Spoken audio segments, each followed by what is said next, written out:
infrastructure is crumbling this evening as the Nintenbyte Podcast continues its unprecedented rise. In cities across the globe, fans are rioting. The Pentagon has issued a statement describing the Nintenbyte Podcast network as a pixel-based prophecy. Some say the rise was foretold, others say it's just a really good podcast. We're talking twisted nipples, milk, and a sock puppet who doesn't talk. It's dangerous to go alone. Watch this. Welcome to the Nintenbyte Podcast, bitch. That's right, ladies and gentlemen, you're watching the greatest Nintendo podcast ever! Yeah! Is that a Joy-Con in your pants, or are you just happy to see us?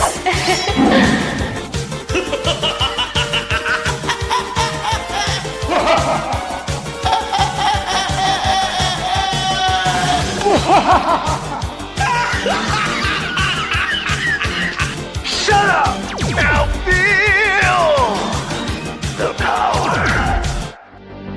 Everyone, do you feel that? Oh my god, I feel it! I feel it too, Gamer. What is it? It's the power of our podcast. I feel it! This is rad, Nintenbyte. So rad. Power.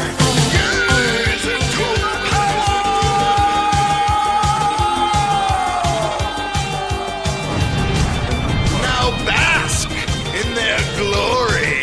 I'm Nintendo Brian. Oh baby.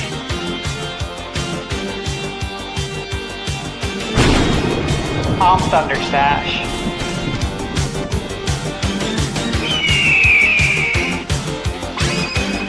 I'm Gamebird Classic.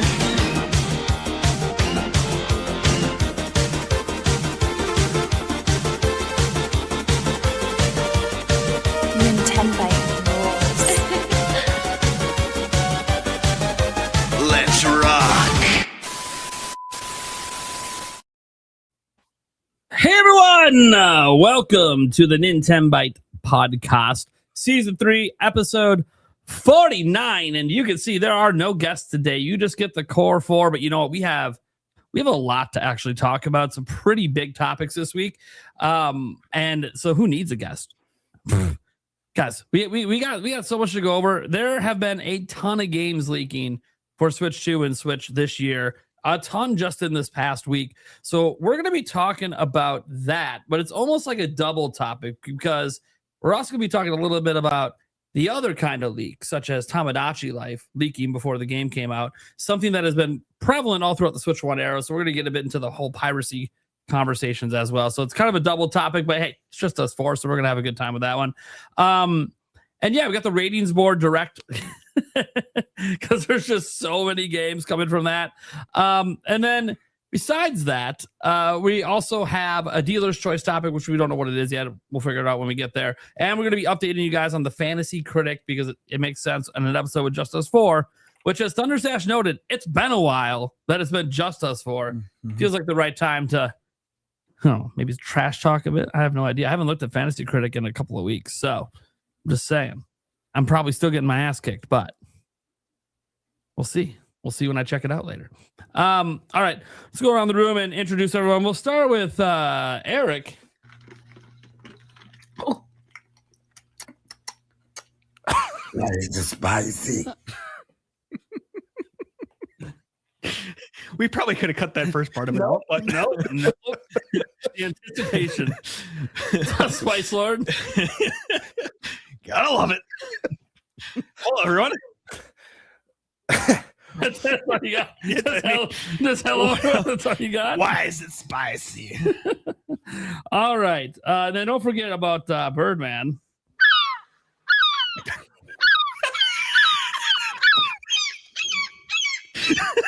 Hold on, my bad. This is the real Birdman introduction. There we go. I feel like you got one for when you agree with me and one for when you disagree with me. Yeah, basically. You know. What's up, everyone? Happy to be here. It's another kick-ass Nintenbyte Wednesday, favorite day of the week, and yeah, Core 4, you know, kicking it old school. I don't know why I say old school. I haven't been around for that long, but that being said, takes 4 to tango. So happy to be here. All right. All right. Then we have Thunderstash. What's up? Wait, hold on. My bad. Wrong one.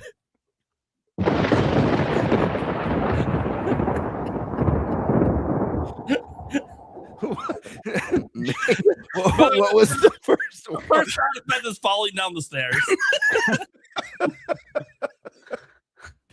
That was what I was setting up beforehand. Okay. Joke ones. That makes me happy. Setting those ones up. Good. Well, hello. Happy to be here, guys.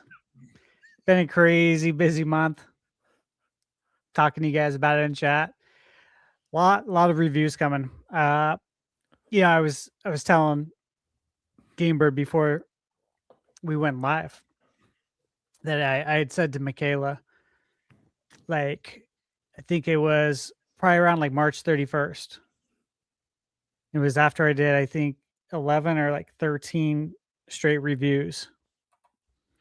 And I was like, I think it's going to lighten up just a little bit in April, which is nice. Like I was excited about it. And then all of a sudden, it just came like a wave. And I'm like, how is this looking like it's going to be busier now than March? This is bullshit. But it's good. Obviously, it's crazy busy. So small amount of sleep right now. Would you say it was a wave race? Yeah, dude. I would say it was a wave race. Yeah. Right to the finish line, man. Yeah, so fun stuff. Happy to be here, man. Lots of stuff to talk about. Oh, yeah. And then you got yours truly over here. Stop breaking the law, asshole! Whoops, my bad. I'm Nintendo Prime, bitch. How you guys doing? We got, a lot to talk. I'm really excited for this week. There's been actually quite a lot of news as well. That's why I'm like, hey, if I get stuck with dealer strike, I'm sure I'll come up with something because, dude, I've got like multiple 30-minute videos this past week because there's just so much going on, which is always nice for someone like me as a news channel, having things pick up. I was just texting the guys earlier. I'm like, dude, this has been kind of actually nice. Like, I'm really busy every day. There's been a bunch of news. So yeah, I'm excited to get this show going. Let's go around the room then and see who's going to be doing what topic. Who wants to go first today? Any takers? I'll go. Okay. What do you want, Stash? I'll take the ratings board direct. There we go. We're getting started with the fun topic right away. The one that I don't rant in. So that's good. Who wants to go second? Should I make you guys rock, paper, scissors for it? Go ahead, Gabriel. Okay. Birdman. I'll take dealer's choice. Or actually, no. No. No. I'll do Game Leaks and Piracy. Okay. He's like, well, I wanted to think for a moment. No, I'm good. I just remembered I'm tired, so. He just remembered. He just wanted to give Nate false hope that he wouldn't get stuck with the dealer's choice. I was like, sweet. I actually don't know what the topic is going to be for once. Okay. Eric? Yeah. I mean, I can go last with the fantasy update if we want. Oh my God! Fine. Then I dealer's choice at 3, which I'll figure it out. I'll come up with something to talk about. Also, you guys obviously can super chat in ideas as well. For those watching, you can super chat in to get your statements featured or questions featured during the show. Sometimes we feature them when it's appropriate while we're talking about it. Sometimes it's at the very end of the show. You can basically ask anything. You want to know what our favorite breakfast item is? You can ask, but we're not going to answer that till the end of the show. That being said, folks. Let's go ahead and get the shindig going. Stash, what are we talking about? Yeah, so this has been really exciting. If you guys follow the news, obviously Nate's had videos on it. I've been seeing it all on, unfold on X and Twitter, of course, and it's been really cool because look, we've all been wondering when this direct's going to come, as far as the partner direct. It feels like we're basically getting one, which is really weird. And it's kind of odd because it's like what we doing? What we doing, Nintendo? Like, why are you letting this happen this way? But again, you got to look at it big picture, right? Like, this is what we do. And for everyone in the audience, like, you guys love video games, so you follow this stuff too. But for a lot of folks, they have no idea what's going on. They don't know there's a ratings board direct unfolding on social media right now. So maybe that's part of it, but let's talk about some of the things that's happened, okay? It's obviously Nate the Hate. Yeah. We know what to expect there. We know about this summer showcase season, the partner showcase direct, indie worlds, all that stuff. And what's basically been unfolding is the Taiwanese ratings board has leaked a lot of games that have been rated for Switch 2 just today, which I was really excited about because it's another one of my bingo predictions.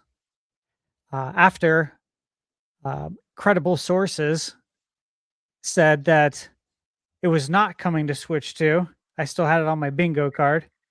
That is Starfield coming to Switch 2. It was rated today. The rating leaked out. So, obviously when a game's rated, you presume it's coming out. Yeah, it's done. Done. It's done deal. Yeah. So it's a matter of, okay, well, gotta wait till they're ready to announce it. But there's more. There's way more. In fact, what was it, Nate? Was there about 23 games? Yeah. And then Starfield was at it? Yeah. I mean, I can probably list them all off. There's a lot. Well, Yeah, so because I'm just getting familiar with this story today. So a list would be awesome.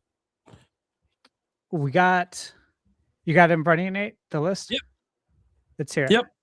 Okay, so from the rating board, we have Devil May Cry 5, Devil Hunter Edition, Hell is Us, Sonic Frontiers Definitive Edition, Unme, Blood West, Cliver's Barker Hellraiser Revival, Marvel's Guardian of the Galaxy, Diablo 4 Lord of Hatred, SnowRunner, Hi-Fi Rush, Blaze Blue Entropy Effect X Switch 2 version because it's already on Switch, Unbeatable, and then Starfield, which just got added today.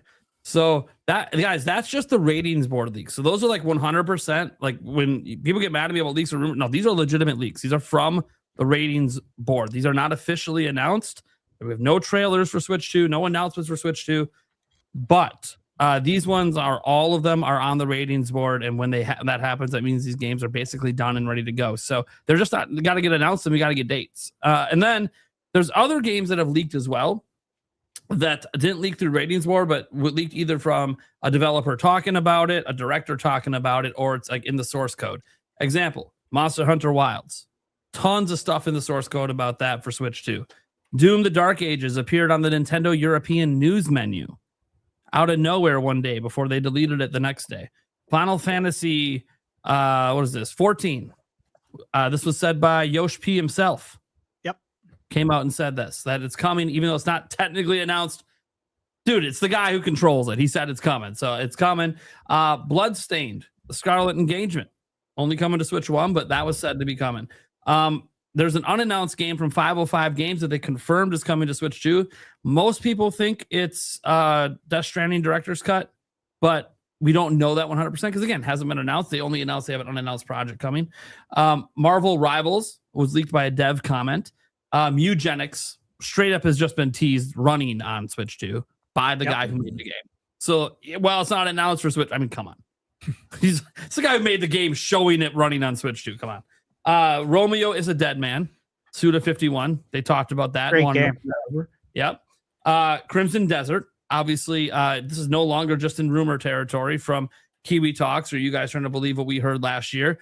No. They came out loud and said that they're in the R&D stage at one point here. This is an official word from them.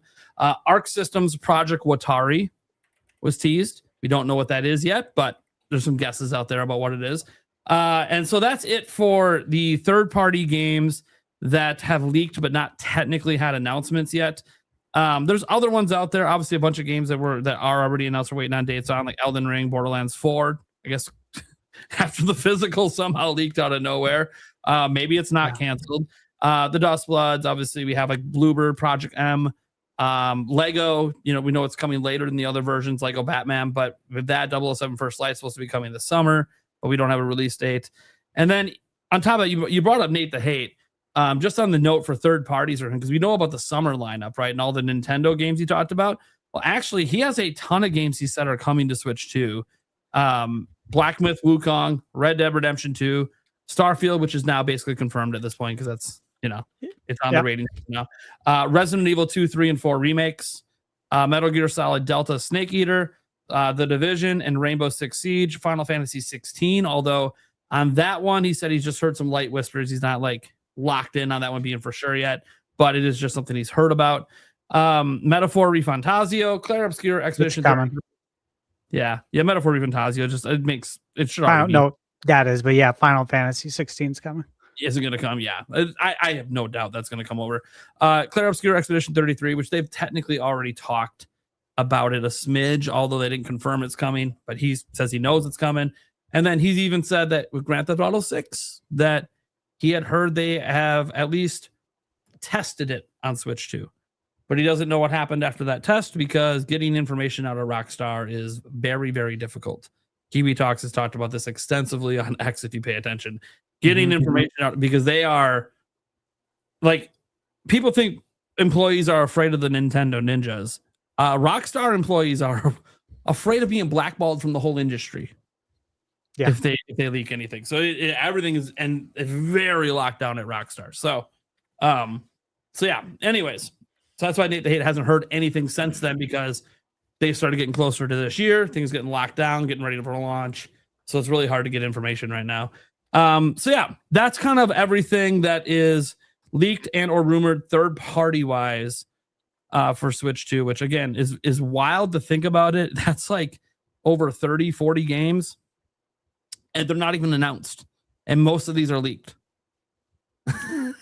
Well, let's talk about some of these because look, we've talked about some of these games.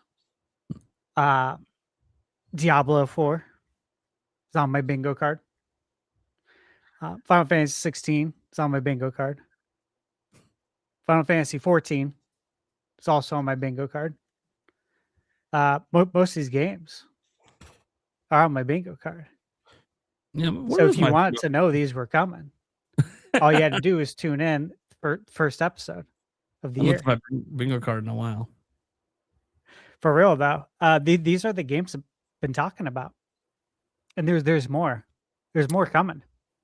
You know that. This ain't it, but this is exciting. So, Devil May Cry 5, no, Capcom, just killing it. Just absolutely crushing it. It feels like NES, SNES era Capcom as far as support on Nintendo. Like absolute killer support. I don't know what the Devil Hunter edition will entail. Yeah, no idea. Hell Is Us. Yeah, I was interested in that when I first saw it. And obviously the release date came and went on PS5 and Xbox, but I was just too busy to review it. It's not that I didn't want to. So maybe this is a good opportunity then. Sonic Frontiers. It's what is it? It's Sonic's 35th anniversary. Makes total sense to get that out for the anniversary. And obviously to get it at 60 FPS on Switch 2. Because Sonic Frontiers was on Switch 1. Clive Barker's Hellraiser. You know, I'm not gonna play that. Hi-Fi Rush. Finally, right? I mean, how long have we been talking about that game? How many years? Long ass time. It's been on a lot of bingo cards. Yeah. Well, it leaked with a ratings board for Switch 1 before the studio was closed. So it's been leaked for a while. Yep. But then the studio wasn't closed, broke off. Then everyone's like, well, the Switch 1 version must be canceled. But then they're still working with Microsoft anyways. So what a crazy story, man. Real full circle. That'll be fun. So that's exciting. Did the Blaze Blue entropy effect? I know some details on that game. I got an email about it. Yeah, I don't know if I can say anything, but that's legit. I'll say that's definitely legit. Yeah, I mean, it's very look. These games are literally on the rating boards. Like they're happening. Like there's no point in denying it. You know, it's just a matter of when they want to release them. And then, obviously, Starfield's going to be really exciting on Switch 2. Because again, that's a game that would be really nice to have in handheld. Like I said, I'm watching Michaela play Fallout on her Switch 2. 60 FPS, and it's like crystal clear. I'm telling you, like I'll look over her shoulder and I'm just like, damn, I kind of want to play this right now. Like I can't though. I cannot. I do not have time. But this looks really good, man. Like it looks really, really good on Switch 2, which that's encouraging from Bethesda. Right? Anytime a game performs really well from Bethesda, I think that's encouraging. Doom, obviously, we've been talking about Doom again for a long time. It's Doom's anniversary. And that's on my bingo card as well. Mentioned that at the beginning of the year because again, it's their anniversary. Makes a ton of sense for Doom this time. What is it? It's Doom's 35th anniversary, right? I think so. Yeah, 35. What were the other games, Nate? Oh my gosh. There's a lot. You know what? I'm gonna put a link in the private list here. Yeah, let me see this because this link has everything except it doesn't have the Starfield added to the thing. But I know that just happened today, so I dropped a link that has it all. All right. So Final Fantasy 16. Yep. Yes. Final Fantasy 14. Yes. Yeah, I'll tell you what, guys. I don't know about you, but have you played Final Fantasy 14? I have not. Mm-hmm. Yep. I played it. Dawn Trail, right? Yeah, I played a tad of it before they rebooted it. So I played very briefly the original vision for it, which wasn't very good. Then they rebooted it. Yeah. Realm Reborn, I think is what the reboot was called. Much better experience.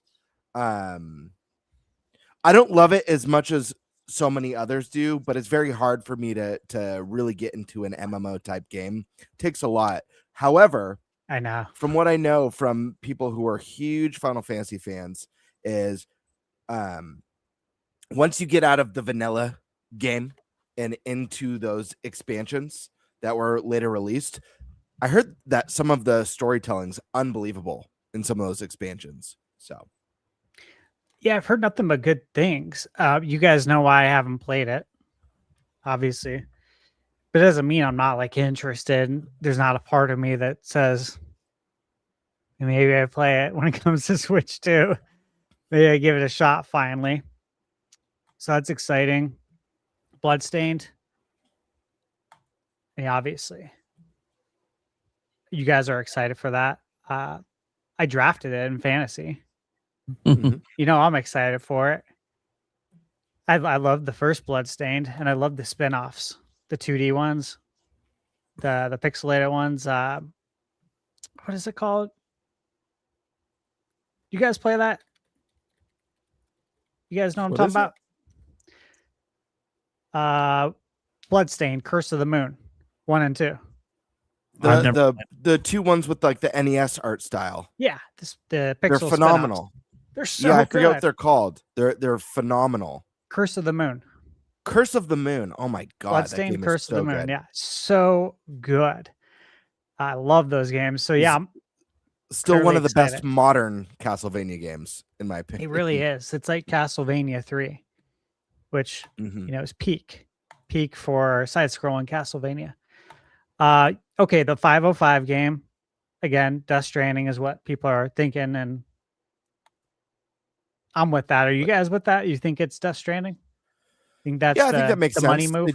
They do like the Death Stranding director's cut, you know? Yeah, I think so too. That's- Yeah, Marvel Rivals, absolutely. Newgenics, again, I follow the account on X. I saw it running on Switch too. I have it on my list of games that I'm planning to review on Switch too. I'm gonna wait. I could obviously could have picked it up on Steam Deck and reviewed it. Said, oh, I'll wait for Switch 2. I got a lot going on right now. Romeo is a Dead Man. I mean, dude, like I really, really enjoyed that game.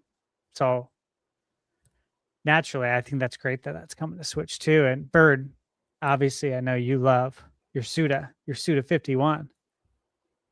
Not only am I super hyped for this one to come to Switch, before it was announced, one of my direct bingo before this game got announced, one of my direct bingo predictions was a new Suda 51 game on Switch 2. So it was before the showcase, before we knew what Romeo was. I was disappointed.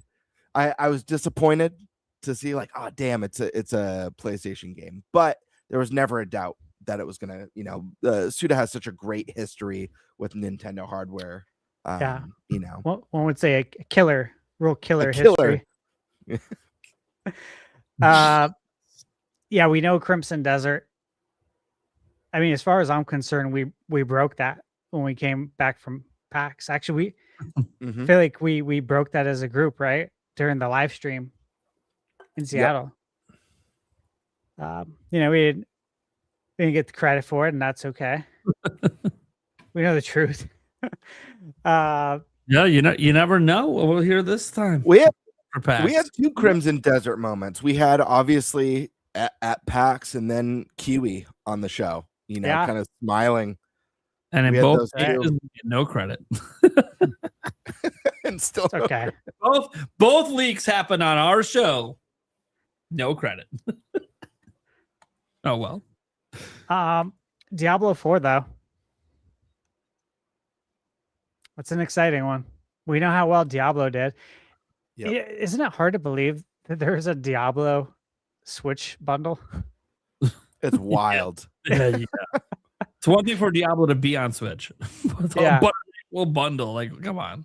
I know. It's like, was there ever any doubt? But there was. So many people doubted that Diablo 4 could, run on Switch too. I'm like, it's coming over. They're gonna make that happen. Come on. There's a bundle, guys. All right. So what else is on this list? Let's see. Donkey Kong 64. Smash. Okay, that was all part of the NSO leak. I remember that. DK64, Smash Bros, Glover.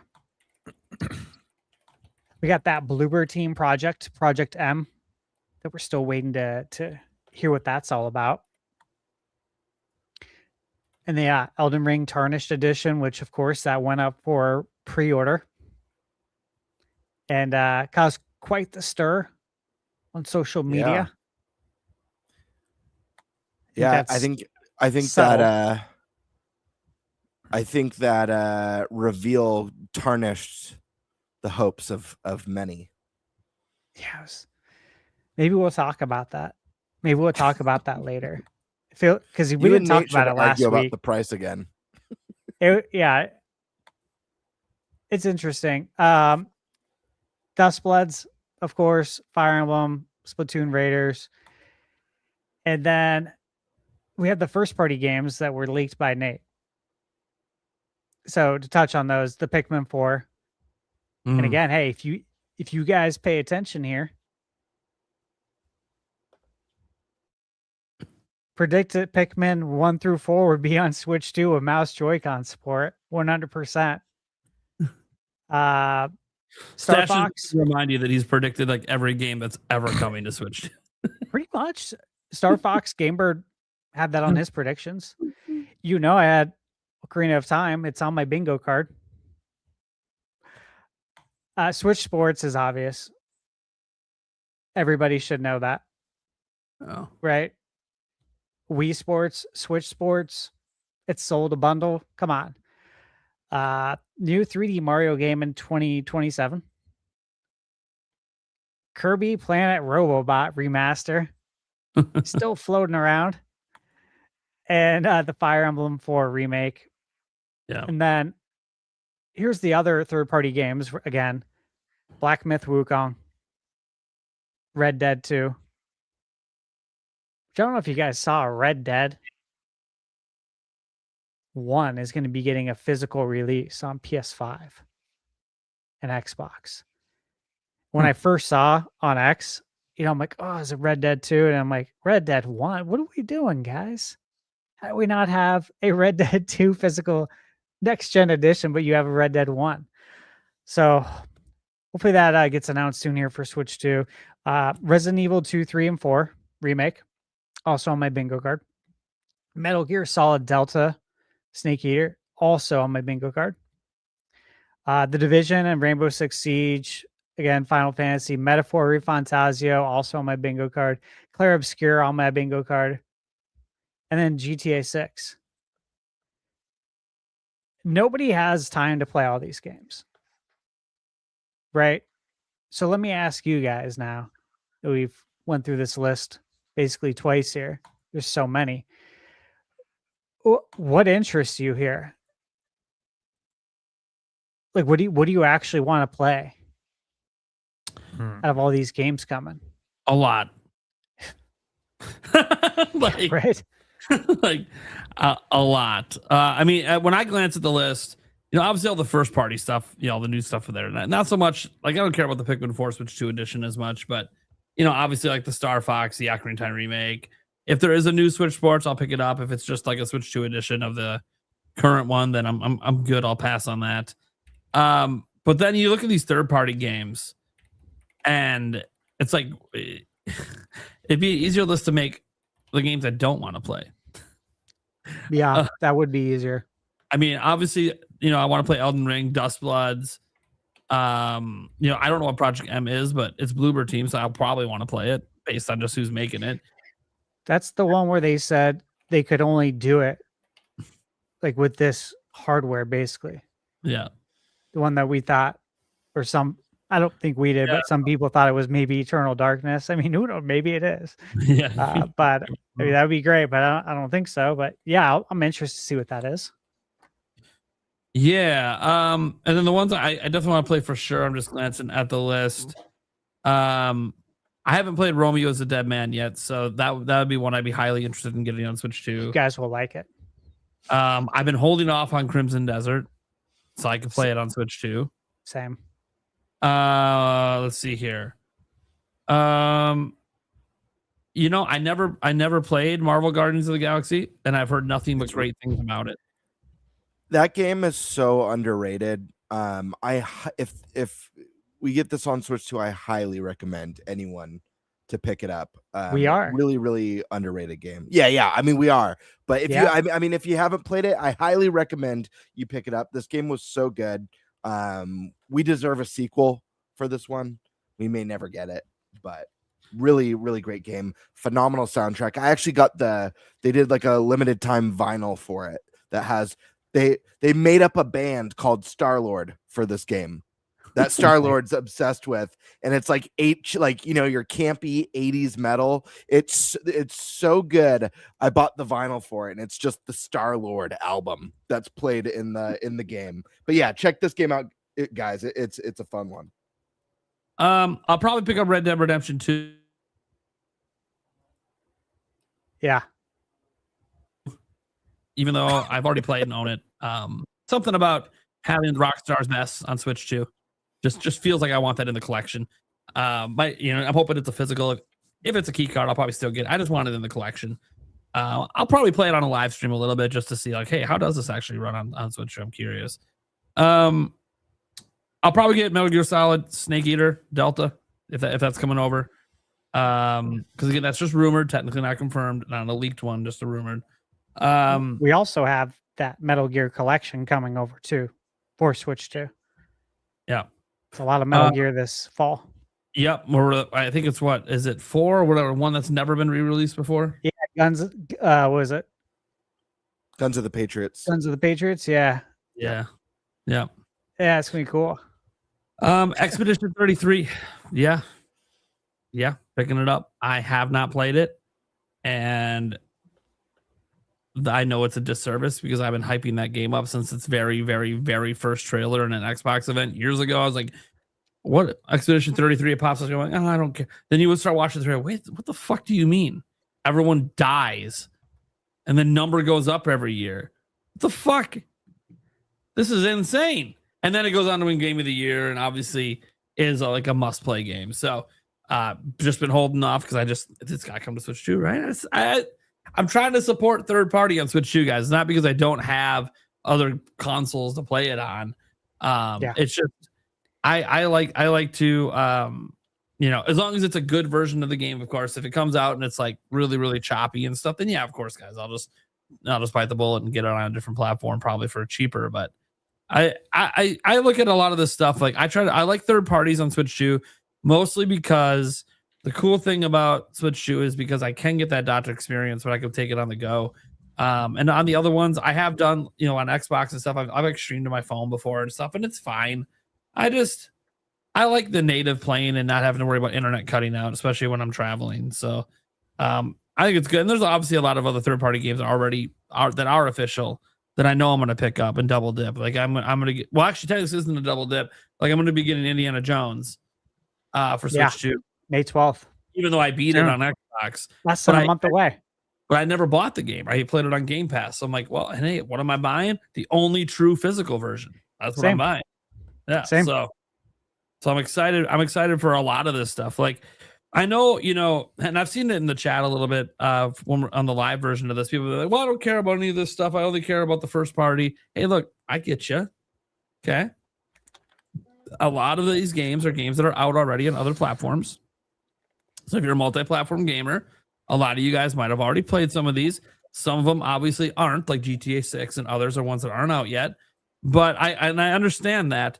But I think, Nate the Hate really set those expectations. Like, hey, yeah, we should expect a Star Fox reveal sometime in the next 2 weeks. But besides that, Nintendo's pretty much going to shut the hell up until June. So we're looking at all this stuff, all these third-party games, especially the ones that have leaked. Forget the rumors, just the sheer number that have leaked. It's like 23 games that have actually leaked for Switch 2 third-party wise. And it's like, okay, we kind of could use a partner showcase for this stuff because it's getting to the point there's so many games, it doesn't feel like they can put this all in one direct. Because there's going to be games we don't know about too that didn't leak. And there's going to be games that, have already been announced that we need dates for. They're going to eat up slots in a direct. So I kind of feel like this information and just the sheer amount of the ratings boards leaks, especially because those are the games that are like ready to go. It makes me feel like there's a partner direct coming like this month or early next month. Like if it's not this month, it's just because they're going to do Star Fox and let that have a small little window of hype. But I can fully see them doing a partner showcase before we get to a general direct. And I know the internet's going to bitch, and guys, internet bitches. No, even if it's a general direct, the internet bitches. So I don't worry about what the internet is doing. I want these games announced. I want them confirmed. And more importantly, I want to see what they look like on Switch 2. Because, I can go look at the Steam Deck version. That's probably the closest, I can get. But the thing is, on Steam Deck, you can customize all the settings. Every time you look at the footage, it's just whatever settings that person had it set to. That's not necessarily going to represent Switch 2. So, no. So, yeah, I really, some of this stuff, I just want to see how it does on Switch 2. Like, I got to give DocTray81 a little credit, although all of us have been thinking this. He put out a video like, hey, if GTA 6 does come to Switch 2 and it runs okay, like it's able to maintain pretty much 30 FPS, it's basically going to be, no other third party has an excuse anymore because any excuse that you can't get your game to run on Switch 2, everyone's going to say, yeah, but GTA 6. And we talked about for a while, like if GTA 6 gets announced for Switch 2, there's not a single third-party game in the world that can't run on Switch 2 then. Yeah. And the thing is, we might not even need GTA 6 to prove that because Crimson Desert's coming. And that game has 1 billion mechanics and a massive fucking world. And if that can run and maintain okay performance near or close to maintaining 30 FPS the whole time, because that's what I assume it's going to be at, then yeah, why couldn't GTA? Oh, because it's going to have more advanced. Okay, cool. Let's get GTA over then too. And if that can't be okay, then that's like the only game, because when you look at Crimson Desert and all the mechanics and how big the world, there's no other game that's really that complex except for Rockstar games. So, okay, even if we don't get GTA 6, well, there's nothing else as complex as GTA 6 out there. Yeah. So, yeah, even if we can't get that, we should be able to get pretty much anything else if Crimson Desert does come over. And look, the crazy thing that we're talking about potentially GTA 6 and like Crimson Desert coming is we're at the beginning of Switch 2. Yep. Ports only get better the longer we're into the generation. Or even if it's not, you don't want to call it a port because it's a day-and-day release. Whatever. When they bring games to a platform, the longer they have the dev units, the better they get at bringing games to it.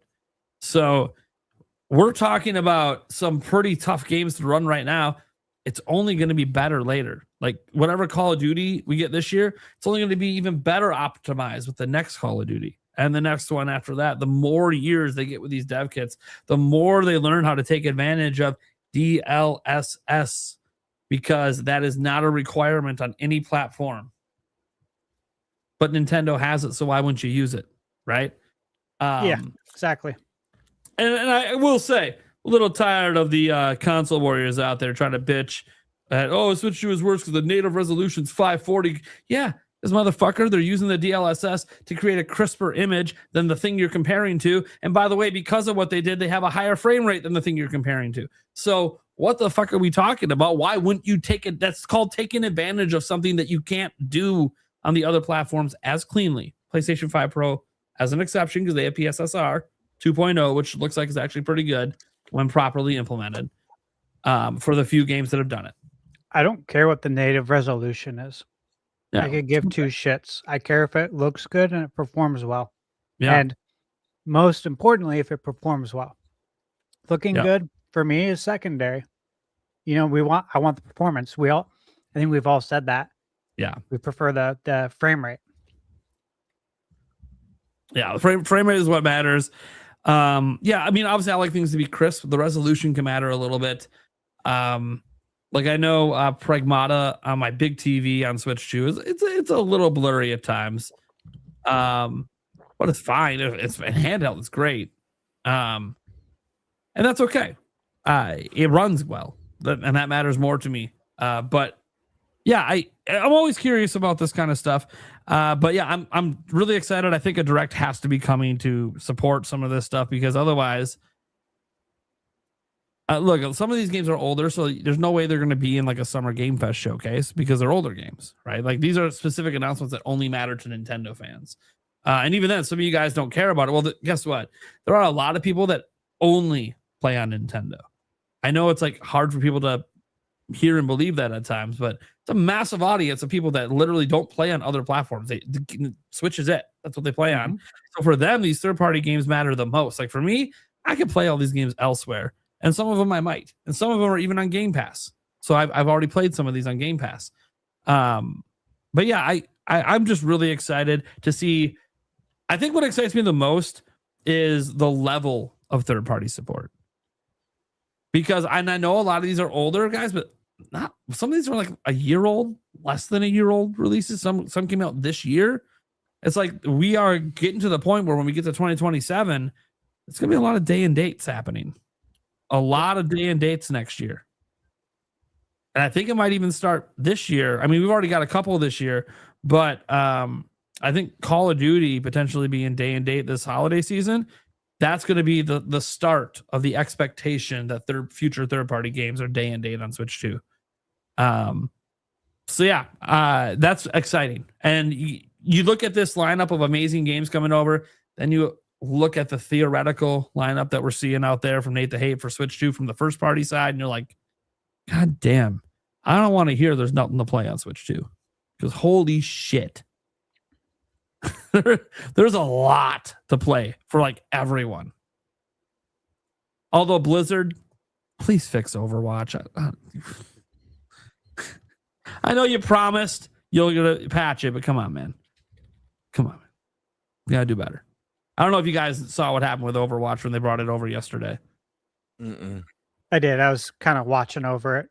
Yeah, so they promised that it would be near 60 FPS and be way crisper with way better visuals.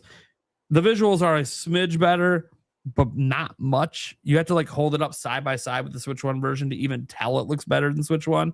So it's like and people were expecting way better than that because Fortnite, a huge difference from the Switch 1 version. Apex Legend, huge difference from the Switch 1 version. This one, visually, not that much of a difference. Oh, and the worst bit, it only runs at 30 FPS. It's locked to 30 FPS. They claim it's a bug. Well, I don't know how you release a game locked at 30 FPS, promised to be 60 with a... Why would that bug be caught? Because it's every version of the game. It's literally there's nobody playing it on Switch 2 at higher than 30 FPS. So like, I don't... How does that bug get through? It doesn't even make sense to me. So, yeah, I'm very frustrated with that one because I actually enjoy Overwatch a bit, and I'm kind of like, you know what? Maybe I'll just wait and see if Paladins ever gets updated for Switch 2, and just that'll be my little kick of multiplayer on the weekends. Anyways. Yeah, I saw a lot of thumbnails when I scrolled through YouTube. I was at the gym, trying to get something to listen to, and I saw so many thumbnails holding up a Switch 2. The same thumbnail text. It's not 60 FPS much. So original, guys. It is what it is. But yeah, I mean, that's the thing people are most disappointed in is that it's locked at 30. It's like, dude, yeah, they did promise 60. That is yikes. Anyway. So what I'm saying is all these third-party games coming, please do a better job porting than that one did, because holy shit. We've seen some good ports, so I'm hoping that we're going to see more good ports. Like, at this point, from Ubisoft's end, I kind of trust anything they're going to do. Look what they did with Shadows. Look what they did with Star Wars Outlaws. Those are actually quality ports. No, guys, they don't look better and outperform the other consoles. No one's like... Guys, we know the Switch 2 is not as powerful as a PS5 or an Xbox Series. That's not what we're... It's about being better than we were getting on Switch. Look at the third-party games on Switch and how they ran and how they looked. And look at how the third-party games are running and looking on Switch 2. It's like a night and day difference. It is actually fully enjoyable on Switch 2. That's what matters. Yeah, I'm still plugging my way through AC Shadows, and I mentioned before that I transferred my 83-hour save over from PS5, but it's crazy because from the time that I stopped playing it, which was like March 2025, it was like I stopped playing it because I had to get ready, basically also to go to New York for the Switch 2 experience. And you guys know that right after that, it was just like full speed ahead, man. It was like something every week. It was very busy. But returning to it on Switch 2, they added so much like just to the base game. And then they also added the DLC.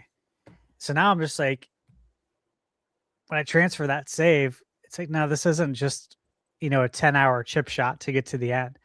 It's like there's actually still a lot to do because they add it so much. And at the same time, I'm like, this is just really fun. I kind of don't even want it to end. It's kind of crazy, but I'm really impressed with how, I don't want to give away the review, but I'll just say I'm impressed with how Shadows runs on Switch 2. Ubisoft, I'm proud of them.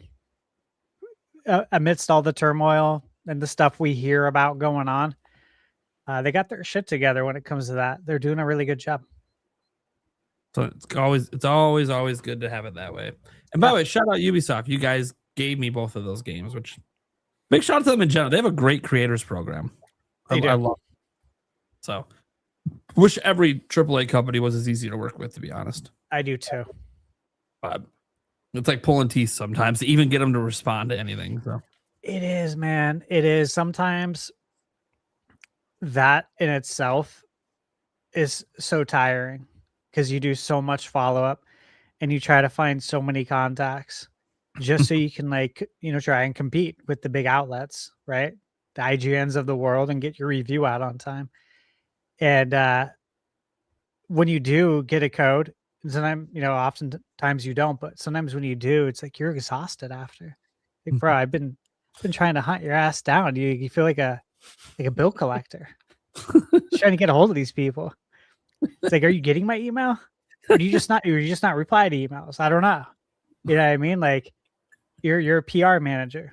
You're supposed to manage product relations. We just talked about this. Yeah. Big part of your job is communication, right? Communicating with the press and creators about your products so they can review them and get them in front of people. It's just like, bro, it's like pulling teeth to get people to reply.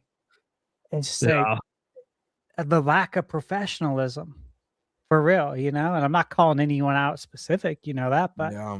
I know. I couldn't do that in my job as director. You know what I mean? Like I reply to everybody. I don't care what your title is or who you are. Everybody gets a reply. So this stuff bothers me, of course. As you can clearly tell, because it's just unprofessional. Yeah, it's super bizarre. And like Steph said, I won't name any examples, but just it's so strange. There is a game I was very curious about that I would really love the opportunity to review this one. I reached out. But I'm a very small channel, so me not hearing back from someone, I'm like, they probably see my subscriber count and are like, maybe it's a pass. But then to hear like some teams don't respond to Thunderstash is very surprising, because not only do you have a fantastic audience, but like this is what you do for a living. And you do phenomenal work with your reviews. They're very thoughtful. And even in the rare example of a game that, is difficult for you to recommend, you always review it in a very tasteful way. That's not derogatory towards the development team and stuff. Thanks, man. I don't know. I feel Appreciate like that should go a long way. So for you to have those experiences where it's like, hello, is this the right email? Is anyone there? Is just a little odd. Thanks for saying that. I appreciate it. It means a lot. And I'll bring up an example. Not to go on a rant, and I'm not going to, but you look at when we were at PAX, and sometimes you wonder, because you were saying that even games that I can't recommend, I was tasteful about it. And we saw the complete opposite example right in front of us at PAX when we were playing Elden Ring. Literally the folks in front of us who were just talking mad shit about the game in front of the developer. And they're like recording it. And I'm just like, who does that? It's people trying to get viral content. And here's the thing. So stupid. I hope they enjoyed that viral content they made, because you're never going to get that access again. You just ruined your access for life because you couldn't be professional about your criticisms. Yeah, it's professionalism, the lack of it. And it's very disrespectful. It's distasteful. You want to be known? Is that what you want to be known for? And these developers clicks are working their fucking ass off on this shit. And yeah, sometimes it doesn't work out. Sometimes the game isn't good. Sometimes the port's bad, but they're trying and they're working, working long ass hours. Well, here's the thing: is there's nothing wrong with critiquing a game. There's nothing wrong with not liking a game, having your issues with it. Absolutely. But there's a time and a place. So put those thoughts into a well-crafted video instead of sitting there in the private event next to the devs and just be like, hey guys, I'm playing Elden Ring right now and it runs like shit, you know? Yeah, and it's like, you know what I mean? The other part though that is just really, again, really unprofessional is that, guys, this is an early version of this game. This isn't this isn't even close to the final version. How do you not know that? Like we all knew that. When you play a game early, that means it's not ready for the public. So you don't review it like it's ready for the public. The only one that was really confusing to me was Outlaws, why they wouldn't let us record footage. Because not only did the game run really fucking well, like it got, guys, what we experienced back there is exactly what everyone experienced at launch. And the whole internet was coming down on me and telling me I'm full of shit. There's no way this game. I remember that. Everyone was talking crap. It wasn't even at PAX West. I'm like, yeah, because it was behind closed doors and they wouldn't let us record. Mm-hmm. And I don't know why, because the game came out the next fucking week. So don't ask me. However, it was really, really, really fucking good. And what happened? It launched. Look at that. Digital Foundry comes out and says it's really fucking good. And now everyone believes it. It's like, dude, I asked dude, it was a developer presenting the game. I asked all these pointed questions about DLSS and the resolution and the frame rate. I even asked questions about the complications that they encountered trying to get this open world game that has ray tracing to run on this platform, because it was going to be the first ray traced AAA game to release on Switch 2. It's like, and no one believed jack shit just because I couldn't record it. He was really cool too. He was super cool. Nice. Yeah. Personable. Yeah. So, because for those who don't know, like how these events work at PAX West, so most of the stuff is on the floor. Okay. So you got your appointments, your media appointments, you're playing the same demos that the public gets to play.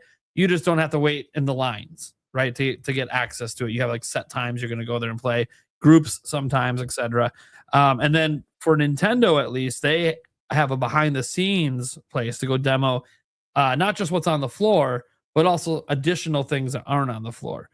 Now, we didn't know 100%. Well, I guess we kind of knew what was going to be in there. We knew the rules of what we could record and not record. Except for Borderlands 4 was Borderlands 4. They said we could record it, but then at the end of it, they're like, never mind, just kidding. Yeah, because remember, I got an email after, and I'm like thinking, like, I'm really glad we didn't, like record it and then, then upload our videos like immediately, because that was something we considered. Yeah, and it's I'm like, oh shit. Yeah, what I thought was weird about the Borderlands 4 one too is they had a public demo on the show floor that you could freely record. Yeah, that's right. So I don't know why. Like, I guess because of the feedback they were getting from, the media members playing it behind the scenes, that it's a little rough. I get that, but it's like, but you also have the public demo that's just as rough, and all that footage is getting out there. So I didn't really understand. Like, okay, fine, I can't show any footage, but then I can just go play it on the show floor and record and show footage. So then I don't what are we doing? This literally makes no sense to me. Well, I know it. I saw, like, when I was editing all my PAX videos and putting them up on YouTube, I saw other people put up footage of Borderlands 4 from PAX, and I'm like, was it from the media event or was it just the show floor? No, it was the show floor. I'm just like, show floor, yeah, because you were allowed to record on the show floor. They can't do anything about it. Yeah, I know. It's like, dang it. But yeah, so it's, look, guys, a lot of these games, if they're coming to Switch 2 and they're coming later, they're going to be at PAX. Lots of indie games at PAX. PAX is great. And it keeps coming up, guys, because that's where we get to go hands-on with stuff. It's like the one big event we go to every year. To be fair, Stash gets invited to some other stuff. But where we all go, one big group that we go to that every year now. Last year, we started the tradition. So it's our modern day E3. Yeah, we're taking over PAX West. Mm-hmm. And look out. We've had brief conversations. It won't be this year, but one of these years we're talking about maybe doing a live show there, like as a panel. So we'll see. It's this really hard. Sorry, go on. Sorry, I just want to say this year's PAX is going to be super special. I was talking in chat. I don't know if I know Stash caught it, but I'll be at PAX on my birthday this year. Mm-hmm. Hell yeah. So, guys, we're going to have to do something special that Saturday night. September 5th is the Birdman's the first Saturday. Yeah, I was telling Michaela that too. I'm like, his birthday's not a Saturday night. She's like, oh, shit. I'm like, I know. Epic.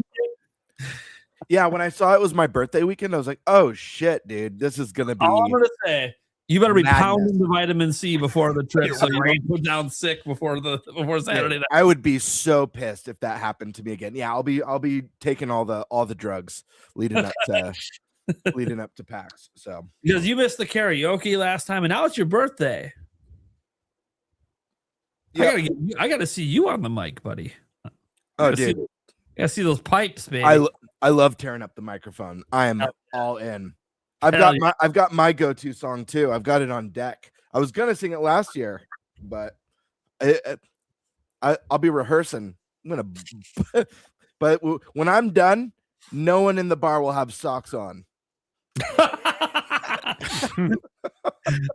Okay, Eric, you got to write that one down so I take off my socks in the middle of it. Yeah, right. Just rocked everyone's socks off. I'm gonna have to be outside because I'm a sock puppet, so I'll be blowing out the door. There we go, blowing out the door. For people asking why my tongue is blue now, there you go. Sorry, gotta love it. So, Birdman, what's your thoughts on all these third-party games? And do you think that means there's a directs coming at some point, or what's up? Yeah, I've got some mixed thoughts on this. Not for the reasons that you guys might think yet, but quick positives is like this is just kick ass. I've said multiple times, we keep seeing that continued promise of what looks like the strongest third-party support we've ever had on a modern Nintendo platform, period. Even most retro at this point. So really, really good stuff here. And there's so many games on this list that I'm very excited for. I've said on the podcast that my number one place to play Diablo 3 was the Switch. I had it on the PlayStation, I had it on the Switch, and I had it on PC. I triple dipped.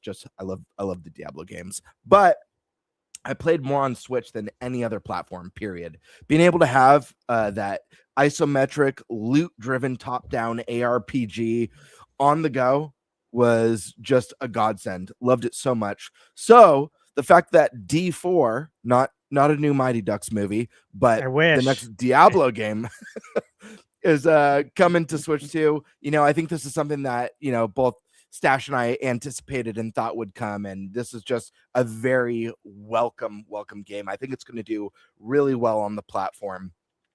A lot of really great games here. We're seeing let's see. I mean, you guys already went through Mugenics, like that one just like makes absolute sense. What better console to get your little indie tactics game on first than the Switch 2. Some really cool stuff with Devil May Cry, Marvel Rivals, that'll be a good one. Bloodstained, Doom, of course, just makes so much sense. We've talked about a lot of these. I think where I feel a little bit more mixed is it's not really my personal feelings about any of these games. We're going to dive a little bit more into it in another topic shortly, but when this sort of stuff at like this capacity leaks, it sucks a lot of the hype, because now we already get people who complain when we have regular directs. We already get people complain when we have third party. Now it's going to be maybe a third party direct with 90% of the announcements, or 80% or 70, even if it's 60% that we already know about now are coming. And that for so many people, they'll just write that whole chunk off. Like, who gives a crap? We already knew about that. Oh, well, who cares? What's the point? On top of that, you're going to get the same thing. And I think this hurt people's reception of the last third party, is like people are gonna be like, okay, well, what about the new games? What about the day and date announcements? So I think eliminating that element of surprise, it sucks for the developers. I think it sucks for Nintendo, and it just sucks for the overall hype factor of directs, regardless of what you think of third party. That being said, I can't wait to play so many of these games. I think so many of them are going to have such a wonderful home on Switch 2. This does not ruin my hype for the future of Switch 2. It doesn't ruin my hype for any sort of direct. I already know there's going to be surprises in a third party showcase, you know. And I think the one missing piece of the puzzle last time was solid. I think they missed one thing, and that was in it like a new third party one more thing. Doesn't have to be a system exclusive, but for example, what if the rumored Black Flag remake gets revealed for the first time in a third party partner showcase? Like that sort of one thing. It doesn't even matter that it's coming to other platforms. I think if they could nail an epic one more thing that isn't a game that came out a year ago, I think they'll be doing all right. And if it's at the caliber of a Grand Theft Auto, like no one's going to care about anything that was announced. It doesn't matter how cool the other third party stuff is. No one will care about anything else that was announced. I think they just need that powerful one more thing, and that'll kind of be the Band-Aid. But yeah, I mean, for me as a fan, it's never like, it's exciting, especially because we've talked about so many of these games, and it's exciting because so many of these I want to play. But you know, sometimes I love the element of surprise, and it's something that Nintendo genuinely, in my opinion, does better than any of the other big companies. So when that surprise is robbed, it could be a little bit of a bummer, you know. Let's be real. As excited as I am for Star Fox, the potential of a new Star Fox on Switch 2,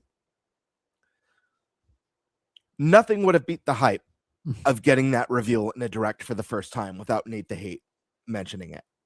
Like nothing tops that moment. How about a Nintendo Today moment? Because that's what it's going to be. I know. But it wasn't going to happen.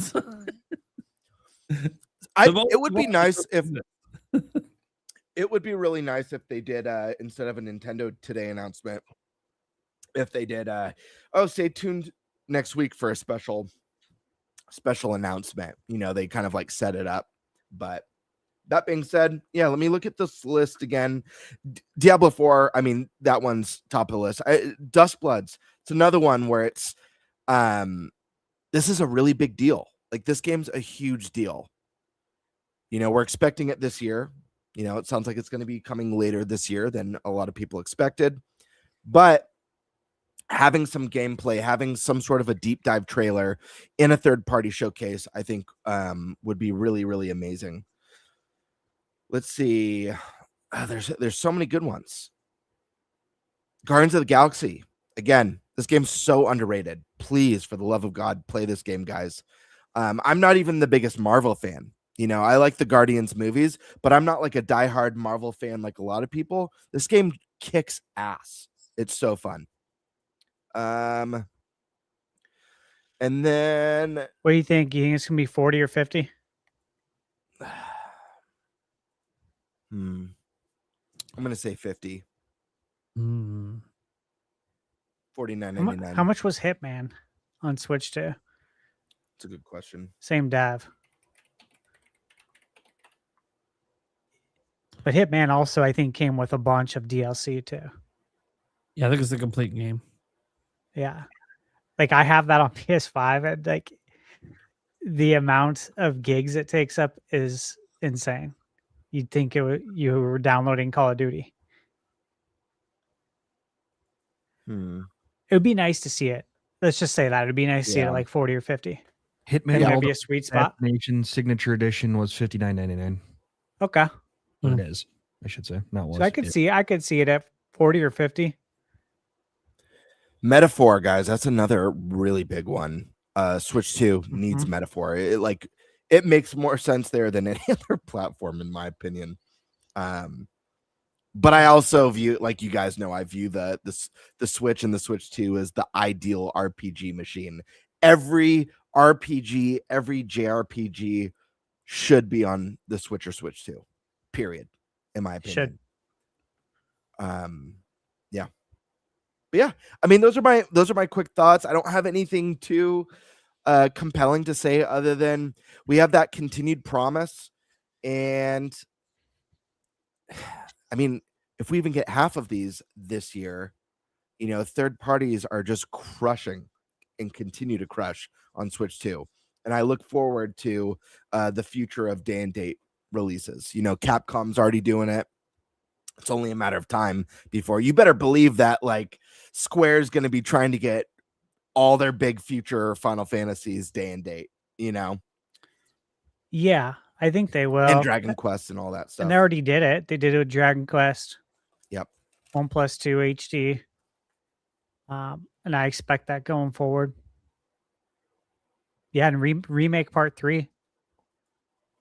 Yep. The third remake will be there day and date. So the Eric, only announcements, last thing I want to mention before we jump over, the only thing that's missing here that I think we really, really need, and I pray for this.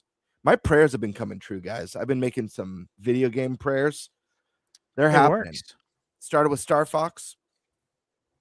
Guys, if we get, and I live streamed last night. I mentioned this on the live stream because I was talking about how I prayed for a new Star Fox. It sounds like we're getting a new Star Fox. Before that, I prayed to the game gods for a brand new Onimusha. My friends, we've got a brand new Onimusha on the horizon. I'm praying for that game to come to Switch 2. My friends, I also prayed to the game gods for a brand new Okami. We're getting a brand new Okami. Capcom is making my wishes come true. I need one more thing. This one's from Sega. So I'm just going to put it out here. I said it last night. I brought this guy out because of my live stream. And that's Skies of Arcadia, my friends. I am waiting for some fresh Skies of Arcadia news.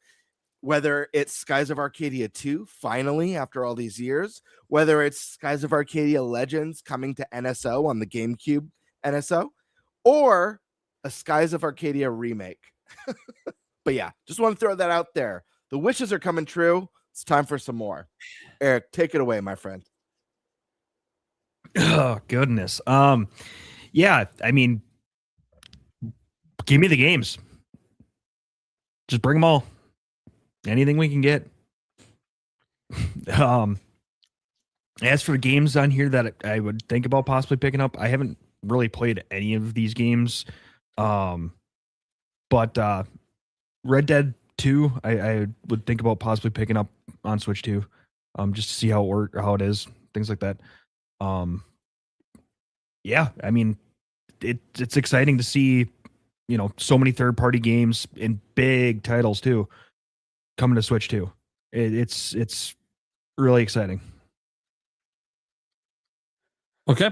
That's all he's got. That's fine. This is just a question. This has nothing to do with this topic. Is anyone here going to play Mouse PI? Ooh. Yeah. Came out this week, so. Yeah, it's not out yet. Yeah. It's like 83 or 81 or something like that. I can't remember. I believe I'm getting a review code tomorrow. Which is it launch day tomorrow? Yeah, and that's what they said. Tomorrow, Friday. Yeah. Yeah, right now it's sitting at an 83. They replied to me on Twitter and said that the code requests through Keymailer are going to be going out on launch day to content creators because I'm not press. Even though I know content creators who got a code as press, but that's just the way things shake out. And this is why I get bogged down with some of the BS and trying to chase people down just so I can cover your game. It's like, that I'm not going to make much money from this video. And the amount of time that I put into making it is not going to equate for me. You are going to come out much better than I did. What I mean? That's why these in-person events like PAX West are important, though, because then you get to actually meet them in person and develop some relationships. Yeah, so. And all of those have been maintained, thankfully. That is like a huge benefit of going. Could not agree more. Okay. Oh, the other part of topic one. Wait, sorry, we're on the ratings board direct, so we're good. Never mind. We're good there. Well, I have something I want to say on this next topic, but I believe it was going to be Game Bird's topic, right? Mm-hmm.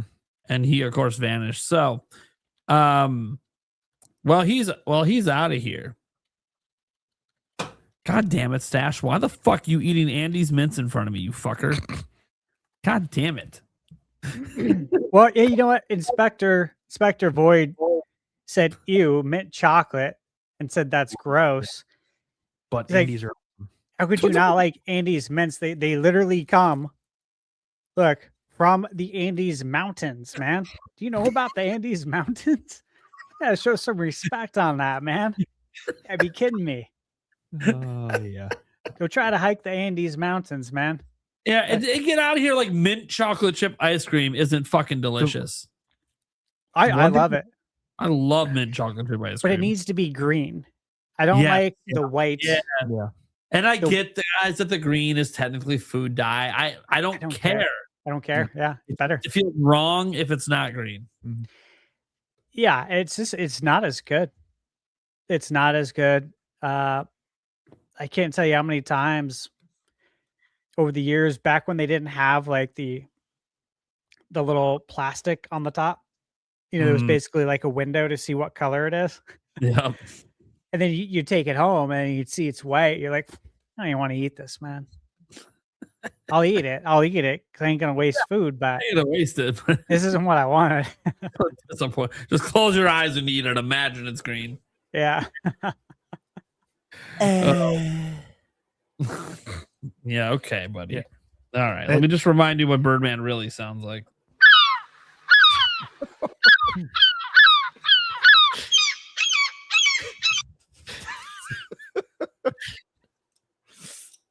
I don't know what that bird was doing at the end. It was in panic mode or some shit. Right. Oh, all right, Gamer. We were just buying some time because your topic's next. You got it. All right. Hey, what are you drinking there? This one is just a Diet Pepsi. Oh, okay. Watching, not as it's no RC Cola. I got Summit Cola over here, baby. It's basically off-brand Pepsi. Hell yeah. In a red can. Listen, I much prefer Coke over Pepsi, personally. Same. Although there was that was freaking delicious. If you guys, it was only around for a limited time, I think last year or the year before. Pepsi Nitro. Did you guys try this at all? Yeah. Yeah. I tried it, of course. So good. It was like whatchamacallit? Like a Guinness almost in its texture. Like a nitro coffee, like a nitro Guinness brew. Yeah. Brew. Yeah. Yeah, delish. Anyways. Yeah, that was good. I wish that you would do that again. Yeah, super good. They had like vanilla. They had like a vanilla cream, and then I think it was just like regular. You know what I want right now? Grape soda. Man, that sounds good. I haven't had a grape soda in forever, years, dude. And an ice cold grape soda is just so good. What about an Ecto cooler? Did anyone go for an Ecto cooler? Oh, obviously, I want one of those. Did you make it? Oh, no, I didn't. I didn't. The recipe, yeah. You gotta get that. Gotta do that. Gotta do that. Yeah. Bring the facts. What about? What about? I got another one for you. What about Crystal Pepsi? Of course. Oh yeah. Yeah. Yeah. Absolutely.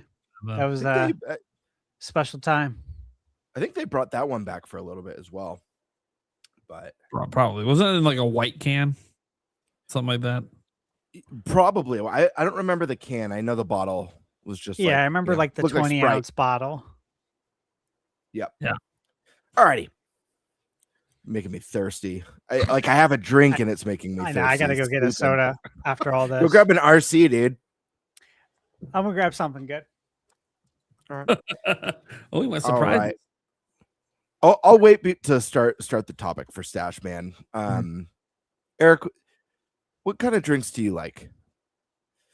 What's your soda of choice? Diet Mountain Dew. Diet Mountain Dew. Okay. What about what's the one that everyone loves? Mountain Dew it mixes with everything. Well, it was designed as a mixer. I know. What's the good one that everyone loves that you could only get at Taco Bell, but now you could buy? Oh, Baja Baja. Blast. Yeah. Baja. Are you a Baja Blaster? Yeah, Baja Blast. Yeah, I don't It's mind good. No, the one they have there now, like midnight or it. whatever. Baja Blast Midnight. Dude, that shit is so good. It is. I've never had that. Baja like- Blast Midnight. It's like Baja Blast with grape like injected into it. A grape flavor is so fucking good. So you're a grape flavor guy. Well, no, I like more than that. No, but like a lot of people don't like grape flavored like popsicles or grape flavored candy or grape flavored soda or medicine. I always thought I was the weird kid because No. I prefer grape flavor in medicine, popsicles, can't like I love grape flavor. I like it in I just love popsicles it. and I like it in ices. I'm not really a fan of it in the candy, but Sure. Okay. basically cold things. Okay.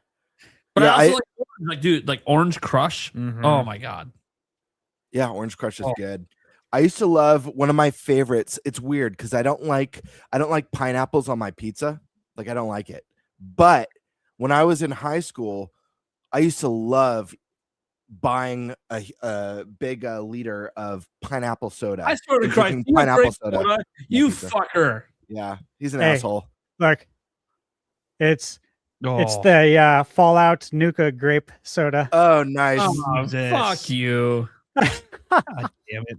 It's so funny. So I put there's three or four flavors in the variety pack, and I put one in the fridge, and it was the grape one. When you said grape, I'm like, oh, I'm definitely gonna grab the grape one. Andy's man, it's the love it. grape. So fuck you. God damn it. DoorDash. Oh, I'm just kidding. To the fucking pay $30 to get one bottle in my house. Have you Um, tried this yet? We all See patiently how it wait. is. I know. I got to know how it is. Whoa. Oh my God. I like the chills, man. That was like the perfect time for the falling down the stairs sound effect. Ice cold grape soda is so fucking good, dude. It just hits Mhm. different. Oh, it's good. Yeah. Yeah, grape soda's bomb. Jones soda is bomb. Oh, too. yeah. Oh, yeah. Soda's What excellent. what flavors do they have in that in the Nuka Colas? Obviously the grape. They got sarsaparilla. Mm. Mhm. Okay. I think sunset sarsaparilla. I don't know. There's two other ones. There's a blue one. Let's see. I remember I bought when Cyberpunk was coming out. They did like that special Cyberpunk. I think it was Rockstar, maybe. I forget. Maybe it was Monster. You know, I still Those have were my good. Star Fox Adventures pre-order. It was a bottle of Jones soda. It was, Oh, like wow. Star Fox Adventure fuel. It's still sealed and everything. Yeah, isn't that That's crazy? epic. I know. And I've literally moved to different states, like to Arizona and California multiple times for work. Still never broke, you know, with everything you got to move. I can't feel like that- believe it. That's so cool, dude. I didn't even know that was a thing. Feel like we should design our own Jones soda for the Nintenbyte podcast. They have a way to do it. Ooh. Do they really? Right on their website. Create your own custom soda. Oh shit. Holy crap. Yeah, you I can like choose your flavors and everything. The only flavors you could choose, maybe these are the only ones. No, these Wait, aren't the- do they offer a cream soda? they Dude, offer their cream soda is so good. They offer an orange and cream that you can get in the custom soda, a strawberry lime, a green apple, just a normal cream soda, root beer and berry lemonade, and then blue bubble gum. Can you name it too? Can you design the label? Yeah, you design the label and Oh, everything. dude. Yeah. This is Have you guys had the cream soda of Jones? No, I have. No. No. I've had It's their so- root it's beer, so I good. think. which The is- orange cream's really good too. Yeah, I haven't had that one. I've had the root beer and I think blue raspberry or something once. I don't have it very often. Where can you buy Neither do it? I. Woodman's. Woodman's has it. Yeah. I had them like when they first came out. You know, I would try them here and there. But I don't drink. The only time I drink sodas on the podcast, and I didn't drink soda much, but when I did, I would get a Jones soda for sure. It's like you treat yourself because it's so good. All right. Gamer. Let's do it. All right. All right. So my topic is regarding game leaks and piracy. Another exclusive game drops on the original Nintendo Switch this week, and that is Tamagotchi Life. Reviews just came out too. Game did, I think, probably a lot better than a lot of people thought it would do, given the type of game it is. But more importantly, these sorts of leaks have been happening since 2017. Yet another exclusive leaked in a playable ROM format days before launch, continuing a trend that has had leaked fully playable ROMs of Switch games sometimes appear online up to 2 weeks before the game is officially available to purchase. This has been an ongoing issue for the entire Nintendo Switch generation. Game leaks have always existed in some form before a game releases. Some people always seem to get their hands on early physical copies of the games, but on Switch, it looks like this problem is at a new level, with tens of thousands of people playing Nintendo Switch games early, leading to spoilers becoming extremely hard to avoid at times, especially if you still want to see all the official media and thus didn't block terms related to that given game. First, my question for you guys is, how do we feel about this overall and how it seemingly stopped on the Switch 2 for now? And then what are your thoughts in general on piracy and emulation? We obviously all know Nintendo's stance here. And I believe one of the biggest games that Switch had be a victim to this was Breath of the Wild. Is there a bigger game on Switch that this happened to? It didn't happen to Breath of the Wild because Switch wasn't out yet. Sorry. Tears of the Kingdom. That's what I meant to say. Yeah. So it happened to every single game that ever released on Switch, let alone exclusives. There you go. Well, it's been that way. Let's start with you then. What? Let's start with you then, man. Okay, just on man. All right. So this is extremely frustrating to me. It's been really frustrating the entire generation. And I know, guys, I cover rumors and leaks on my channel, but we've had this rule that I had to make during the Switch generation that once a game leaks online in this ROM format, we're done. We're not covering any. I'm not trying to spoil the actual contents of a game to you guys. Yeah, there could be a minor leak that comes out and says, oh, like here's a look at a mini map of an area. Cool. I'll share that, but I'm not going to share the story details or any of that other stuff that gets out. And so I sit back and I've been frustrated by this, not because I've never had spoilers for a game ruin a game for me. For some people, it absolutely does. For me, maybe it's just because I expect it because of what I do. I expect to see stuff. I expect to get spoiled. I don't know, but it doesn't ever affect my experience because it's always about the journey. Even if I know what the ending is, how did we get there? That matters to me.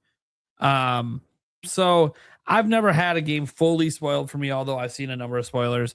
But I've seen a lot of people get really upset over having things spoiled for them. And for me, this is not about Nintendo. This is not about anything for me other than the actual consumers who are spending their hard-earned money on the game. Fuck piracy. My honest to God feelings. Fuck piracy. I don't care if you're pirating games that are no longer available commercially. Go for it. I don't give two shits. Do what you want. Hell, I actually don't even care if you're playing Tamagotchi Life 5 days early or whatever. I don't give a fuck. It's your life. I'm not going to stop you. But my problem is that so many of those people choose to share everything online, to do live streams, to post videos, and all this shit. And it leads to it getting spread all over social media. And it doesn't matter that we warn people. There are people that don't watch our channels that will be on socials and will get shit spoiled for them and be upset that things are spoiled for them because it ruins their own hype cycle for a game. They wanted to enjoy the launch of the game along with everyone else getting it and finding out these things at the same time. And these games leaking early and then played by tens of thousands of players. And I understand games always leak early. Okay. As long as physical copies exist, games will leak early. I get this. But there's a huge difference between, 5 people who got early access from a shop to a physical copy of a game, playing it themselves and sharing a few details online. That stuff always ends up hyper concentrated in areas where people are looking for leaks. It rarely ends up all over socials. But when tens of thousands of people are playing it because it's a ROM, it's impossible for it not to get all over socials. In fact, some of these people do it intentionally to spoil people. They actually enjoy trying to ruin other people's fun. Some of it's just because they claim they hate Nintendo. Some of it's unintentional. I can't speak to the motives of those kind of people, but I can say that it's really pissed me off the entire generation. The Tears of the Kingdom one, there's extra reasons that one pissed me off that I'm not going to get into publicly, but I am really, really, really, really pissed off about this stuff. I've been pissed off about it the whole generation. And I said this on Twitter. I didn't realize it was such a hot take. I'm hoping that Rhythm Heaven is the last Nintendo published game that's a Switch 1 game for the sole reason of Switch 2 is not hacked and the games don't leak. The worst we had was some Bonanza stuff getting out from people's physical, the handful of people that had the physical copy early. Guys, those Bonanza leaks were so minuscule compared to almost all the games that leaked on Switch 1. Like, I know the ending and everything was out there, but it was not all over socials. It was only if you follow people that leak this kind of stuff. Otherwise, you didn't really see it. So I didn't see. The only reason I saw Bonanza leaks is because I'm on the Gaming Leaks and Rumors subreddit looking for stuff. So I'm going to see the leaks because I'm on literally a subreddit that's about leaks. So I'm going to see stuff. But you don't have to go there. So you don't have to see it, it's very unfortunate. I hope this stuff stops with Switch 2 anyways. Because, it feels like it's been just a really, really prevalent thing. But as I said, I'm not anti-emulation, and I'm not even anti-piracy in the sense of games that are no longer available to buy commercially. And I don't mean you go into a store and buy used copies and all that. I understand that. I mean, there are times. What was it? So I was watching a Linus Tech Tips video the other day, and someone did a setup makeover, and they bought 2 old copies of 2 old Fire Emblem games. Spent $400 to buy legit copies. None of that money is going to the people who made the game. I don't give a fuck. Pirate that shit. I don't care. What do I care? What does Nintendo care? You're not even taking money out of their pocket. But anytime you're pirating modern day games that are still commercially available, and I know the excuse given is games are stupidly expensive. That's always the counter. It's 2 things they say.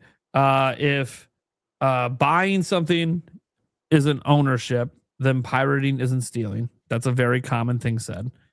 And then the other thing said is gaming's too expensive, so fuck the corporations. I'm going to take it. Well, my response to that second one is very, very, very, very simple. You are not entitled to be able to afford video games, which means you're not entitled to steal the game either. In the end, this is an optional entertainment medium. This is not a need. This is not a person living on the street stealing a loaf of bread because they need it to survive. This is completely optional. Video games could vanish tomorrow. And a lot of people's lives would change. However, you're not going to die because it's not a need. Right? Food, clothing, shelter. Those are the things that you need. You do not need video games. So if a company comes in and in your territory, they're charging $120 for the game and you don't think it's worth it, that doesn't mean steal it. I don't know where this mentality came from that I can't afford this, so I'm going to fucking steal it. I don't get it. Oh, you know what? I can't afford the $20,000 120-inch OLED TV. But I'm not going to go to the fucking store and do a heist and take it home. That's stupid. Oh, these are digital. It doesn't hurt anyone. Mm-hmm. First off, I don't work at these businesses, so I can't tell you what the revenue loss is on pirated copies, okay? I can't tell you because I don't work there. I don't have the numbers. They have the numbers. And I'm not even worried about them, like Nintendo as a business. They're obviously fine. I'm not worried about the pirate copies that hurt Nintendo. But just from a moral perspective, how do you justify theft of an optional entertainment medium just because you can't afford it? That is a weak ass fucking excuse. And I'm not telling you to go get a fucking job and calling you a bum. No, I know economic situations are very difficult. I'm in a game buying freeze. I can't afford to buy games right now. I'm not running around stealing them because I can't afford it. I'll just wait and wait. And if I can never afford the games that I want, okay, fine. Some of the games will get dirt cheap later on sale. Nintendo's games, probably not. Although there's been certain Walmarts that have been heavily discounting Switch 2 games for like really crazy discounts, like 10. They must just have a hard time selling any games at those Walmarts for some of the prices they're selling some of the Switch 2 games for. So congratulations to people that live by those Walmarts, because that ain't mine. There's no cheap games at my Walmart. But yeah, I have a very, very hard stance on this stuff because I don't understand how anyone morally justifies this. It'd be different again if this was a need, but this gaming medium is a luxury. So I don't know. To me, this is like, say you don't like the price of Netflix, like it keeps going up. That doesn't mean if you decide you don't want to pay for Netflix anymore that you should bootleg Netflix and steal all their shows. No, you just aren't going to partake in it because you don't want to pay the fee for it. I don't know how difficult this is. I can't afford to go to concerts at time. It doesn't mean I'm going to hop the fence and go to the concert anyways. Like, this is the logic that we're dealing with. People in these mental gymnastics. Well, you're just defending the multi-billion-dollar company. No, you are a dumbass. It should just be your morals telling you, thou shalt not fucking steal, motherfucker. Yeah. And then obviously the excuse if buying isn't ownership, then piracy isn't stealing. It actually is ownership. You own a license. That's always been that way. Even these physical copies dating back to the 70s. Read the fucking terms of service. You don't own the software. You own the license. Can I interject really quick? Just because, and I know you guys have had these conversations probably way more than me. I'm a little bit less tapped in online. And so maybe there's no real merit to what I'm about to say, but I personally feel like, just from the limited stuff that I've seen, that when it comes to piracy, to me, it doesn't seem like it's really been about the price or them thinking a game's too much. I feel like people who pirate games just like to pirate games. Yeah, they just like. But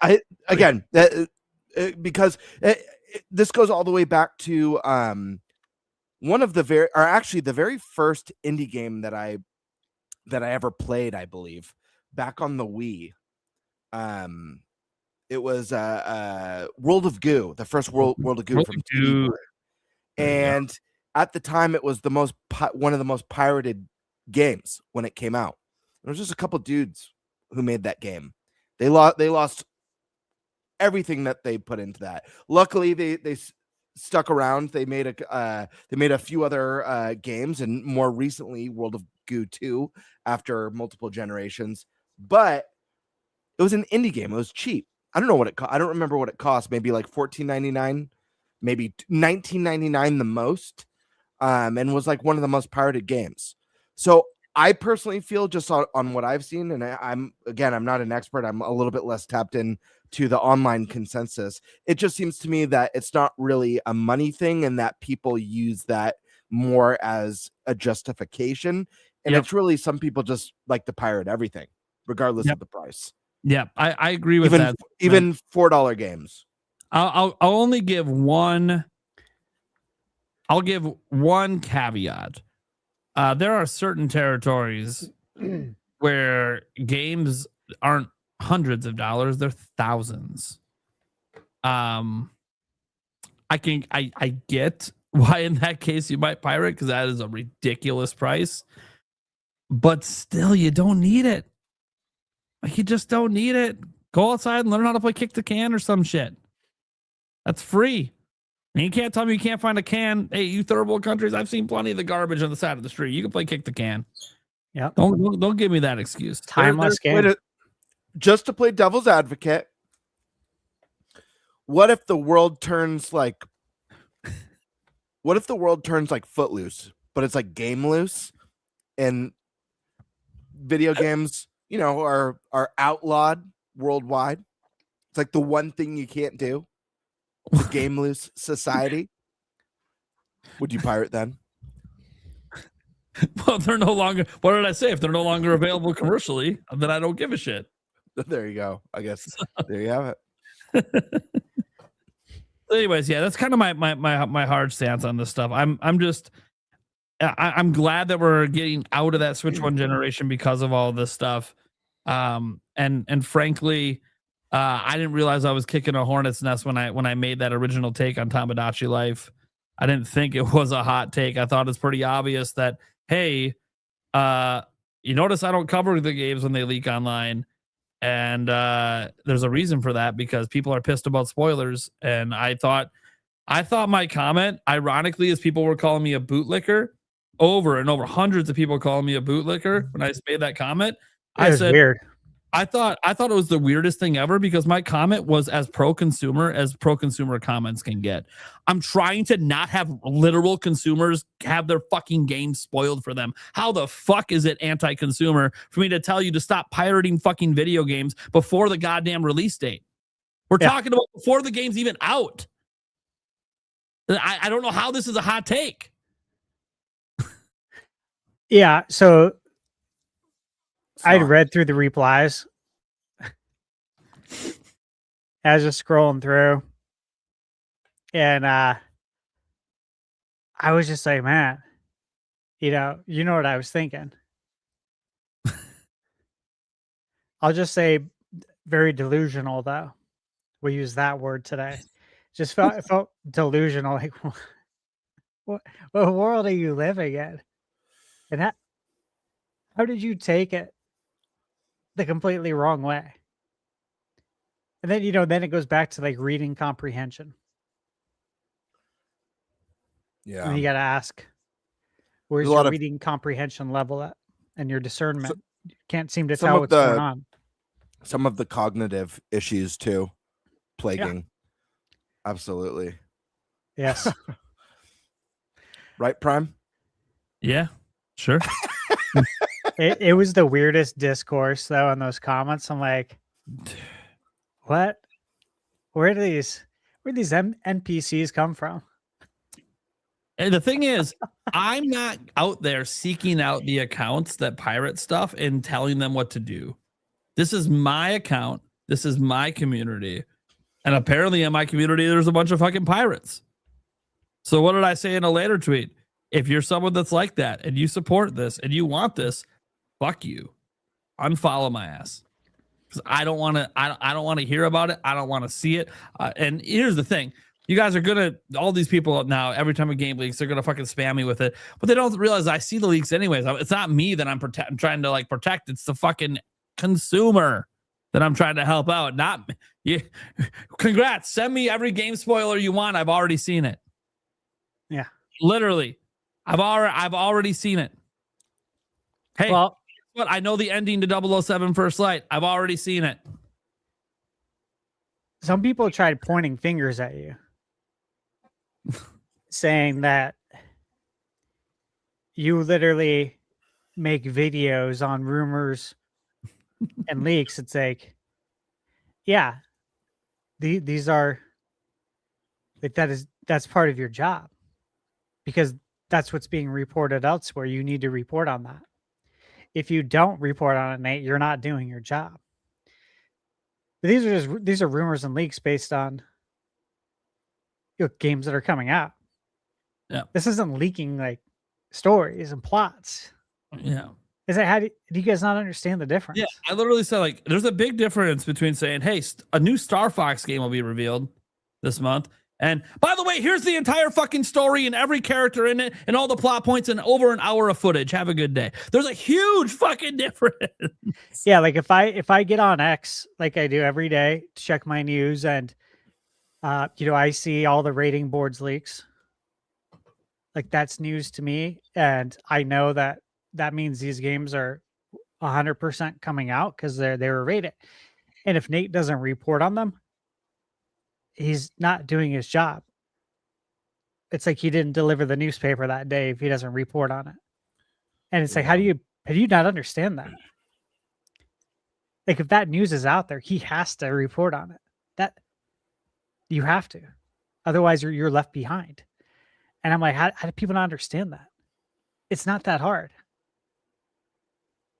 In fact, it's not hard at all. The difficulty level is very low. But that was my take on it when I was reading through it.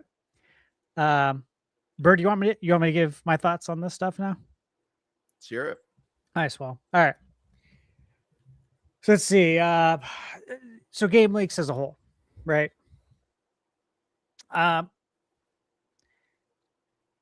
I feel like I don't see them. Like when I know there's a leak, I know there's a leak because I follow the news very closely. However, like when you see that there's a leak, it's like you have to open the book to read it, kind of thing, right? Like I'm not going to open the book.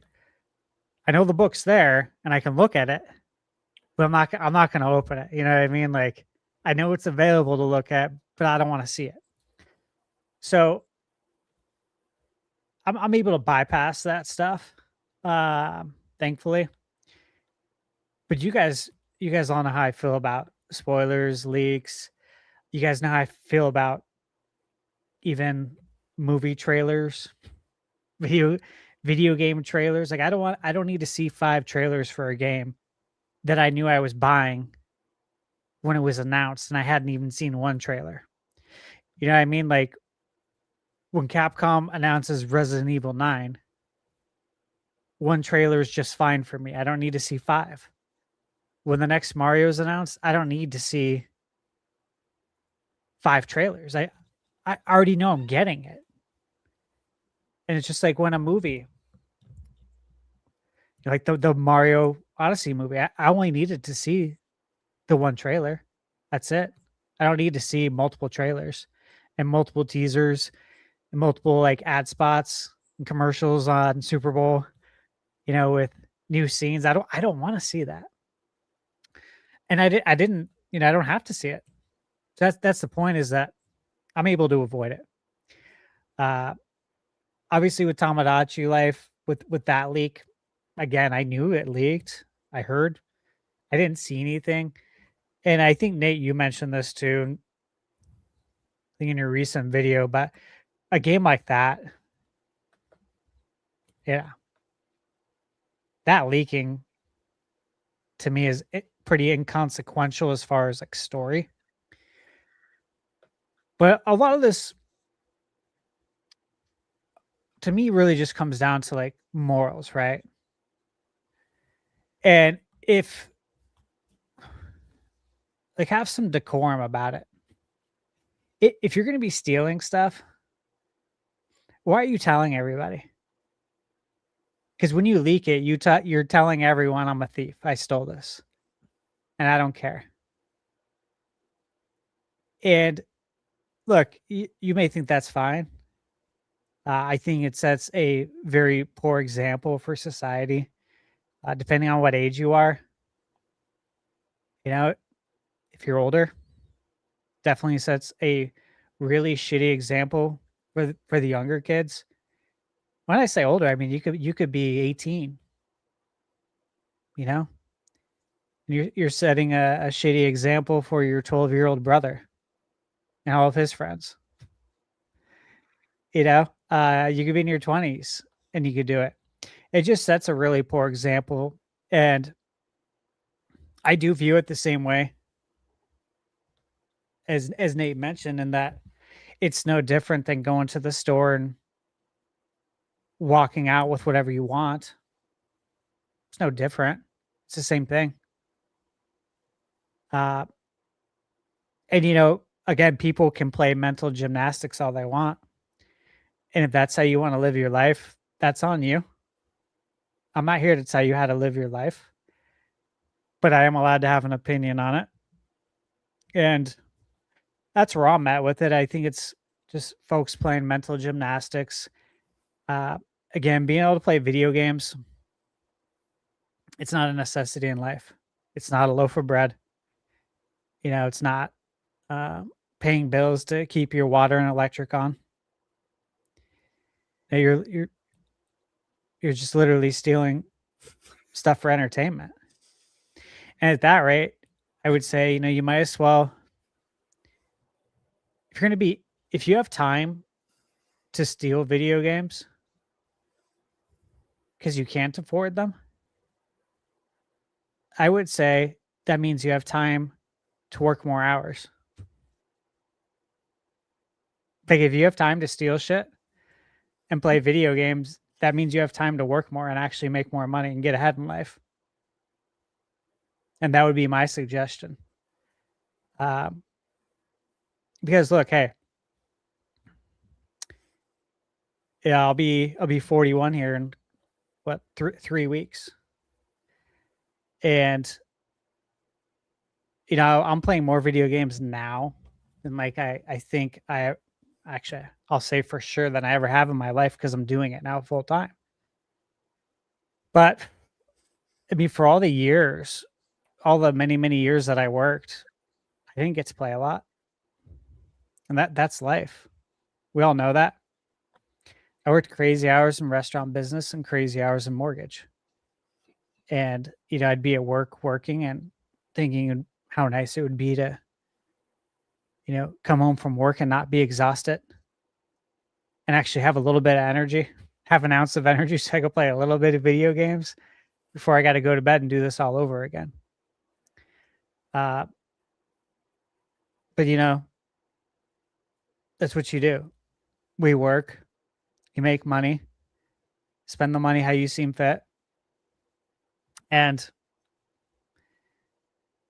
that's why it's like, if you're going to steal these games, like, you got to look at everything else that impacts too. Because if you're doing it and you're telling everyone you're doing it, and then other people are doing it, hey, before you know it, layoffs happen. And to Gamebird's point, why are you stealing indie games? Let me give I guess an analogy, right? But stealing an indie game is like stealing from a mom and pop store. Okay. That's how I look at it. Right? Stealing an indie game is like stealing from your local hardware store, where these folks are like just barely getting by. So to me, that's especially like, where's your conscience, man? How do we think that's okay? Now, to Nate's point, and I've always held this too, in that if the game's not commercially available, to actually go buy the game and make sure the people who made the game get paid for their service. Meaning, like, you have to go on eBay to go buy it from someone because it's not sold in stores anymore. I think at that point, all bets are off the table. You can't buy it anywhere. What are you supposed to do? And again, if you're a physical collector, maybe you want to do it a certain way then. And you have to get it on eBay then and go buy a physical one. But if you're just trying to play the game and there's no way to buy it, I don't see anything wrong with that. But that was my view literally 25 years ago. Like when I was a teenager, that was my view. I think I told you guys when I was in school, I used to buy the pack, a big pack of 3.5 millimeter diskettes. And I'd put Nesticle. You guys remember Nesticle? The NES emulator? I think it was the first one. But I put Nesticle on there with ROMs and I'd sell it for $5. That was my business. I had a little business, in school. It was middle school and it was fun. But again, there's no way to buy these games. And this was like 30 years ago.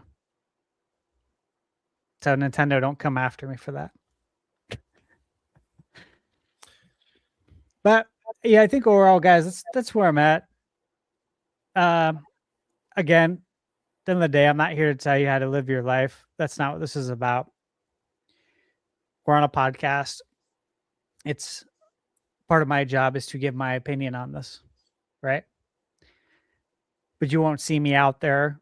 I won't be out there anywhere on social media telling anyone how to live their lives. You do you. But again, have some decorum about it. If you're going to steal, you probably shouldn't announce it to the world. Use your brain on that one, at least. Use your God-given brain and don't announce it to the world and don't spoil it for everybody else. Because again, that's a shitty move. It's classless. This is all common sense stuff, isn't it? You'd think. You'd think. But again, common sense, we know, is not common anymore. However, I feel like you should know this stuff. Apparently not. All right. Good stuff. And real quick before we jump to Eric, I did pull up one of the articles back from 2008 just to give a little bit more on the story that I was mentioning about World of Goo and the creators 2D Boy. So they did a little interview with Rock Paper Shotgun, and they let them know that the piracy rate for World of Goo, guys, this was back in 2008. This is an indie title. I believe it was $20 when it came out. It was available on PC and the Wii. And the piracy rate was at 90%. Only 10% of the player base bought the game. Yeah, so you're robbing from mom and pa.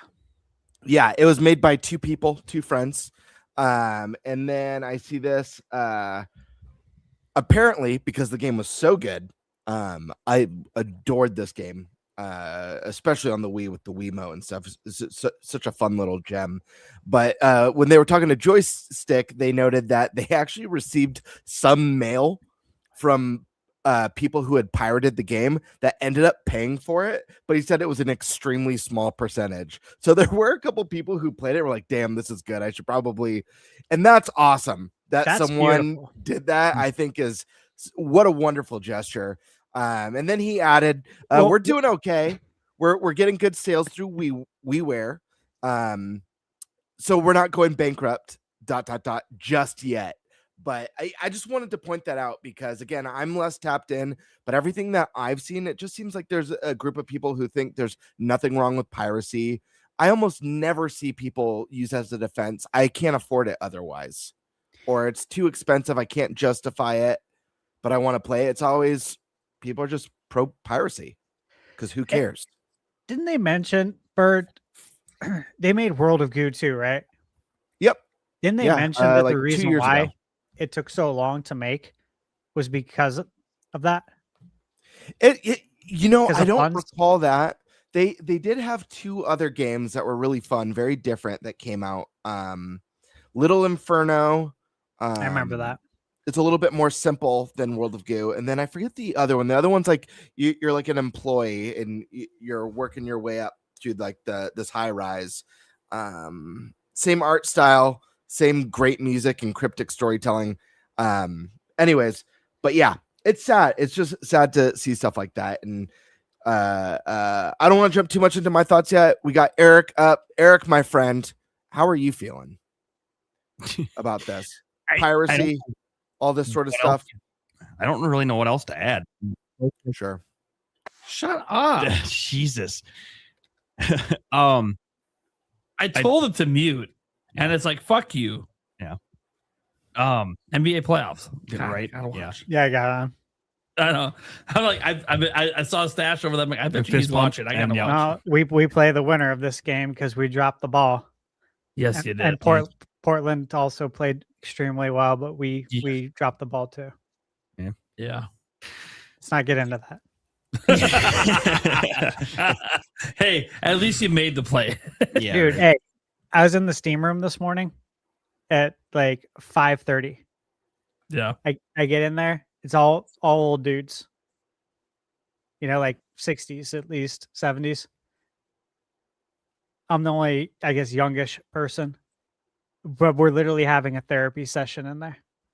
Talking about the Suns. We're all talking about it at the same time. It felt like you're at school at the cafeteria, like sitting at the table and everyone's talking. Nice. But we're all talking and like we can't even see each other because we're in the steam room.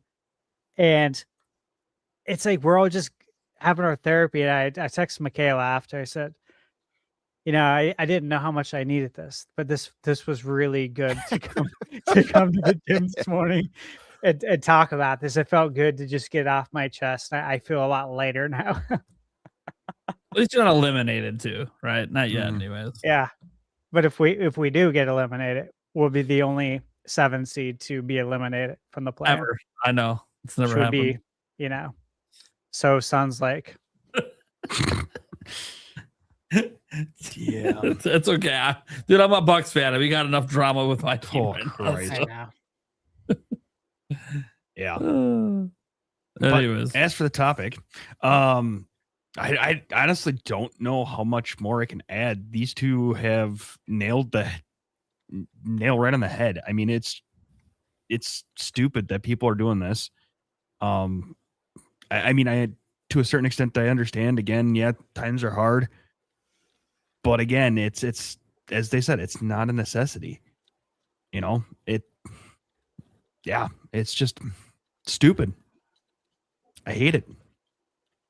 I understand like the emulation of games that aren't out anymore, or you know, you can't pick up easily enough anymore. I understand that part of it, especially when you know some of these bigger companies are refusing to bring them back out or give you a way to play them. You know, I understand that stuff. And it's if you're keeping it to yourself and just kind of doing it yourself, whatever. It's when you start blowing it up to the world and, as Stash said, announcing your crimes. Crazy.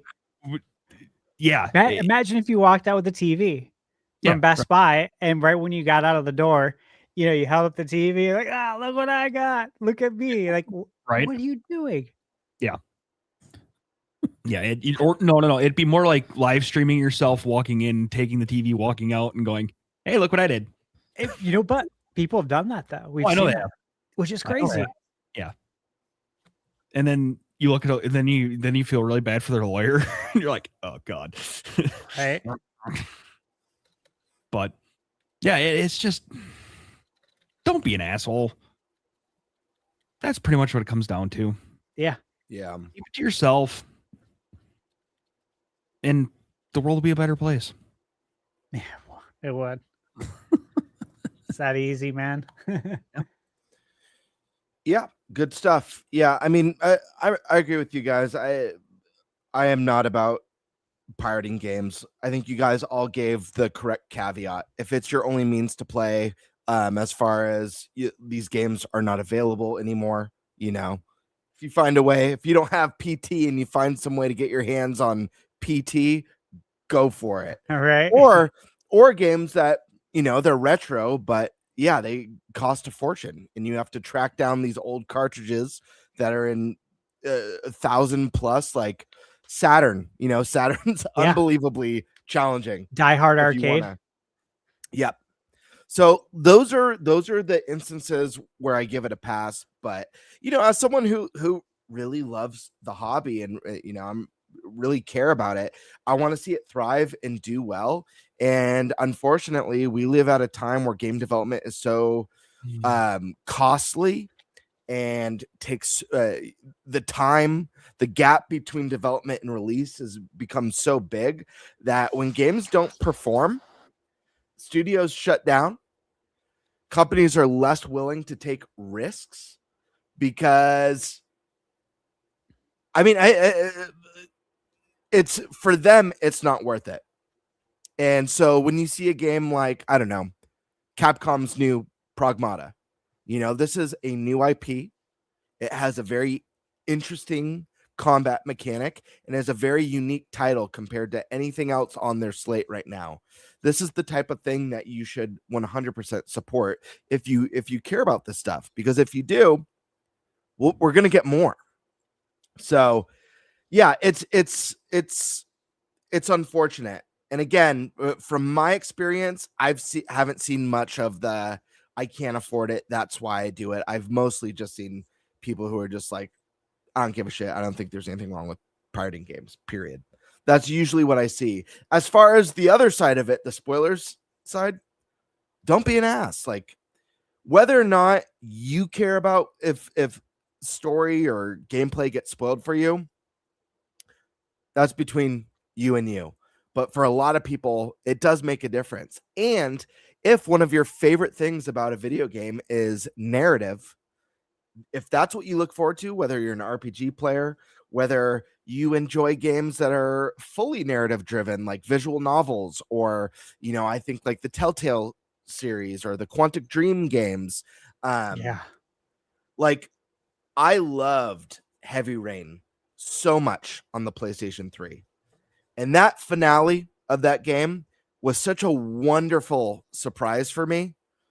If I had known before I started that journey who the serial killer was, I still would love that game, but it robs the magic. It's kind of like how I was talking about, seeing a full lineup before a direct, still exciting. We're getting all these games, but it takes away the magic of experiencing it when it was intended to be experienced. So don't be a dick. Don't ruin it for others, whether it's video games, books, movies. I don't care the medium. Let's be respectful. You're going to do what you're going to do. You're going to pirate games. You're going to pirate movies. And if that's what you're going to do, enjoy it in your own time. Don't ruin it for others. Yeah. Really. I mean, there's not really much more to say than that. And if you want the industry to thrive, and if you want teams to thrive, and if you want indie teams to thrive and unique experiences to thrive, support those games. There's a reason why I'm a day one Suda51 fan. I love his games. He creates unique experiences unlike anything else out there. And without people to pay and support that, he wouldn't be around. There's a lot riding on Romeo as a dead man. Yeah. Because he doesn't have this massive pocket and huge publisher backing everything and taking care of them. So support the games, and if it's a game that you think is overpriced or you don't care about, speak with your wallet and don't buy it. But don't steal it and ruin it for others. I was going to say they aren't buying it; they're stealing it. You're not sending any sort of message to make the industry more consumer friendly. If anything, you're pushing practices on consumers that end up being less consumer friendly because publishers try and protect. Whether you agree with that sort of reaction or not, publishers are going to try and protect their IPs and protect their pockets, and they'll end up just pushing practices on consumers that are even more. And not only or even less consumer friendly. You know what I mean? Practices, Gamebird. That leads to higher game prices too, because they have to develop that type of stuff. Yeah. It's not, they aren't just going to sit on that and develop it for free. It's going to get passed along within the game price. So by you actually, stealing this, they're going to have to try to counter measure it. And that's going to raise the price because it's longer development. Mm-hmm. And you can guarantee that they're probably going to throw an extra little bit on there for we know this is going to get pirated, so let's make a little bit more off the ones that actually do buy it. I'm not saying that's going to be a ton of money, but I'm sure there's some of it.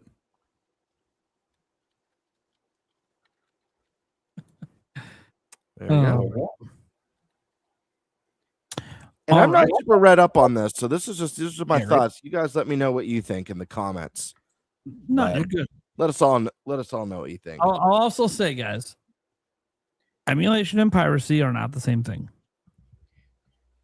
We're very clear about that. You can dump your own games and play it. I don't give a shit. It's not the same thing. Piracy is stealing.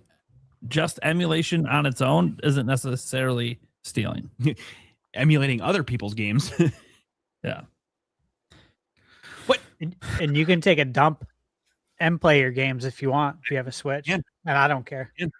You can do it at the same time. Yeah. You can dump your games, then take a dump. We don't care. That's how we roll. Hey, what was that comment? It's my favorite comment of the night.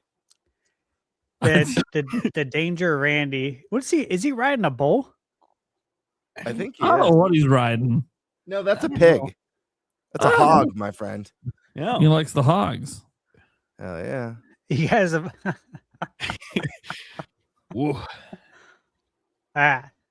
That's too cool. That's great. Thanks for the support, brother. A great comment. Yeah. And I mean, again, this goes along with that. Is emulation considered theft? And it's like, no. There's two different things. Piracy is theft, not emulation. Emulation is actually legal, at least in the United States. Mm-hmm. So it's piracy that's not. Okay. So, I've been racking my brain trying to get a topic here, and I'm gonna grab one that came from the chat. I think this is a really interesting topic, and I definitely don't want to go first on this because this deals directly with what I do as a YouTuber a bit. But what are your guys' thoughts on Nintendo hype culture? And do you think people have, things like an unhealthy obsession with like Nintendo Directs? In general, just like how do we feel about like this hype culture? Because it is a big part of what I do. It's a big part of the internet in general around everything. So how do we feel about this whole hype culture thing? Because again, I mean, we technically participate in some of it just as a podcast, right? We're hyping up games we're excited for. So how do we feel about this stuff? Who wants to go first on this one? I mean, I can. All right. It won't be much, but there's a difference between hyping responsibly, as we used to say, and hyping to a point where it's causing issues with other people. You're hyping to a point like the console warring and things like that. Hyping to a point like that, it gets to be an issue. If you're excited for a game, go for it. Be excited. But you don't have to shit on people who aren't excited for it. You don't have to shit on people who don't like the same things you do. Hyping responsibly, good. Hyping to a point where you're shitting on people, bad. Hey, what does this come down to, though? What did you say last segment? Oh, I don't even remember. Basically, don't be an asshole, right? Don't be an asshole, yeah. That's all it comes down to. It's so easy. Yeah. But people get it wrong all the time. Mm-hmm. Well, people are just assholes. I mean, they like being an asshole. It's very easy to be an asshole when you're sitting behind a user profile that's not your actual name and, shit like that. So don't gotta tell me. The guy obsessed with me today doing some crazy, dumbass shit. Says the only one with their actual name here.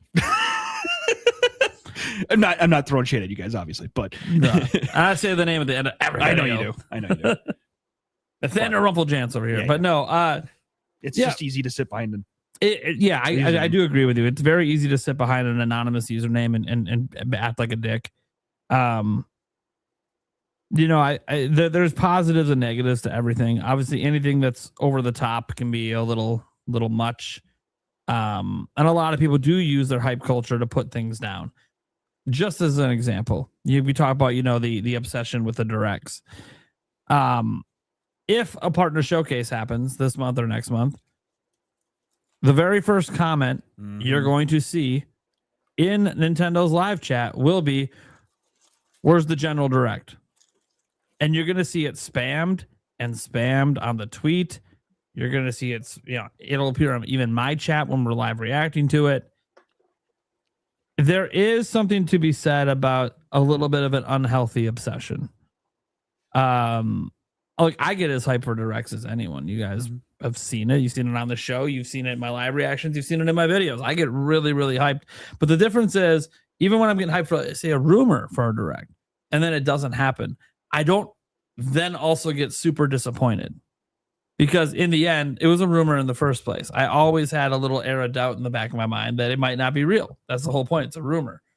But when it comes to the actual events, like think about this. People are going to bitch about a direct.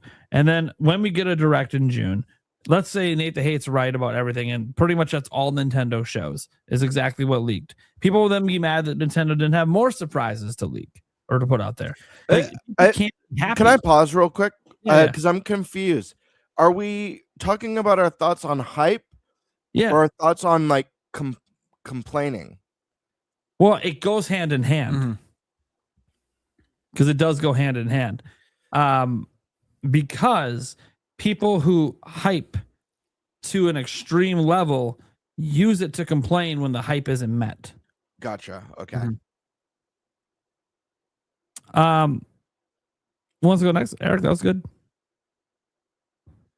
I can go. You want to go? You go. Take it away, man. No, you go.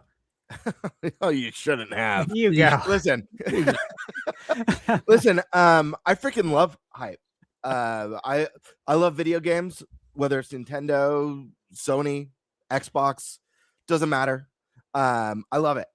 And so when I see, for example, let's take Kind of Funny Games. It's a popular YouTube channel. Greg Miller, Tim Geddes, Blessing, Snowbike Mike, Andy Cortez.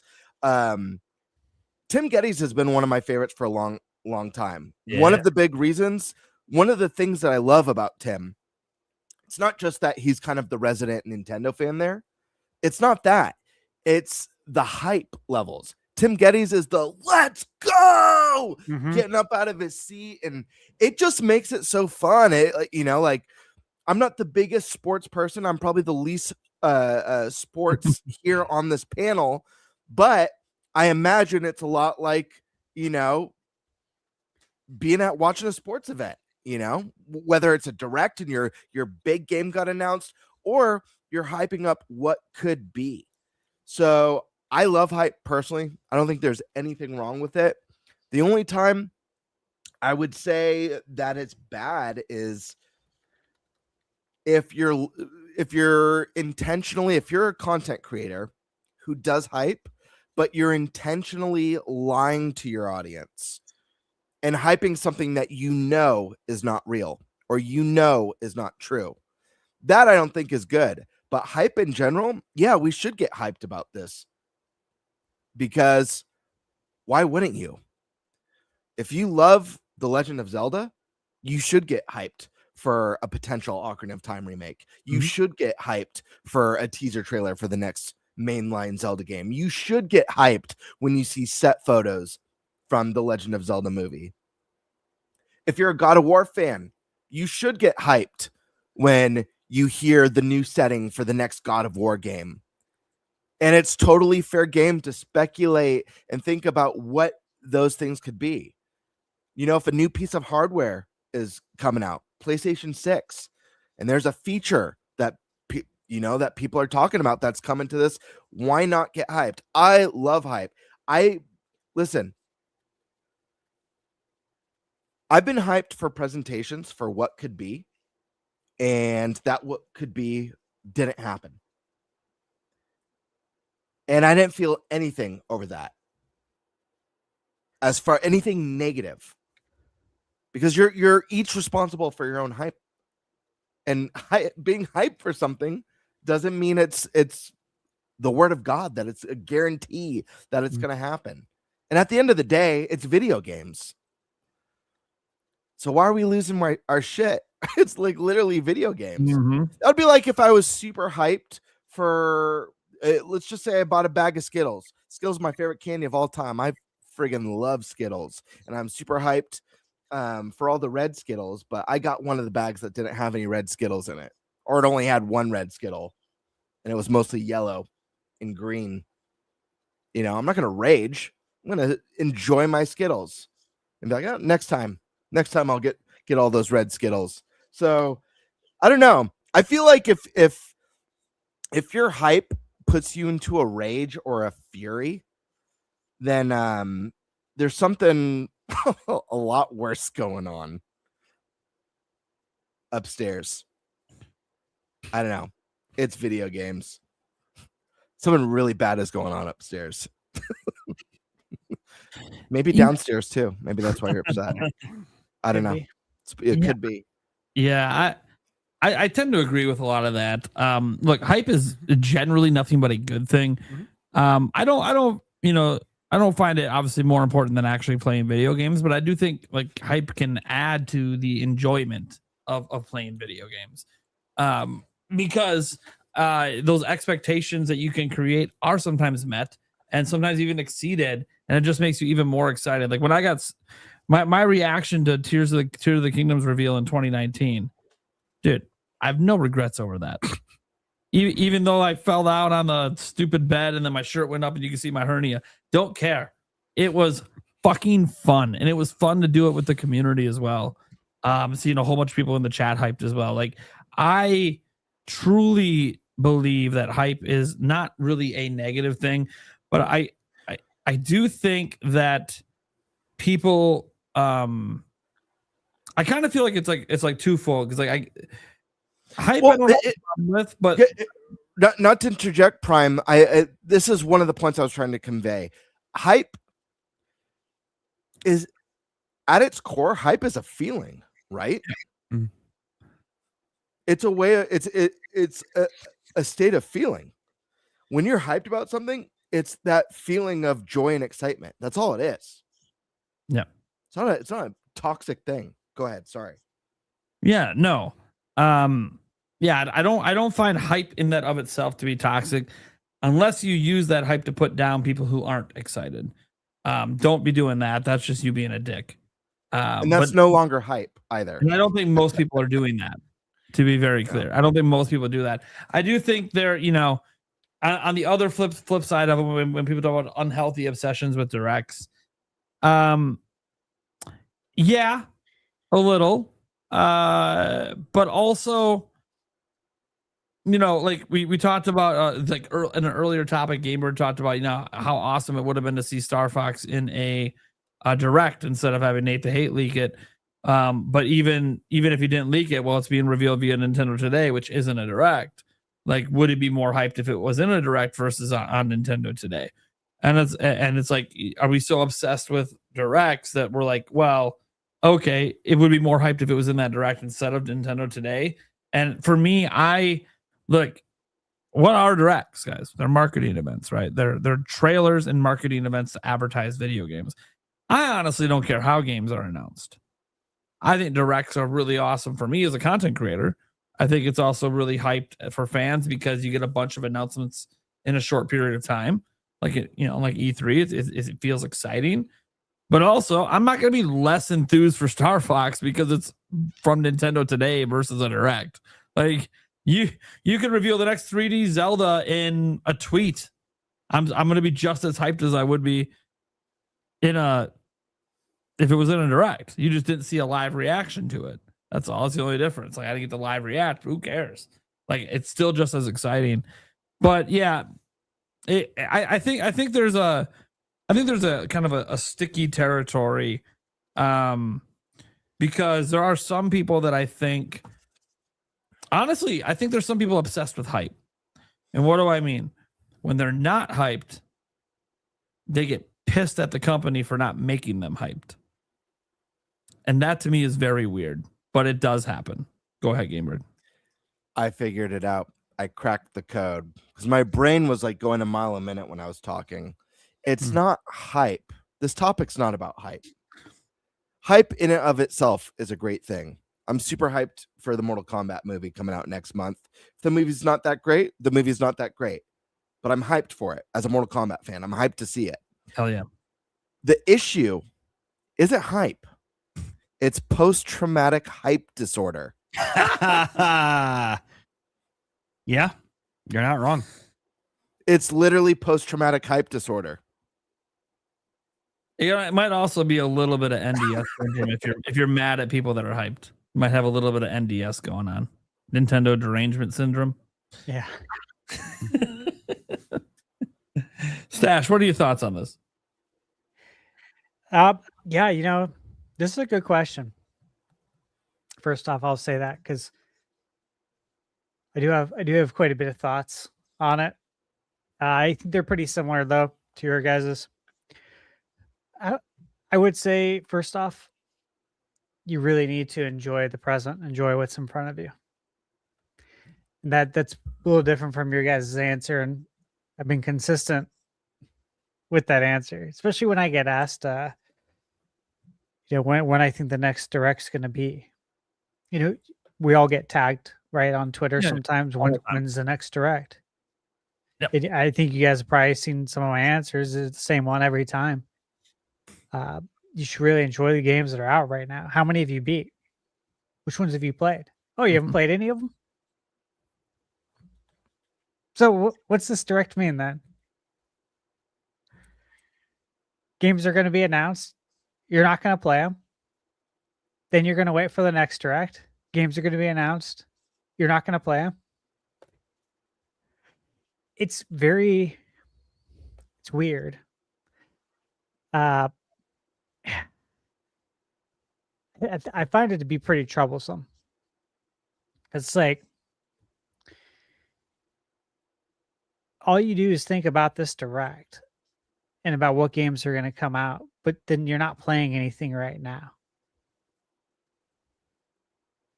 And there's so many great games right now. So what are you going to do when these games come out? I don't think you're going to play them. That's my answer. I don't think you're going to play them. You might play one, and then you'll complain until the next one is announced. And the thing is that you could be using this time in such a more productive way. And I don't even mean like working, okay? I mean as a hobby, you could be using your time in a better way, right? By playing games. I would like to see the folks that just talk about directs all the time maybe contribute, maybe think about contributing to the gaming community in a different way. Because that's not really a contribution. You're really not helping anything. Nobody wants to hear you complain. Nobody wants to hear anyone complain, right? I mean, let's be real. We all have our own shit that we deal with, right? And we all got our hands full in different ways, and so people don't want to hear it. When it's your friends, it's different, right? But when you're on the internet and you're just venting your complaints, I don't know you. I don't know you from Adam or Eve. And I don't know why you're complaining to me about it. I've never met you. I never said there was gonna, it's gonna be a direct. I review games on my channel. I review tons of great games, and these are all games you should play, and you're not going to, because you just have like this weird one-track mind, which I see a lot, and it's like you can't play anything until the next direct is announced, and then even when it is, all you do is think about the next direct and like what's going to be announced, and all you do is get excited about it. And look, the excitement is great. I get very excited too. Bird, like you mentioned, Tim. I really liked Tim. Always liked Tim. Always have. He seems very real to me. Like he's a real fan. He gets it. He's one of the people who understands that this is something that he gets to do, not something that he has to do. I really respect that about Tim. Always have. And I see Tim's excited. That's how I get. That's been my whole life too. That's how excited I get. For pre-3, for Space World back in the day. For the issue of Nintendo Power to come in the mail, the E3 issue, right? Yep. All that stuff. Like that's been my whole life. So I totally get it. And you should do that. You should be excited about it. What I don't want people to do is lose sight of what's in front of them in the present, because there's so much to enjoy right now. And if all you do is look forward to that next direct and you don't play anything right now, what are we doing? It's just a circle. And you never stop and do anything different. You just keep going around and around. So I would just like to see people play more games, talk about the games online, contribute in that way, but going online and just complaining about when the next direct's going to be, when's Call of Duty coming to Switch, and when's this and that. If you love Call of Duty so much, why don't you have another console to play it on? It's just, there's some odd stuff out there. Well, I will say this for the Call of Duty one. It's possible because the 10-year contract was signed, so Call of Duty's coming to Switch 2. They might have sold their other platform to buy a Switch 2 because it's expensive. And they figure my favorite franchise is coming here. So now I get that plus the Nintendo games. Yeah. Well, for that, I'll just say be patient. Obviously, it is going to happen eventually. Yeah. It's going to be. But if you're that addicted, man, you should wait until it's literally on store shelves. Look, if you're missing Call of Duty that bad, guys, you have a phone, right? Call of Duty Mobile's still there. Yeah. You can answer the call there because it's a phone as well. Look, I don't want to sound down on it. Overall, I think it's really great to be excited and hype. I actually love the hype culture. I really do. Nintendo fans get more excited, I think, than anyone. If anyone out there thinks that Stash doesn't like hype, because right now he's kind of talking kind of mellow about things, all you got to do is see any of our episodes right before a direct happens, because they always announce the directs on Wednesday, so that we do our episode and we're predicting that you should see how excited and how smiling because it's excited. It's like gamer Christmas. It's like Christmas, yeah. As a kid, not as an adult. As a kid. A new Metro game's getting revealed tomorrow. That's exciting. Yeah. That's awesome. 2039. Yeah. Yeah.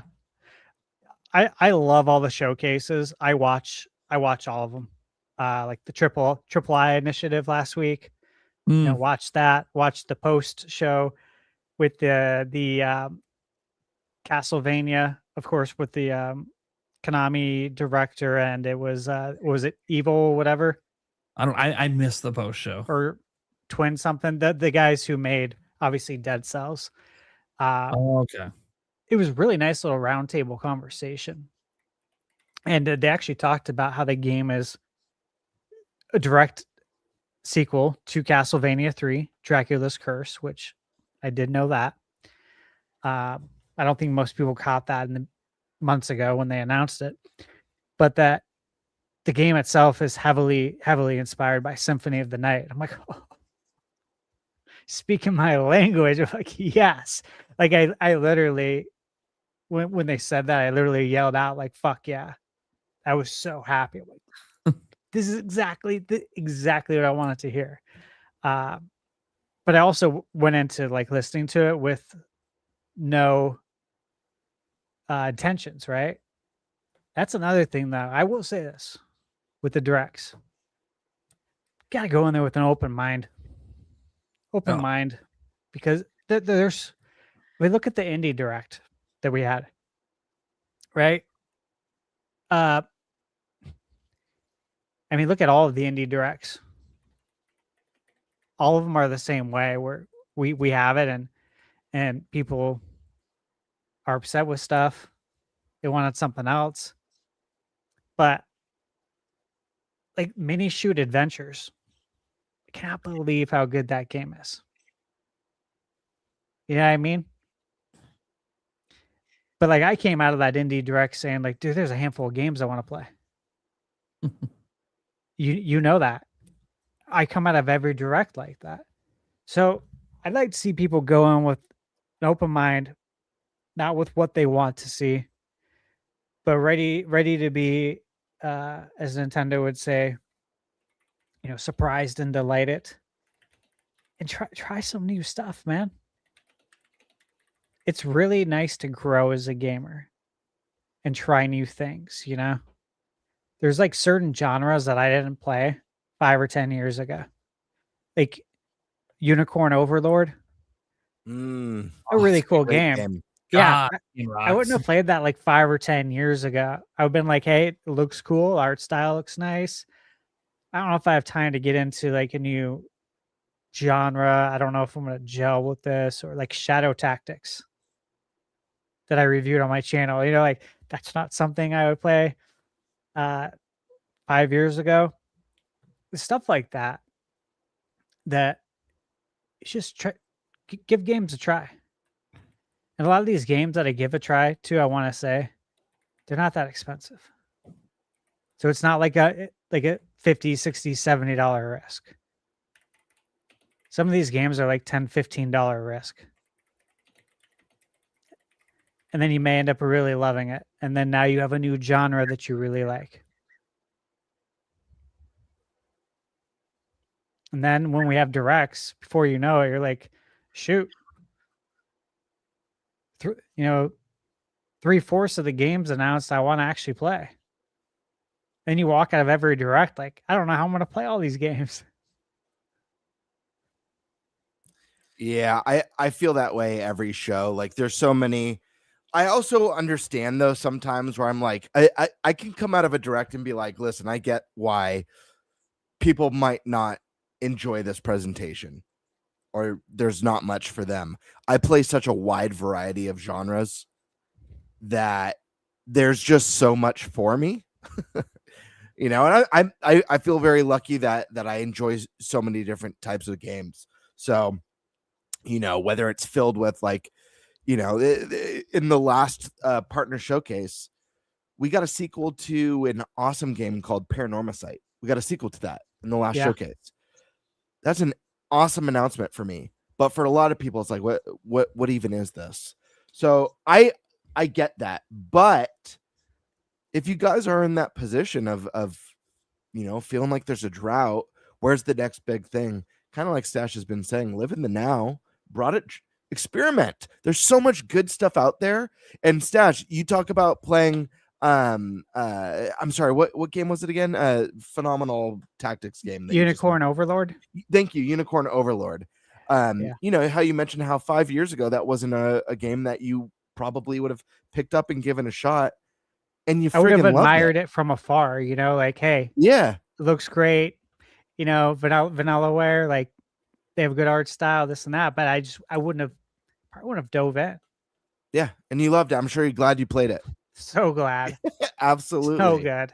And that's a really cool feeling. And I know I've had that too. Anytime I dove into any sort of genre that was kind of new or different, my first tactics game, I didn't know if tactics were for me. I grew up playing these expansive JRPGs and adventure games like Zelda, and then seeing like this grid format and like the grid throws you off at first. I'm like, this looks like work to me. I don't know about this, and now I love them, and I think Triangle Strategy is one of the best games from that team. Another one, I don't know if you played this, not from the team that made whatchamacallit, Unicorn Overlord, but what was the game? Did you ever play 13 Sentinels? No. Who's the developer? Aegis? Yeah, something like that. See, I haven't played it, but I know that I know these random facts, but yes. I know you're not going to feel a drought stash, but if you ever do, pick that one up. You'll love it. Okay, try new stuff, guys. Yeah, you should. And like roguelites too. I know a lot of people are like, oh, I don't like that, you can get like items, but then if you die, you lose them. That's like how the genre started out. But as the genre has matured, and I think as developers have taken player feedback, they've learned that, okay, we need some of these abilities to stick, right? To where they feel like they're actually getting somewhere in the game and they're improving their player. And they've done that. Like I remember Hades when that came out. I was like, I got to play this game. I've never played a roguelite. I'm going to play it. Absolutely loved it. I'm like, I was addicted. Then I told my cousin about it. He's like, what's a roguelite, dude? Like, what is this even? And he was not happy about the idea of like losing your progress when you die. I'm like, just play it. You'll get it once you play it. And then now I've played so many roguelites. They're great. Bird, you played the beat 'em up roguelite. Yeah, Absalom. Amazing. Yeah. Which, as you know, I'm gonna get on Switch 2 now. It's just waiting for it to. The physical is announced already, just waiting for the digital. But yeah, that's the thing, man, is like those are all genres that we hadn't played previously. The strategy game, the tactics games, roguelites, roguelike. There's a distinction with those. Mm-hmm. Yeah, there's just then indie too, man. There's so many great indie games. Too many. People got to put some respect on that.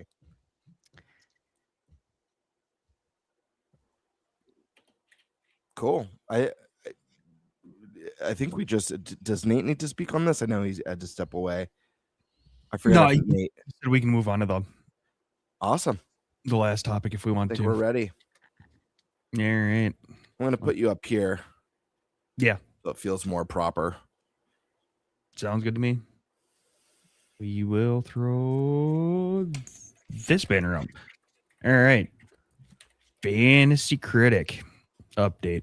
Let's go ahead and get that screen shared here.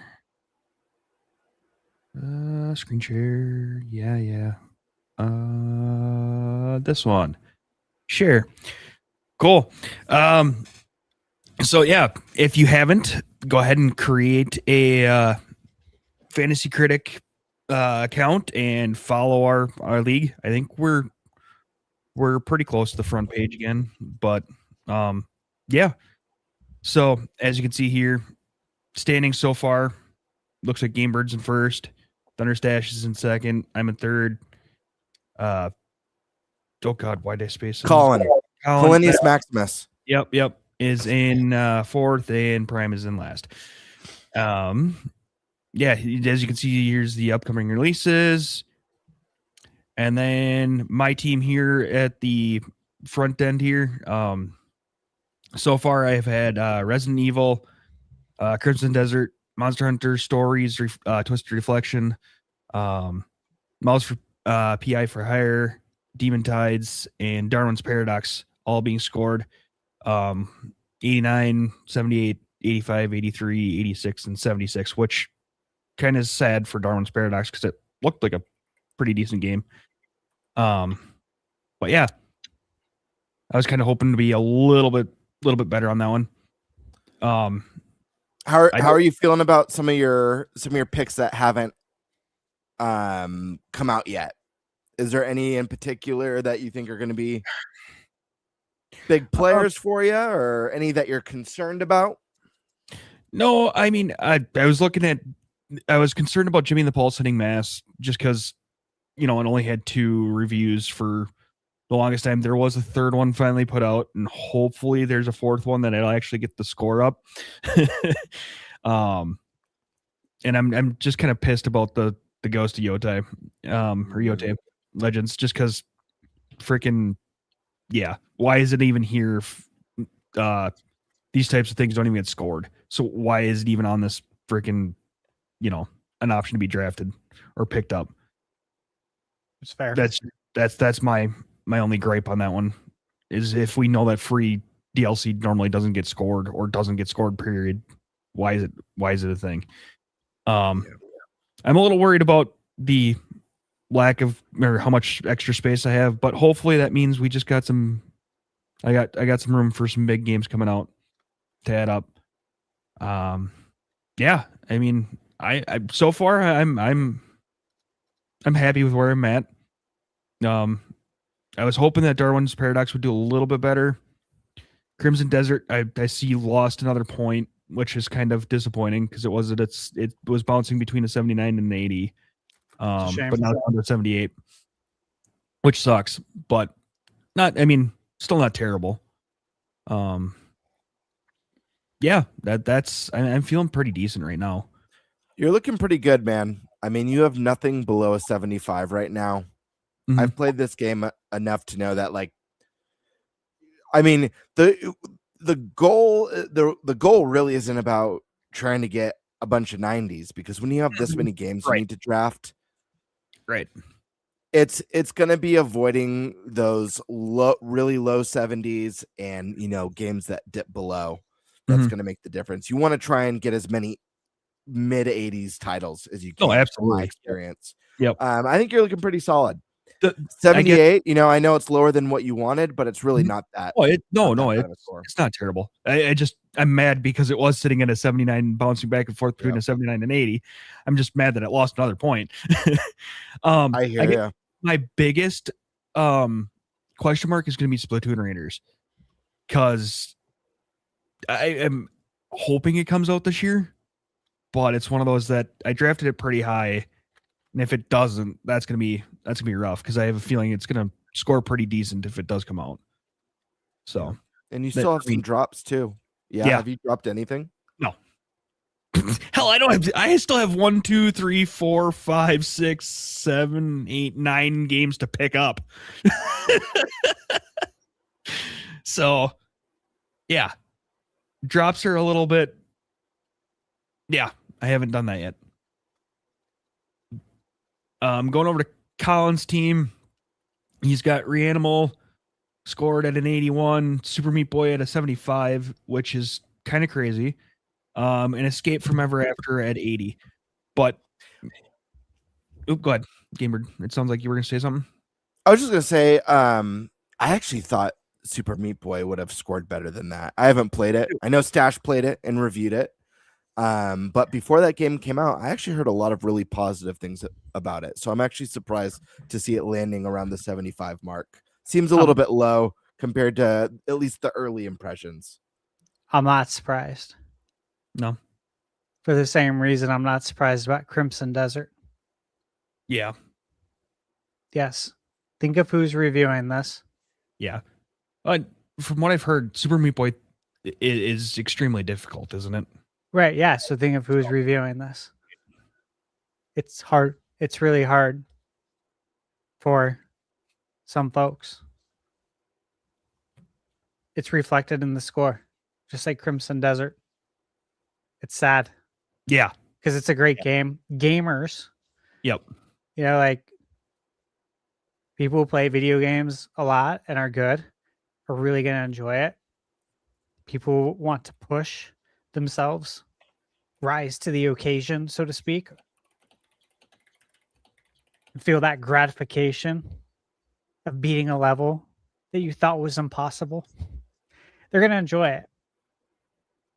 But I had a feeling it was going to be below an 80 because of those reasons, sadly. Yeah. No, I get it. That's the crappy thing about reviews and stuff like that. You may not agree with it, but that's what we get. I will say he has some pretty deadly picks that make me nervous in here. Yeah. Forza Horizon 6, I think, is almost a guaranteed 90 plus.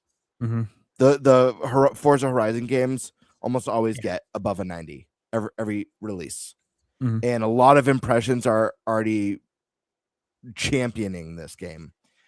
The other one that I think is a potential 90 plus is Trails in the Sky second chapter. The first game got its remake last year, and I think it got a 90. And Trails in the Sky 2 is widely revered as the way better game in the first trilogy, by all accounts. So this is another potential 90. The third one that I feel like could be a 90 plus is Saros, the game from the creators of Returnal, which was a smash hit when it came out. It's the game about the deep state, right? Yeah. About shadow government, the deep state. It's like a Is it like a simulator? No, it's like a George Soros simulator. Yeah. No. Going with that. It took me a minute. I'm like, yeah. Every time I see that title, I think of that. Soros. You owe nothing and be happy. Fuck off, bro. Yeah, those three are a deadly combo right there that make me nervous. And if Fortune's Weave is anywhere near as good as it looks, Fortune's Weave too. Yeah, that's pretty up there too. He's not starting as hot as he's done in previous years. Yeah, I've seen. But to be fair, he's only got juggernauts that have been rated. So, yep. There's only got 2 spots left, 2 open spots left too. So crazy. Yep. Now we're on to Game Bird with Replace scoring at an 80, Neo 3 with an 85, Mugenics. Oh, did that drop? Was it at a 90 or was it? It was at a 90 for its first hour. Okay. First hour or two. Okay. And then dropped a point. Got it. Okay. So Mugenics at an 89, Cult of the Lamb Woolhaven at an 86, and Pokopia at a 90. Replaced is obviously my biggest disappointment, but I do think Replaced will bump up. This is for the last I checked, there was only 30 reviews for it. I think Mouse PI already has 60. This game will easily double in reviews. We'll at least get up to 60. I have a feeling this one could bump up to at least an 81, maybe if I'm lucky an 82.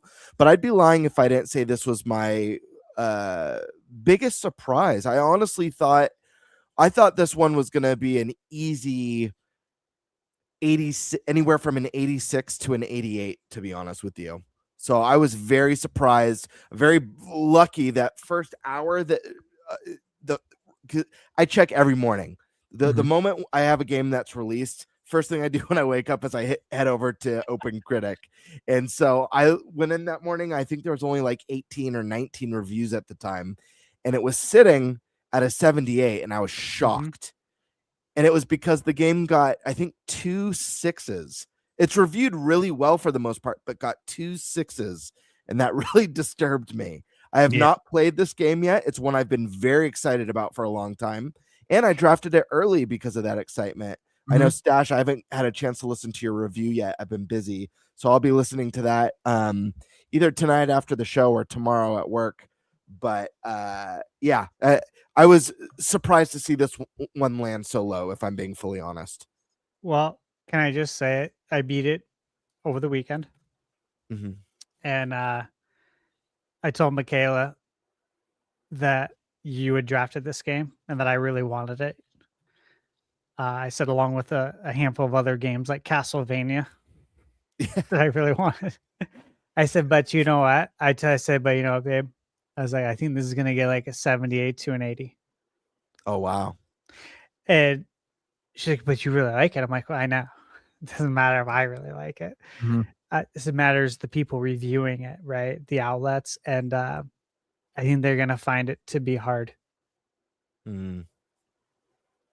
And I've read some of the reviews. I've read some of the notes, and that's the direction it went in. It's you won't have a problem with it. You're going to love it. Hell yeah. But the score should be higher. I mean, just again, which is sad. Like, it makes me annoyed because I know why some of the scores are lower. Like, sure. But yeah, I was hoping to really nail that one. I have some concerns with some of my picks, not based on reviews, more based on, here's the thing. This is a really weird year because of a game that Thunderstash has drafted, and that's Grand Theft Auto. And one of the reasons why I cannot wait for this game to land is so we could start getting some release dates for some other stuff, because you just know everyone's waiting for that locked in GTA release so they can finally announce official dates for their stuff.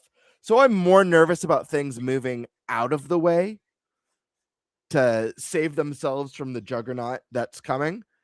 But as far as ones that I'm feeling pretty good about right now, I'm feeling really good about the DLC for Dave the Diver. Mm-hmm. I'll be honest. I think it looks really good. It looks meaty, and Dave the Diver is fantastic. The other one that I'm feeling really good about is Onimusha. Part of that is just a bias for the series, but guys, it is no secret that Capcom is freaking flying on all cylinders right now. They don't have a single miss. They are just crushing. And if this game does indeed still launch this year, like it's planned, I don't see any reason why Capcom wouldn't win for Publisher of the Year this year, because they're dominating, not just in their games, but they're delivering the highest quality Switch 2 ports around. So those are two that I feel really good about. Some of the other ones, I mean, I feel good about all of them. It's more, like I said, Grand Theft Auto and games that may or may not end up releasing this year due to some of that chaos. But yeah, I'm feeling really good. Replaced. It's my only disappointment. I was expecting somewhere between 86 and 89 on that one. I thought it was a lock. So it's obviously, not having played it, just based on the team working on it and everything we had seen leading up to its release. That's it. Yeah. Okay, then we move on to Thunderstash's team. He's got Dragon Quest 7 Reimagined, rating out at an 83, Final Fantasy 7 Remake Integrate, rating out at an 88, Mio Memories in Orbit at an 83, Pragmata at an 87, RE7 Switch 2 at an 87, and RE Village Switch 2 edition at an 80. How you feeling about your team there, Stash? Well, I will say that once my points for Pragmata are added, I'll be in first. I haven't been at it yet, of course. Yeah. So got 17 points waiting to be added there. Who knows? Maybe more. Mm-hmm. It was probably going to stay there, but yeah, I feel good. GTA, obviously happy. Adventures of Elliot, nothing's changed there. Lego Batman, Threads of Time. Haven't seen anything on it lately. Goldman, I played the demo. I think it's going to do very well. Mariachi Legends, very excited for that. Heavily inspired by Symphony of the Night as well. Beautiful art style. Yeah, so cool. Bloodstained, you guys know how I am on that. Edge of Memories. So interestingly, there was a report that a bunch of games from Nyaicon were canceled. And I was concerned. I looked into it some more recently, and it was misinformation. The I was about ESRB physical edition is canceled. The report was that these games are canceled, period. It's like jackass. Yeah, I was about to say, usually Terrible Fantasy reporting. Critic is really quick, like same day a report like that comes out, they will put the will not release this year. Yeah. Like usually very quick, or will not release. Game is canceled. Little asterisk next to it. Yeah, so I'm happy about that though, that it's still coming out. Again, Beast of Reincarnation. You know, it was shown at what was it, the Xbox, the last event, maybe a month or two ago. And that was the first counter pick of the season too. Mm-hmm. Yeah. And it was funny when right after that Xbox Direct, everyone on social media was like talking about, they're like, I can't believe how good this game looks. I can't believe like this company is the company that makes Pokemon. Like this looks really good. And I saw nothing but positivity, which made me even more happy that Nate counterpicked this. Because I already believed the in trash it. talk going. But when I saw all the people believe in it, you know, as well, I'm like, hey, it's fine. See, it ain't about belief; it's about reviews. I'm not worried. I was gonna say, yep. Not worried one bit. So hopefully it's not too hard. I think it'll be in the 70s. You know, if it's too hard, it's going to be a 78 at best. Silent Hill Townfall, the last Konami event, looked really good. I picked it up. And, you know, I picked up these ports because so many people shit on Elden Ring for Switch 2. And I believe in it, and I felt compelled to get that one because of that. I really did. Look at the score in the 80s. Either way. Yeah. And you guys know I love indie. I still have, 6 picks to make. And I have all my bidding. Mm-hmm. And, you know, Game Bird, was it you that snuck in Ocarina of Time, or was it that was Calinius Maximus? Yeah, you snuck that in there. You know, when Nate the Hate came out with that, I thought someone for sure was going to bid on it. I was like, people are going to fight for this, but I made the decision, whether or not Nate is wrong or not, I made the decision to drop Mario just because it seemed more and more likely that we're not going to get a spring mainline direct. And the closer we get to the end of the year, the less likely I feel we are to get a 3D Mario landing this holiday. I think we'll see Mario 100% this year. That doesn't mean, again, I'm on the record many times saying like there's no rules when it comes to Nintendo, and you should feel that way. Nintendo could literally announce 3D Mario in June and release it for the holiday. They could do that, no problem. I just didn't want to take the risk of someone locking me into it, and it doesn't release or get announced this year. Once Nate the Hate, I felt like once Nate the Hate said that, I was going to get locked in, and I feel like without anyone saying anything, I was safe to coast with this because no one would want to take the chance. But having a voice like that say it, I was like, screw it. That being said, it never feels good to do a drop because they are limited. So I made it. I will feel absolutely horrible if Nintendo announces 3D Mario. Horrible in Fantasy Critic, not horrible outside of this. I'll be thrilled and to the moon. But I will feel awful if I drop 3D Mario and I have the lowest budget out of anyone right now. Yeah, I don't think you're getting that one back. Yeah. It was worth the risk to me in the event. Yeah. I keep wondering when Mina is gonna drop, because I always have my calendar, and there's like an insane amount of games, and then in the back of my mind, I'm like, there's also games that we know are coming within like the next 45 days, right? Mm-hmm. Roughly.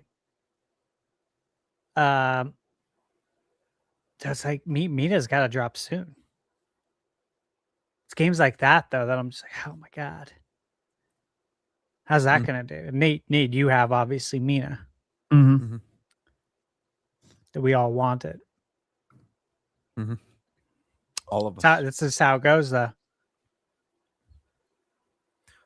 Stash, do you have a particular? If you could pick, because I asked this of Eric, and I gave my examples.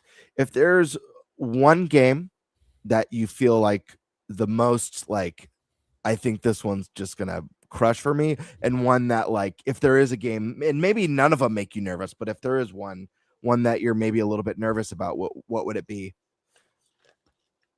And guys, you don't have to say what one you're nervous about. I don't want you to potentially give someone a counter pick, but I'm asking in good faith. I'm not asking to be like, oh, I'm gonna counter pick the one that people are saying they're the least confident. I'm literally asking in good faith.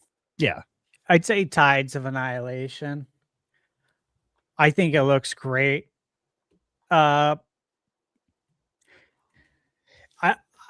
It's tough to say because it's like it's got a female lead. Sure. And I don't want it to get compared to Forspoken. And I know this sounds like surface, but I have to think that way if I want to think about how it might review. And I feel like they use some of the same colors too. Sure. Like on the cover art, on like the key art. And like, I know this sounds stupid, and it is stupid that I have to think in this sense. But I hope people's brains don't automatically go to Forspoken. You know what I mean? I hope they can see this for what it is. This is this game has no connection to that. So I hope they don't just look at it as another Forspoken.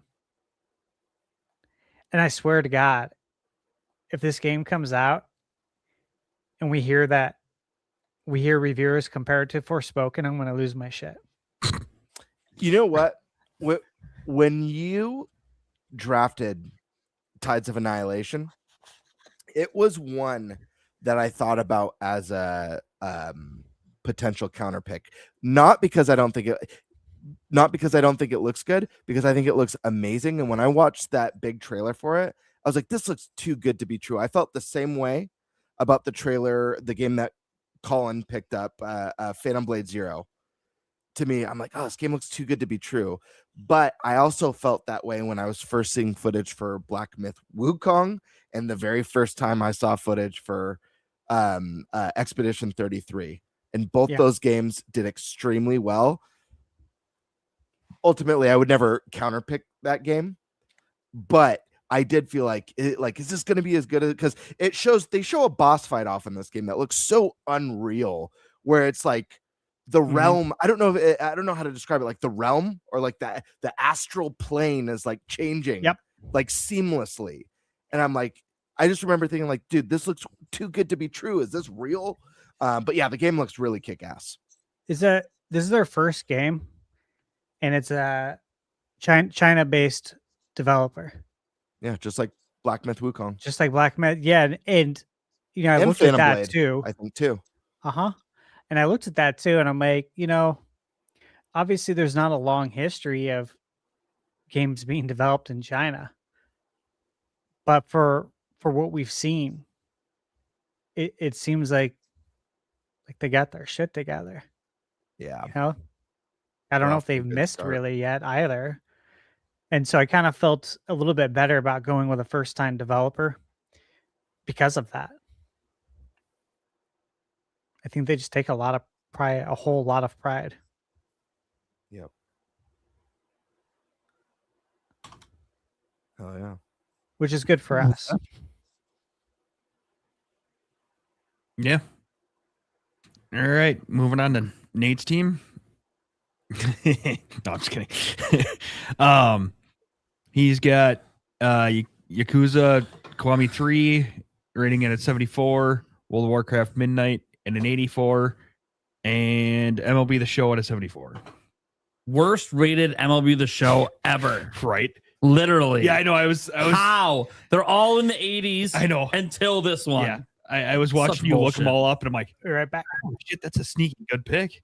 And then, nope. Nope. Literally, I looked up every single MLB The Show, and I'm like, dude, this is an easy. Who's not picking MLB The Show? It gets in the 80s every year. Nope. Just kidding. Just fucked. And Yakuza is just a disappointing one. Mm-hmm. That's just after how well they did with the first two and how well they reviewed, and they literally delivered exactly what fans wanted. They fucked up the third one so bad. And the last new entry was a Game of the Year candidate. It got like a 92. Yeah. You It got felt the short like end of the such a stick with that safe one. fucking pick because Yakuza always does so fucking well, and then they just fucked it up. So mad. I'm so mad about that one.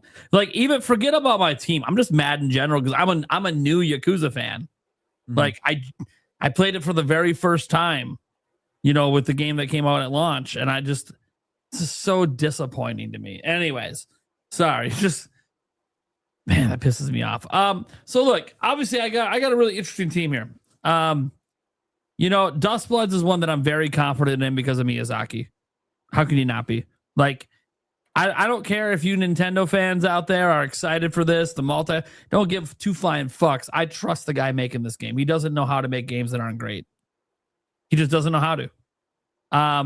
The thing is, the one part that's nervous is having Nate the Hate say that, oh, it's going to be a really late this year release, which means it's also a candidate to be delayed. Hoping not, because it might not come out till December, but we'll see. If we get past the next direct and there's no date for it, I'm going to be very nervous. Like, I don't know if I'm going to drop it, but I feel like I got to consider it. But we'll see. Mina the Hollower, I've never been more sure that a game is going to review well than I am in Mina the Hollower. Even more sure than Miyazaki's Dustbloods. The demo is fantastic. And what we got to learn behind the scenes with this game, the way it looked at PAX East, they did a panel there. It looked fantastic still. Yacht Club games, this is like a love letter game. I am not worried at all. It might even be my top performer of the year. I can easily see this game getting like a 90 or a 91. Then you get to some other ones like Rebirth. Obviously, I assume Rebirth is probably going to do well. It did well in other reviews, and obviously it's already announced for Switch 2, so it's just a matter of has to come out and hope it's a good port. I'm assuming it is because, again, remake was, but you know what happens when you assume Yakuza Kiwami 3 happens. Again, though, we know what Rebirth is. So, like, as long as the port is done well, it's going to review well. I don't know why. I mean, the estimate of 7 there is just because the game wasn't in the database at the time. It's officially announced now. It's still not in the database, but that's okay. Tomb Raider Legacy of Atlantis. That one I feel is more of a risky pick. But is one that I'm still pretty confident in. I've re-looked over the trailer a bunch of times. It looks really good. Blood of the Dawnwalker. I don't know why it's only estimated to give me 7 points. These estimates suck. They do. That's going to be in the 80s. Have you guys seen the trailers on that game? God, it's so good. It's so good. World of Warcraft did exactly what I thought it would. So finally, one that actually has performed the way that historically expansion packs perform for World of Warcraft. The Half-Life game, I'm surprised no one's counterpicked me on that one yet. Especially with like the Steam machine being delayed. I was like, God, at what point do I decide to drop it? Because it ain't coming out if the Steam machine doesn't come out this year. And I don't even know if that's going to happen this year now. Persona 4 Revival. I'm never really worried about Persona, nor are even the estimated reviews have it up in the 80s. Professor Layton, we got to see it again. Finally, in a recent event, we got to see Professor Layton. Again, looks great. I have no major concerns over Professor Layton. They always review pretty well. This one's been cooking a long time. Assassin's Flag Black Flag Resynced. Apparently, media is playing this thing tomorrow. So it's either going to be revealed tomorrow or it'll be revealed next week because the embargo for the preview they're playing tomorrow is next week. So either tomorrow or next week, we're going to see this game. I am not worried at all unless the previews come out and they're like, it's a fucking mess. I don't think it will be. Ubisoft needs it to not be a mess.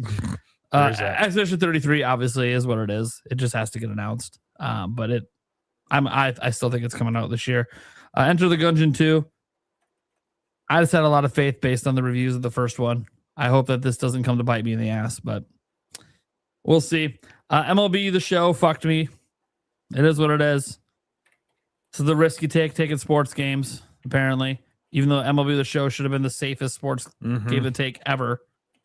Total Warhammer, that is just the Warhammer 40,000 games always end up reviewing pretty well. So I'm just kind of going off his historical data there. Delta Rune Chapter 5, all the other chapters reviewed very well. So I always figure that one. When K's are cut, I'm fucked. There's not enough reviews of the Switch version. Needs to be how many? At least 4? I think it's 4. Yeah, there's 1. So please, other Nintendo outlets, decide to review this game late.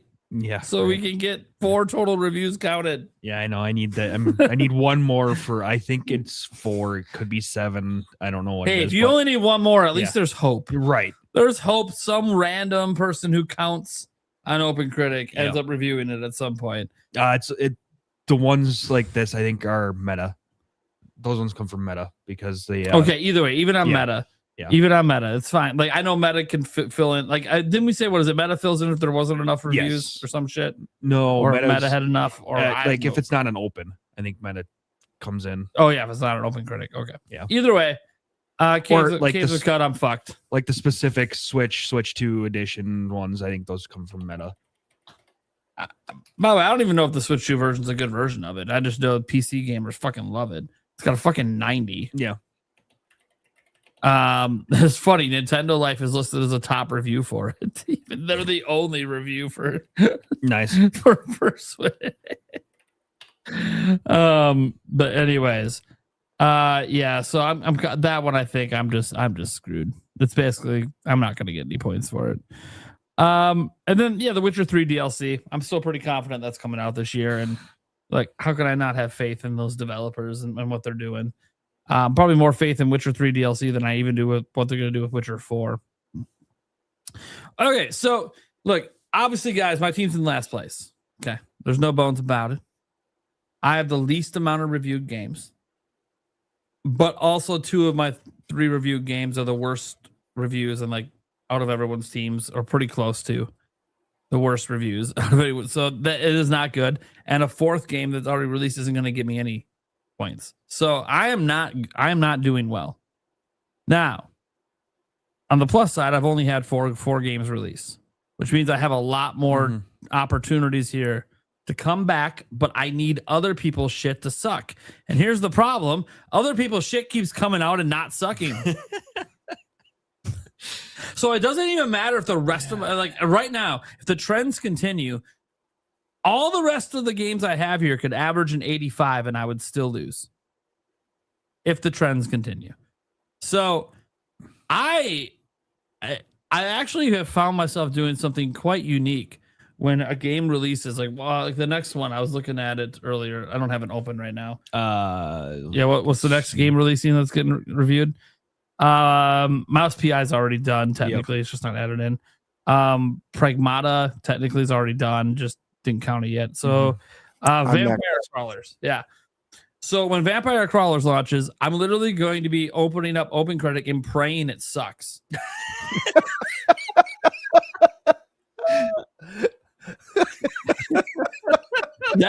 That's what this league is doing to me. I actually don't want any of these games to be bad. I just want the reviews to suck. That's so effed up, dude. So I'm clipping that and I'm sending it to the Vampire Crawlers team. Yeah. Just you saying when Vampire Crawlers comes out, I'm going to the OpenCritic page and praying that it sucks. Yep. And like literally, this is how I am now. I want all the games to review well, and I want all the games to be good and sell well and all that stuff. But that's not the point. This is a competition. This is a league. This is a fantasy league. I'm trying to fucking win. And to win, I got to start seeing some of these games become misses the way that I have 2 fucking misses. So in that sense, especially when I'm seeing things like Stash with everything in the mid to high 80s, I see fucking Gamebird over there with Procopia at a fucking 90. I'm like, all right. At some point, can they just have one bad pick? Just one? Can that happen? Please? So yes, every time a game drops, I keep hoping it sucks. So dude, nothing will tickle my pickle more than if GTA 6 drops and it reviews at like a 75. And I'm just going to sit there and just laugh and laugh and laugh and laugh. And Rockstar will laugh too as they sell 100 million copies on day one. Anyways, because it's also the game where the reviews matter the least. Because it's They could release a 6 out of 10 and it would sell like hotcakes. But it's Rockstar. They don't release games that review like that. They release games that are 90s only. They're like exclusively living in the 90s. So, but every game that drops, I've never in my life found myself wishing for games that have shit ass reviews than I did before this league. So I am hoping, like I'm literally looking at just what's on screen right now, right? I'm looking at like Thunderstash and Gamebirds there, and I'm sitting there like, God, I hope Marvel's Wolverine is just a trash ass game, man. I hope Insomniac has finally hit the fucking wall. Everyone's bored of this gameplay. They're like, it's too repetitive. Reminds me of Spider-Man too much. Fuck this game. 72. Why do you keep picking my games? Vampire Crawlers and Wolverine. What did I do? Well, I gotta admit, I think you're the favorite, personally. Yeah, I am the projected winner. Not just projected. Forget the projection. The projections don't matter to me. The projections have fucking weird shit. We have games. That's true. They really don't matter at all. Yeah. So I don't care about the projections. I was just, and even I don't look at the averages. I think Thunderstash might have technically a higher average on his scores, but I'm not worried about Stash. I think he's got a few on his list that are going to be duds. But I don't think any of yours are just in time. Stash, you got here just in time. Nate's talking trash, but you can't even defend yourself. Well, first off, you went on a full-blown assault on me. I didn't even do anything. Talking about like all the games I have that he's praying get horrible reviews. What? He's all when Vampire Crawlers comes out, I'm going on to opencritic.com. I'm going to stare at that page and pray to God that this game gets shit reviews. That is a terrible thing to say. I said, someone clip it and someone clip it and send it to the devs. That's what I'm saying. People's livelihoods are on the line. Yeah. Mortgages are on the line. Good for them. I'm my fantasy league win is what matters to me. Okay. He's gone. I really said I hope GTA gets like a 75. Oh, that ain't gonna happen. Because here's the thing. Rockstar doesn't even need reviews. Yeah. It's gonna sell anyways. That said, they don't make anything but things that are in the 90s. So it would be very odd if that game drop the ball, considering that the next 10 years of the company are based on this game.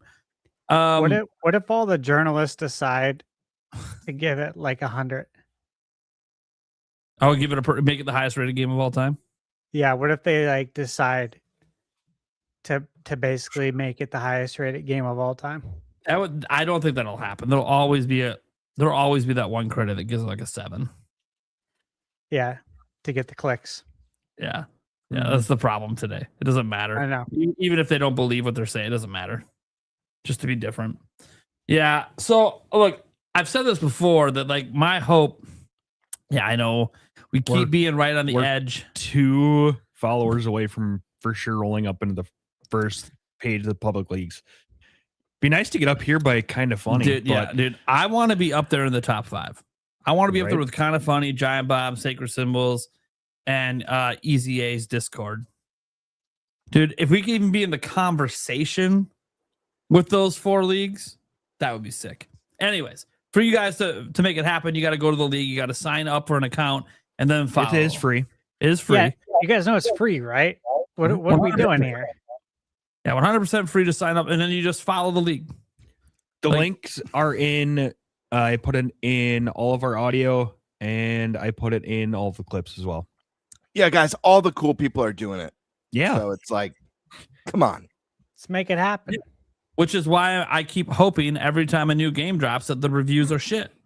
It's free. I open Critic every morning, hoping the reviews are garbage. You know what, though? I don't have any game coming out for a long time. I'm out. Look at the upcoming games. I'm nowhere on that list. I ain't gonna be there for like a couple months. Yeah. What are the next games here? I just closed it out. Give me just a second. I can open it. I want to say something too while you pull it back up. Yep. When we had draft day on the podcast, I just want to say this because I feel a little vindicated. Mm-hmm. I'm doing really well so far. I have one. It's not a dud. Replaced is not a dud. It's broken into the 80s. It could hit 81 or 82 by the time all reviews are in. Fingers crossed.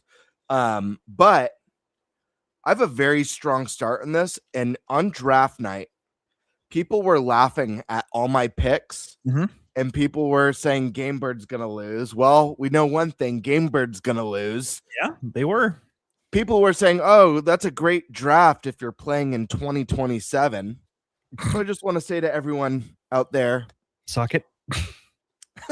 Yeah, kiss my ass. No, kidding. But yeah, I feel a little vindicated. We'll see. We're only a quarter of the way there. So a lot could happen. I could be in big trouble in like 3 months. So you see the ones coming up here that pretty much go almost through the end of May. There's nothing for me to root for me. So I'm rooting for all negative reviews. Mina, and that's an estimated. Is your next? Yeah, I have nothing till like the second half of the year, or I have things that don't have release dates yet, like Mina. Yeah, now look at that. See, I got nothing. You're estimated. Yeah, because none of them have release dates. Oh boy. Well, Mina's spring. So they did say Mina would be out in the first half of this year. I'm a little surprised we haven't gotten a release date yet, especially if they did panels at PAX East. Like they obviously know when it's coming because they started their marketing run, but they still aren't announcing it yet. Now I don't know if it's guys. It could be at an Indie World coming up or a partner showcase. Maybe they want a PlayStation showcase. Or PlayStation. Like they might want a bigger venue to possibly announce that release date, state of play. You know, so we'll see. But yeah, I got nothing coming anytime soon. So all my entire Fantasy Critic life is spent hoping your games suck. All of them. Developers, I had nothing against you. I just have a league to win. That's all. It's just like when I play like NBA and baseball and fantasy leagues, you know, NFL fantasy leagues. Look, I don't realistically want the players to suck and lose their job. Just that week when they play me. But here's the problem. This is not a week by week competition. This is an overall yearly score, which means, yeah, it's got to suck for the year. I want all your games to suck. Well, hold on. Let me take this back. Let me rewind a little bit. Hold on. We had a conversation before that games in the 70s, that's not a bad score. So I just want all your games to be in the 70s. Oh, there you go. That's all. Yeah. I don't want them to be negative. I'll take a negative if someone gets in the 60s, but I'm not worried. Just in the 70s. Look, I have 2 games in the 70s and another game I'm not going to get a score on. So I basically need you guys to get some games in the 70s. And I mean, even a 71, because then it's kind of like not getting a score at that point. You get 1 point. Like, because Caves and Cud for me is not going to get anything. So, and then look, for my games that I'm rooting for, again, I don't even know when the next one comes out that's getting a review. So, because my list is kind of a hopium list. Mm-hmm. If you look at it, it's a bunch of unannounced games or games that have no release dates. Mm-hmm. Yeah. Because look, I didn't realize that. That is insane. Well, yeah, I feel like Gamebird, I think, is going to win, but I think he also played it safe. He has the safest list. That is not true. Yeah. I take a lot of chances. Let me pull up this list again. Hold on. There was no. Keep in mind, I drafted 3D Mario like 2.5 months ago with no announcement. It was a risk because no one locked it in on you, so you could always drop it. Hold on. But you also have to keep in mind that. Hold on. I was the ultra risk taker. It's why I lost so many years. It wasn't because I couldn't pick good games. It was because I was like, I'm gonna freaking go for it. Last year, one of the games I had drafted, or not last year, the year before, was Donkey Kong. I drafted before it was released because there was, speculation. I think I don't know. I'm famous for that. But look at it. I have Control Resonant 2026. There's no date for it. Onimusha. No release date. 2026. Let's see. Everybody Zero Paradise for Dead Spies. No release date. 2026. Everybody was giving you shit for Pony Island 2 Panda Circus. No, Yeah, I still looked it up. So I looked it up and I was like, oh, wait a second. The guy's brilliant who makes it. But again, 2026. I have a handful. I'm in the same boat as Nate, where half the stuff I have right now, I'm not in the same boat as far as reviews. Like reviews, I'm just destroying Nate. Like the pathetic specimen. But the other half, I'm in the same boat of yours is a little bit more risky because the riskiest one that I did was 3D Mario. You're in a dangerous place because you have unannounced Witcher DLC 3. Nothing wrong with picking that. Here's where you got a little crazy. You have that.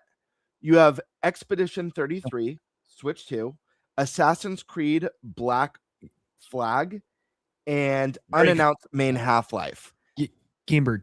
Yep. He has nothing with a set release date. Right. But those four are risky because, and I learned this the hard way, because I'd be like, well, it's a lot more fun when I take chances. So I actually like playing the way Nate's playing, because when you make a prediction like early on, like unannounced Half-Life, and that lands, it's the biggest own ever. And I've had a few of those. Even though there were all years that I got decimated when I did Nate's strategy. But the problem is you only have 2 drops. So you've gambled on more games than you can drop. That's the issue. That's where I don't even know how many games I can drop. I don't pay attention to the rules. I'm a rule breaker. But hey, man, if you get 2 of those, you've scored, because all of those are going to be really highly reviewed, and you've got your 2 drops. You only need to get 2 of those 4. That's all I'm saying. Yeah, I don't know. That Zero Parades game looks good. I'm debating on adding Mario now. I will say this. I don't know who's going to win. And, Nate, I know you're saying Gamebird's probably going to win. I can tell you right now from playing this multiple times, it is way too early to tell. I can start strong. I'll put 50 down on it right now. You're winning. Yeah, but I could have 3 to 4 games on my list that end up not coming out because of Grand Theft Auto. You just never know. Yeah. I bet you won't have a single game that doesn't score in the 80s. That being said, I think all of you are really playing against, in no particular order, me and Thunderstash this year. That's just my early assessment. You're playing against me in Thunderstash. Yeah. I still have what 6 picks. So I'm interested to see what else is going to drop. Mm-hmm. Yep. What the fuck is this one in here right now that you can pick? PVK, Planet. What the what the fuck is this? Do you guys see this? Oh, I gotta share my screen. What the fuck is this game right here? It's in the Fantasy Critic thing as a possible pick. What is this? Like, That looks like the next draft. That's my next pick right there. It's coming this summer. Whatever the fuck it is. Let me click on this thing. At this rate, you might as well just draft it just for. Can you imagine? Can you imagine Just your ace? I had to draft it for shits and giggles, and all of a sudden it's fucking game of the year. Yeah. Right. I mean, that is the name of the game. Was it like Russian or something? I don't even know. Probably. Anyways, okay. So obviously, guys, you know, I'm getting my ass kicked in Fantasy Critic, but you know, here's the way I run my life. Okay, I learned this from a movie.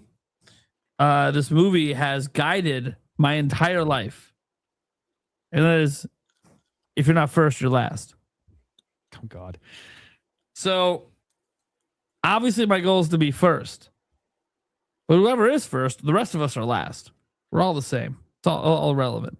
So it's not like we're in a league, and I've been in leagues like this, fantasy leagues, where there's a lot. You know, the champion gets the money, gets the trophy, and all that. But the worst record, the last place team, they get punished. Mm-hmm.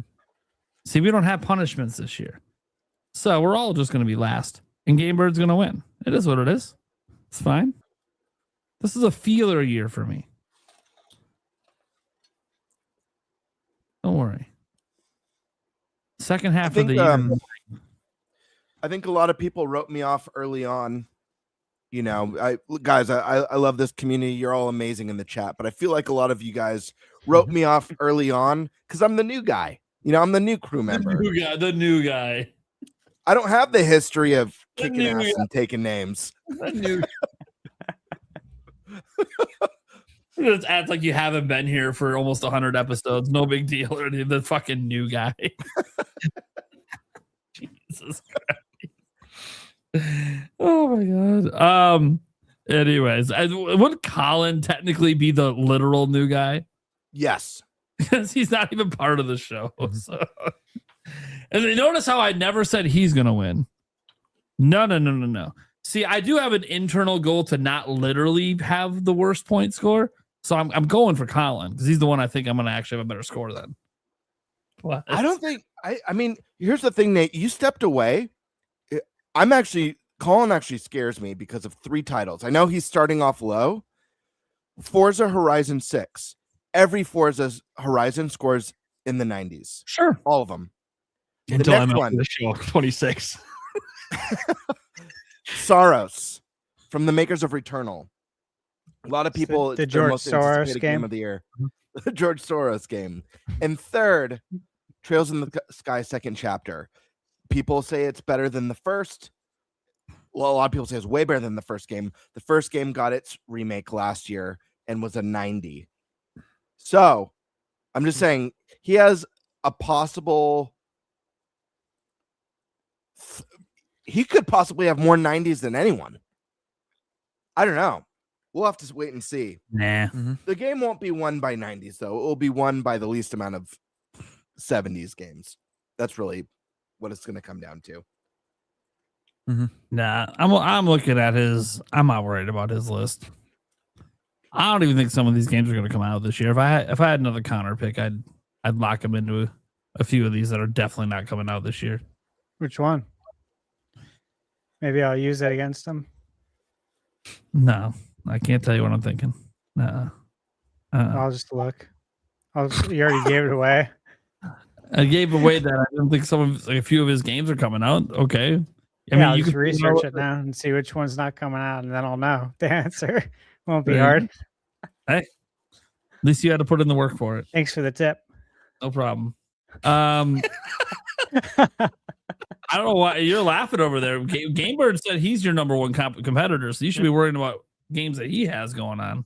But what do you got there? Internet? Ah, beautiful. Yeah. Beautiful. It's a work of art. Delicious, man. So good. I wish you nutritious. each had one right now. I don't like it. Yes. Oh, you don't like it? I don't like the sauce. Gotcha. I think the sauce is boss. But I mean, I can get it, and then no sauce, which it just feels wild to order no sauce on a fucking burger, and then put ketchup on it when I get home or some shit. But Yeah. I don't know. You mentioned a burger on one of your live streams that you love. I think it was called a smash burger or something like that. I've never had that before, but smash burgers are awesome. Sounded interesting. They're not healthy, and they are very unhealthy, but they are very tasty. Actually, you know what? I think there might actually be. Yeah, Culver's does smash burgers. Five Guys does smash burgers. Then I'm saying I make homemade smash burgers. Culver's. Mm-hmm. Good. Culver's is good shit. Do you guys have rallies? Here or and there. checkers? Yeah, here and there. Yeah. There's some in Wisconsin. We had one in the town that I went to college in, and I like they got checkers. shut down Checkers for dealing drugs out of the back of it.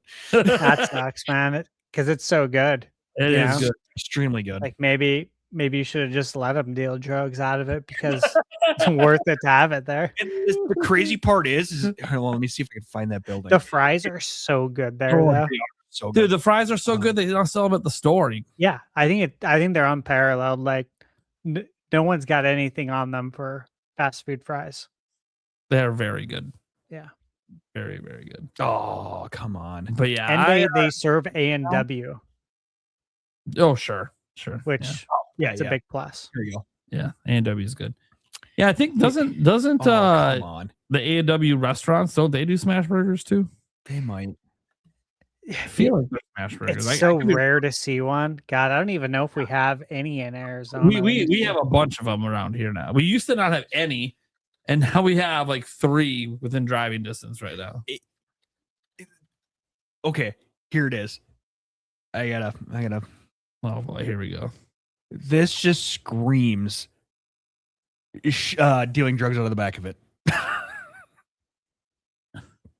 That just looks like deliciousness to me. I mean, yes, but but I'm ready to pull up and get some good fries right now. That building, if you had to pick a building that looks like it was dealing drugs out of the back of it, that would be. I went with you. It looks like it's pulled out of Silent Hill. Yeah, they got a big oil stain too on the drive-through there. Yeah. Oh yeah. You sure it's oil? They need to pressure wash that. See if they can get it out. Kind of clean up the image a little bit. Yeah, when you're dealing drugs out the back, I don't know that you're worried about the oil stain in the I front. honestly don't know if that's what it was, but that they were. It was just rumors. What the hell did they actually close down for? I have no idea. Oh, they were just foreclosed on. That happens. Yeah. Anyways, all right, cool. Well, look, I'm not gonna look. It's funny because every time we go over this, I'm like, well, nothing's changed for me. So what am I gonna say? Yeah. Haven't picked up any new games because there just isn't anything coming out that's like that no one has picked that I'm really like, okay, yeah, that's gonna do well. Kind of waiting for the next round of showcases. We have a little bit of an Xbox One tomorrow. Don't know if there's anything in there I'll be interested in picking up on my list. We'll see.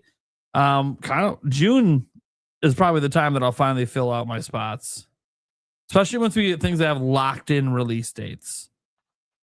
Like there are some games I want to pick up right now that don't have locked in release dates, and I'm like, dude, every game I have does not have a locked in release date. I can't keep picking up more games that don't have release dates. Yeah. Like it just doesn't make sense. So I'm waiting. I might not even add anything till June, but we'll see. Could be an indie world or some sort of indie event that happens that leads to me picking up something. But right now, I just keep hoping for that Mina date to come one of these days because I'm very confident that that's going to might even be the highest review game on my whole list potentially. I honestly think it's got a shot at a 90, but we'll see. I could have a little too much hopium. It's just God. Did you play the demo for Mina? Yeah, I beat it with each weapon. Do you think it'll be too hard for the reviewers? Ooh. That's a good point. Look, like I really like the combat, but it's not made to be easy. You know, it's there's some depth to it. Like you can't F around, you know what I mean? Like you can't be sloppy with your combat. You got to be on point. I still think it's going to review well. I hope so. I hope so. It'll be in the 80s minimum. I feel like outside shot for the 90s, but the 90s shot, the high 80 to 90 shot, that requires them not to be turned off by that difficulty. Yeah, because I do think it gets in the 80s regardless, but I do think it has potential to go like 90. I mean, I think I'm going to take a guess. Development time into it was Shovel Knight. That's what blew up for him, and that was in '89. I think it's going to be. I'm going to take a prediction. I think it's going to be an 87. I think 87 too. That's the number I was going to give. Yeah. I just need a release date. just give me like it's going to drop like any moment. Like I look at this calendar and how full it is, and I'm just like, I know it's gonna drop at a really busy point. I'm gonna be like, fuck. What am I supposed to do? They shadow drop it. Oh God. See your face. He's all just shaking his head. No, don't do that to me. Yeah. I don't know, guys. Like, look, Fantasy League is what it is. First year doing it. We'll see what happens once I actually start having some of my games actually come out at some point. Let's just say there might be a time later this year where the upcoming games where it says, you know, upcoming releases and who's going to be scoring, it might just be straight my team for like 2 weeks where it's just, oh, no, I got the next 6 reviews coming out because, hey, look, 4 of my games are coming out on the same fucking day. Does happen, especially we've seen this in the industry. Like you'll get a bunch of like really good games drop on the same day, and you're like, "Fuck, man, how's anyone supposed to have the time to play all that?" And the reality, the answer is they're not supposed to. I mean, you know, not everyone buys all the games. So, okay, well, I think we can go to the Q&A quick. We don't have that many today, which is all right. Is this what happens, chat? We don't have guests. You don't have questions. You know us all too well. Sorry that we have no surprises for your asses. Let's see what you have for us, though. First off, Nintendo Ninja Prime Beyond. Bring back NFL Blitz, NBA Jam, and NHL hits. We got a double whammy on that because, of course, Demonic Brawler kept his tradition alive and doing that as well. So we got the double shout out for NFL Blitz, NBA Jam, NHL hits. Dude, I don't care if we get 70 super chats. Let's say this. Will this shit into existence? Tell EA to get their head out of their ass. Give us what we want. Get back in the game. Yeah, no shit. Supposed to be in the game. It's in the game. Ain't in these games. Let's go. It was in the game. Yeah. One point. Has been. So Starry-Eyed Production 7553 says, have you heard of Wild Blue Skies? It's a Star Fox clone, apparently. Yes. I have. Yeah. I don't know if I've heard check of out that the one. trailer. Is that one where you're in old school planes, or am I thinking of something else? You're thinking of Crimson Skies. Yes, I am. On Xbox. God, I love Crimson. That is what I was thinking of. I've never heard of Wild Blue Skies. It's one of the best dogfighting games ever. So good. Wild. Dude, they need to bring that game back with a full from the ground remake right now, man. God, it was so good. Like, did you just Google it? Yeah. The initial images you see, like, you know, there's a fox. Is this game already out? I see it looks like there was a official demo trailer I'm watching. It's not. Wait.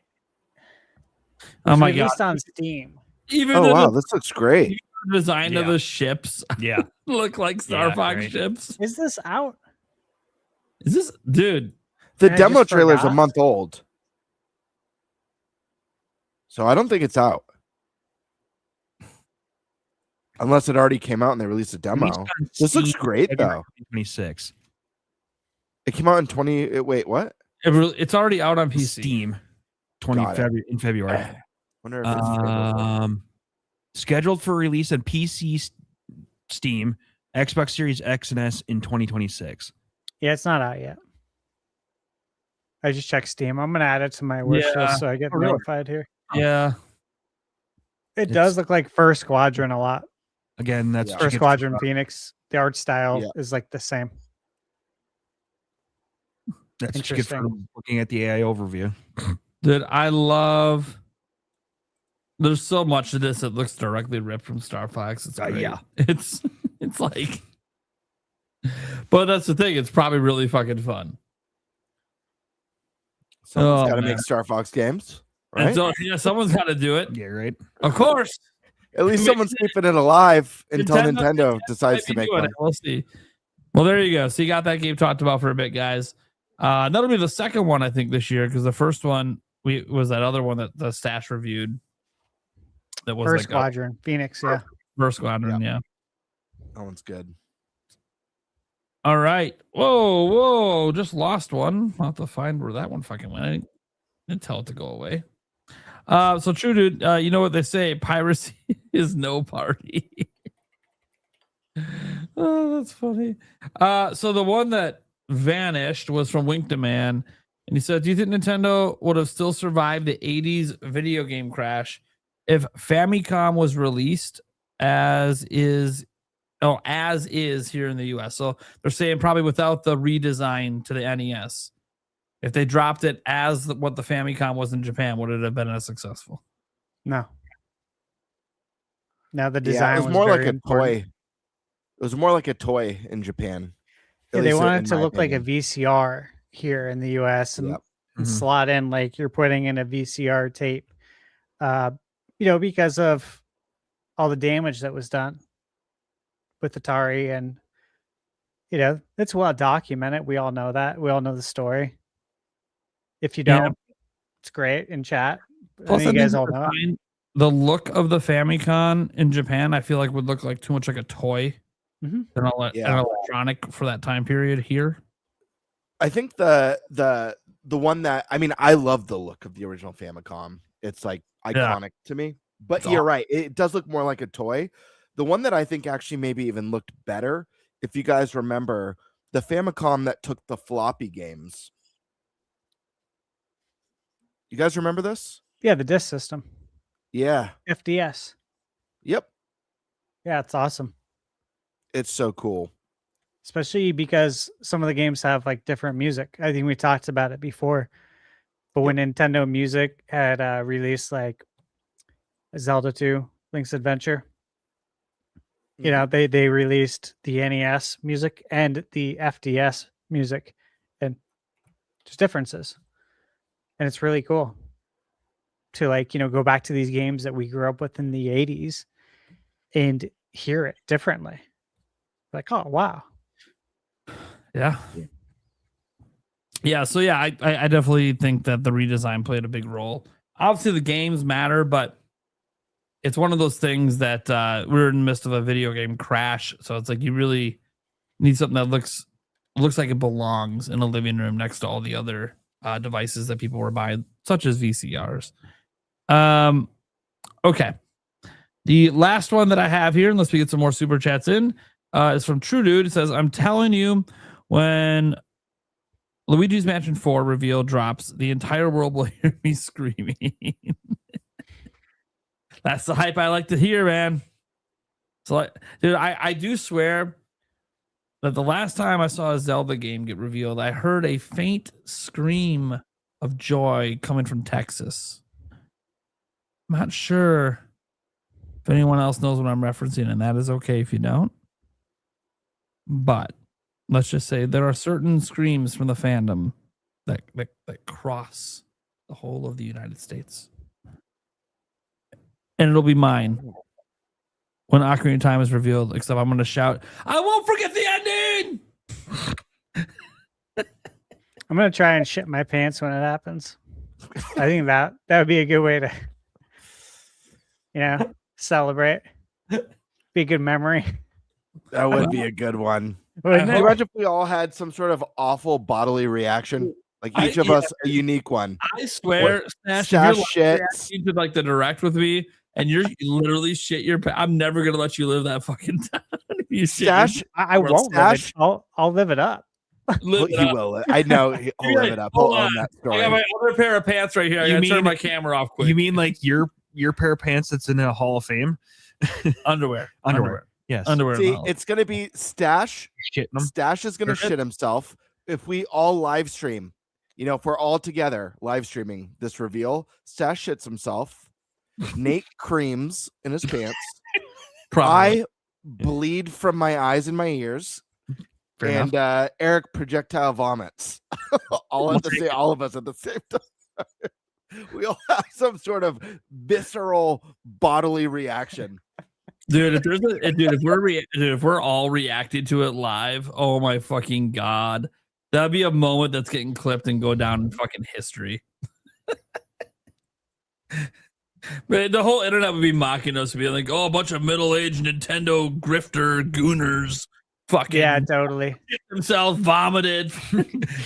Like they all had to change their fucking clothes. They're gonna say that no matter what, even if we don't do that. Look at these Nintendo bootlickers. They're excited for Zelda. Yep. And we're just gonna be like, "You're goddamn right." Yeah, we are. Dude, you know those pants and shit I creamed in? Dude, I fucking framed them.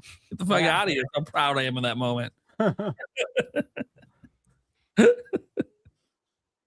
There we go. That's what I like to see. There we go. I'll piss myself. That's perfect. There we go. All right, guys.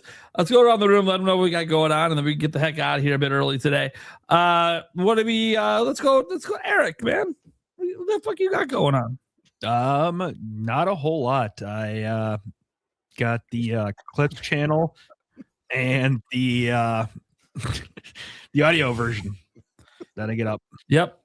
You guys are gonna check out the Clips channel if you want to. If you missed any of the segments today, obviously, and you want to go back and check some of them out.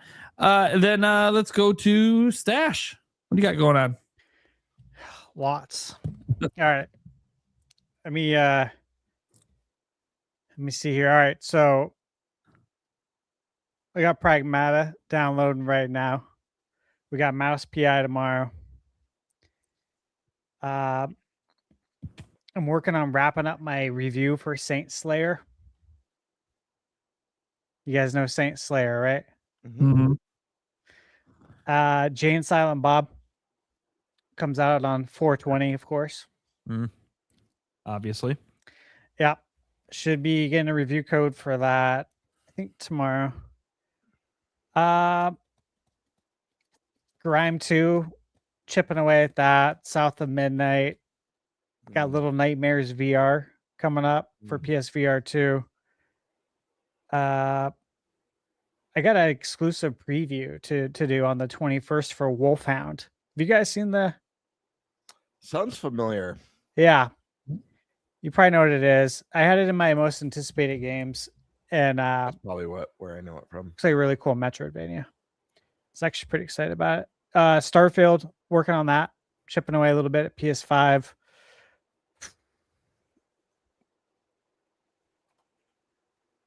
There's a few more things. It starts getting really heavy from the 28th to like the 8th. Like super heavy. There's a lot coming up. I don't want to get into all of it. We got future episodes. Yeah, I hope I can get it all done. But yeah, that's what I got. Lots to look forward to. All right, before we go to Gamer here, we have TARDIS coming in saying, since Nintendo could be making fake leaks, could Mario still maybe come this year or something? Could Nate the Hate get bad info? What do y'all think? I hope for a new Mario soon or an Ocarina of Time remake. I mean, Mario could probably come whenever he wants. It's probably his decision when he does. It's probably not something we should talk about on the podcast, though. Yeah. It's probably between him and Princess, to be honest with you. Oh god. Look, I'm obviously the one, the source on the whole fake leak thing. So just speaking from what I've been told, I don't think any of Nate's hate stuff was impacted by any of this. This is really industry standard. This stuff happens regardless if anyone tells you it's happening. Nate the Hate is not, as far as I'm aware, swept up in any of this. That being said, sure, obviously Mario can still come out this year. Nothing's been announced. Until Nintendo announces things, anything can happen. But, you know, it sure pleases me to hear 2027, because then that means 2028 is not off the table. And maybe Nate wasn't so wrong about Mario. But we'll have to wait and see. We got to get out of this year. If it's not even revealed at all this year, I'll be even not confident. I can't really be confident until we get to about halfway through next year. But either way, I didn't think it was coming this year anyways. And then obviously now Nate the Hate said, you know, it's next year. I don't think Nate the Hate has bad info there. But yeah, it could come out this year, sure. I don't think so. I think Ocarina of Time remake, Ocarina of Time remake to me feels weird to say. It feels like almost a bigger swing by him than Star Fox. Just because, even though, yeah, we had the hints from Aonuma, and I've been talking about this for a couple of years, it's still just like hard to believe that Nintendo would try hopefully from the ground up remake of the greatest game of all time in terms of reviews. Because the 3DS version wasn't from the ground up. It was like a new coat of paint with some extra features. So yeah, we'll have to wait and see. Did anyone else have some thoughts to add to this? Because I mean, I was the source on the whole fake leak thing to find where, you know, things are coming to the company. It's called the Canary Trap, but it's very normal. I'm pretty sure every company's doing it. Any AAA companies does this all the time. Yeah. Yeah, I think 2027 still. 10 years since Odyssey will be 2027. I don't think we wait 11 years. I don't. So yeah, I think 10 years is the timing, and we'll get Mario and Pokemon Winds and Waves next year. Those will be the two big titles. There will be obviously plenty of other titles around them, but this would be like the real flagship titles. I think we got one more. And we'll get a Switch Lite. I predicted another flagship last week. Do you guys remember? For next year? I said it. I said I'm gonna go ahead and make a prediction for 2027. Next gen Pokemon, 3D Mario, and Super Smash Brothers. I was gonna say Smash. I thought you said Smash. Yeah. Yep. We'll see. I feel like the cards are lining up nicely for that. But we'll see. I still have it on my bingo card. Yeah. To get Smash Ultimate Switch 2 edition. I'm famously wrong about everything. I would really hate if the Mario is the one thing I'm right about. I don't want it to be 2028. But yeah, well, I don't think it's this year. If it is this year, cool. I'm not going to complain. Why would I complain about a game I really want to play? Or probably really want to play. I haven't seen it yet, but I've enjoyed it. Of course you want to play it. I've enjoyed every 3D Mario. Like I don't consider any of them bad. They're all really fun. I will be so hyped if 3D Mario comes out this year. I will be filled with so much joy and absolute hype. That being said, probably shit my pants if it did. Yeah. Right? That being said, it would probably be the biggest blunder in Fantasy Critic history, and I'd probably never hear the end of the year I had Mario that I bid 0 on, dropped it, and lost it. It came out. Yeah, I had it on a $0 bid. I was thinking if 3D Mario. If it's 3D Mario, it's like definitely probably a 90 plus, and just like and I fucking dropped it. All because of just that gut feeling. And Nate the Hate, it's all 2027. But no, so I don't think it's going to be this year. And honestly, if Nate the Hate stuff is true, it's already a really good year. Like already without anything else added in. And he said that's not the entire lineup himself. So, you know, Nintendo has probably at least one more game up their sleeve that we don't know about. A lot of people think it might be Luigi's Mansion 4 That's another series that's due. But look, all of Nintendo series are due for something new. So it is the 20th anniversary of Mother 3, which is also on my bingo card. Remember, that was the wild ass prediction. That was my one wild ass prediction. Yeah, that's the one thing I saw in your bingo card. And I'm like, yeah, that ain't fucking happening. But it was a for funsy. But hey, you know what? How crazy would it be if they added that to NSO? Dude, my whole bingo card's for funsy. Like I'm looking at it, I have the wrong Fallout on there. I had New Vegas. Yeah, look, well, we are getting Fallout something.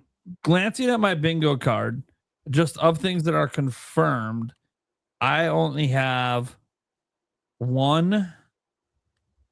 If GTA doesn't remove release dates, but it's got to be on Switch too, so it doesn't matter. So 1, 2, right at the moment. Yeah, because I had the new color Joy-Cons, and then Super Meat Boy 3D, and that one did come to Switch too. So all the rest on your bingo card. Oh, I guess no. I also have the Joy-Con, third-party Joy-Cons would exist, and they do. Those have come out. So I guess I have 3. Wait, you had Meat Boy 3D on your bingo card? Yeah. You don't remember? Why? What do you mean why? It was at the Switch 2 reveal event. Yeah. What's your point? That it's coming out in 2026. That's not a prediction. That is a prediction. No, it's not. It was confirmed. It was at the first event. You didn't say anything about it when I went over this on the show. No one objected. I mean, I'm objecting now, but it's a little late now. I mean, yeah, it is, but geez, come on. You don't remember this? It was confirmed. You don't remember this bad boy? I can't believe you put that on there. What one? Super Meat Boy 3? Meat Boy 3. Dude, it was at the Switch 2 announcement event in April. In April, what was it? April 2025. That and Enter the Gungeon 2 were two indie games that were confirmed to come to Switch 2. Oh, I'm gonna have to keep my eye on you next year, Nate.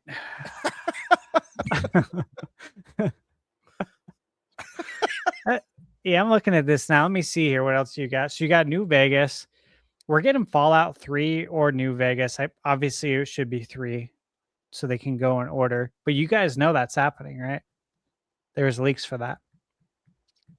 We are getting a Fallout remake. Monster Hunter Wilds. Yeah, very good. Mario Kart World DLC. I got that too. You got Clockwork Revolution coming to Switch too? Yeah. So I was interested about the Super Meat Boy 3D. It was not in that event. It actually didn't get announced for Switch 2 till February 27th. That was the official day it got announced for Switch 2. February 27th, what? This year. No, it was at the event. I'm literally it's right off their website. All the news articles, everything is it got announced February 27th for Switch 2. It was announced for the other platforms last year, but it was not announced for Switch 2. This is just what all the news articles are saying. I know. So no, I believe you, and I covered it on that day. Even I believe them. I even had it in a video of mine. But what event did you say was in is it the April Direct? Yeah, the Switch 2 reveal event. April Direct Switch 2. I'm just gonna glance through it quick. I know it's a really long direct, but there's like some long segments for Mario Kart. Like I can skip that. I'm just kind of mousing through it right now. Okay, Jamboree, don't care. Zelda, okay. Kirby, Metroid, okay. Dragon Drive, Elden Ring, Hades, and the Capcom segment. Don't gotta worry about that because it's not a Capcom game. Madden, Hogwarts,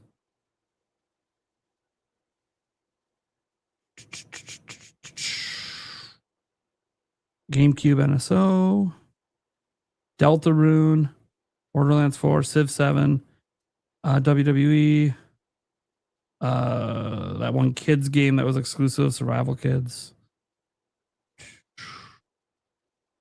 What happened to that game? Game is this? No, that's not Meat Boy. Okay.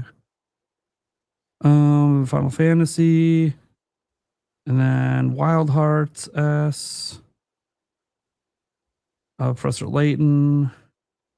Then we had the Resident Evil. No, that's right. That was Dust Bloods. That's right. Dust Bloods. Resident Evil was announced later. Yeah, there was no Super Meat Boy 3D in the April event. Was Gungeon in there? That might. Sorry. God, almost be quicker if I went through a fucking website that had every Gungeon's in here. I see it. Yeah. Yeah. You mousing through it too? Yeah, I was going through it. Yeah, I do not see Super Meat Boy 3D at all in this event. So it even had an official announcement on their I think on their X account on February 27th, saying we're happy to announce that blah blah is coming to Switch 2. So you tried to get me, and I retract my statement then. Yeah, I was gonna say, I think I got you. Your memory might have slipped just for the first time in podcast history. See, I wasn't trying to pull the wool over anyone's eyes. Blatantly obvious that fucking Meat Boy 3D is coming to Nintendo.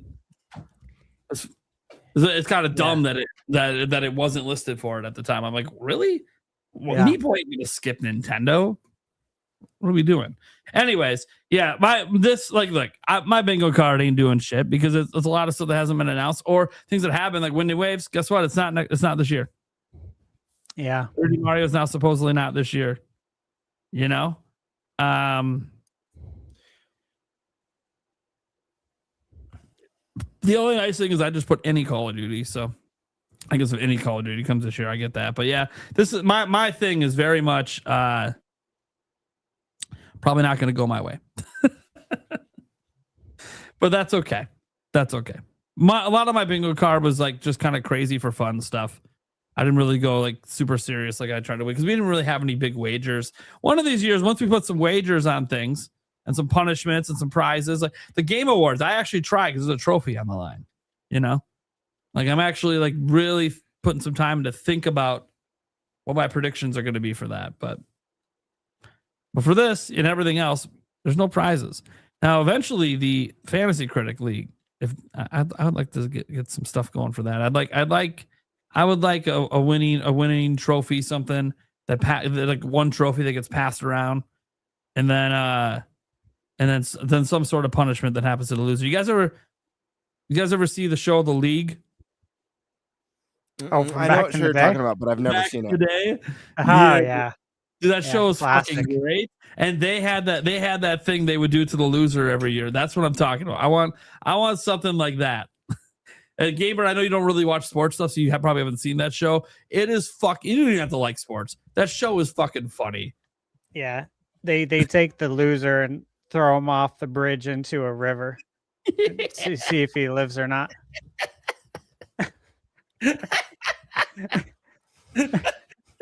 That's just one of the years. They do something to the loser every fucking year that's like really embarrassing. You know, it's kind of like, hey, if you lose, you got to wear the hot dog costume and go out and ask people about, you know, if they want to talk about your weenie. Yeah. back when that humor was allowed, you know. People didn't get bent out of shape about it. You glancing at yours here, Game Bird? Yeah, just try. I haven't looked at it since that episode, so I don't even know. Star Fox might be a hit for you, baby. Star Fox could be a hit. I think Zelda controllers are going to be a hit once they Team Switch too, if the rumors are right. One of them I think I can X off because I know there's been a few of them, but it was one of my favorite ones, and I think you even chuckled at it, Prime. New controversy. I said that there's going to be some sort of new something that Nintendo does or announces that just pisses off the community, and everyone's going to be talking about it, which has already happened multiple times this year. But what has Nintendo done to piss people off this year besides just not have a direct? Well, I mean, there's a number of things. For one, most recently, they did their price adjustments for digital and physical that started. Actually,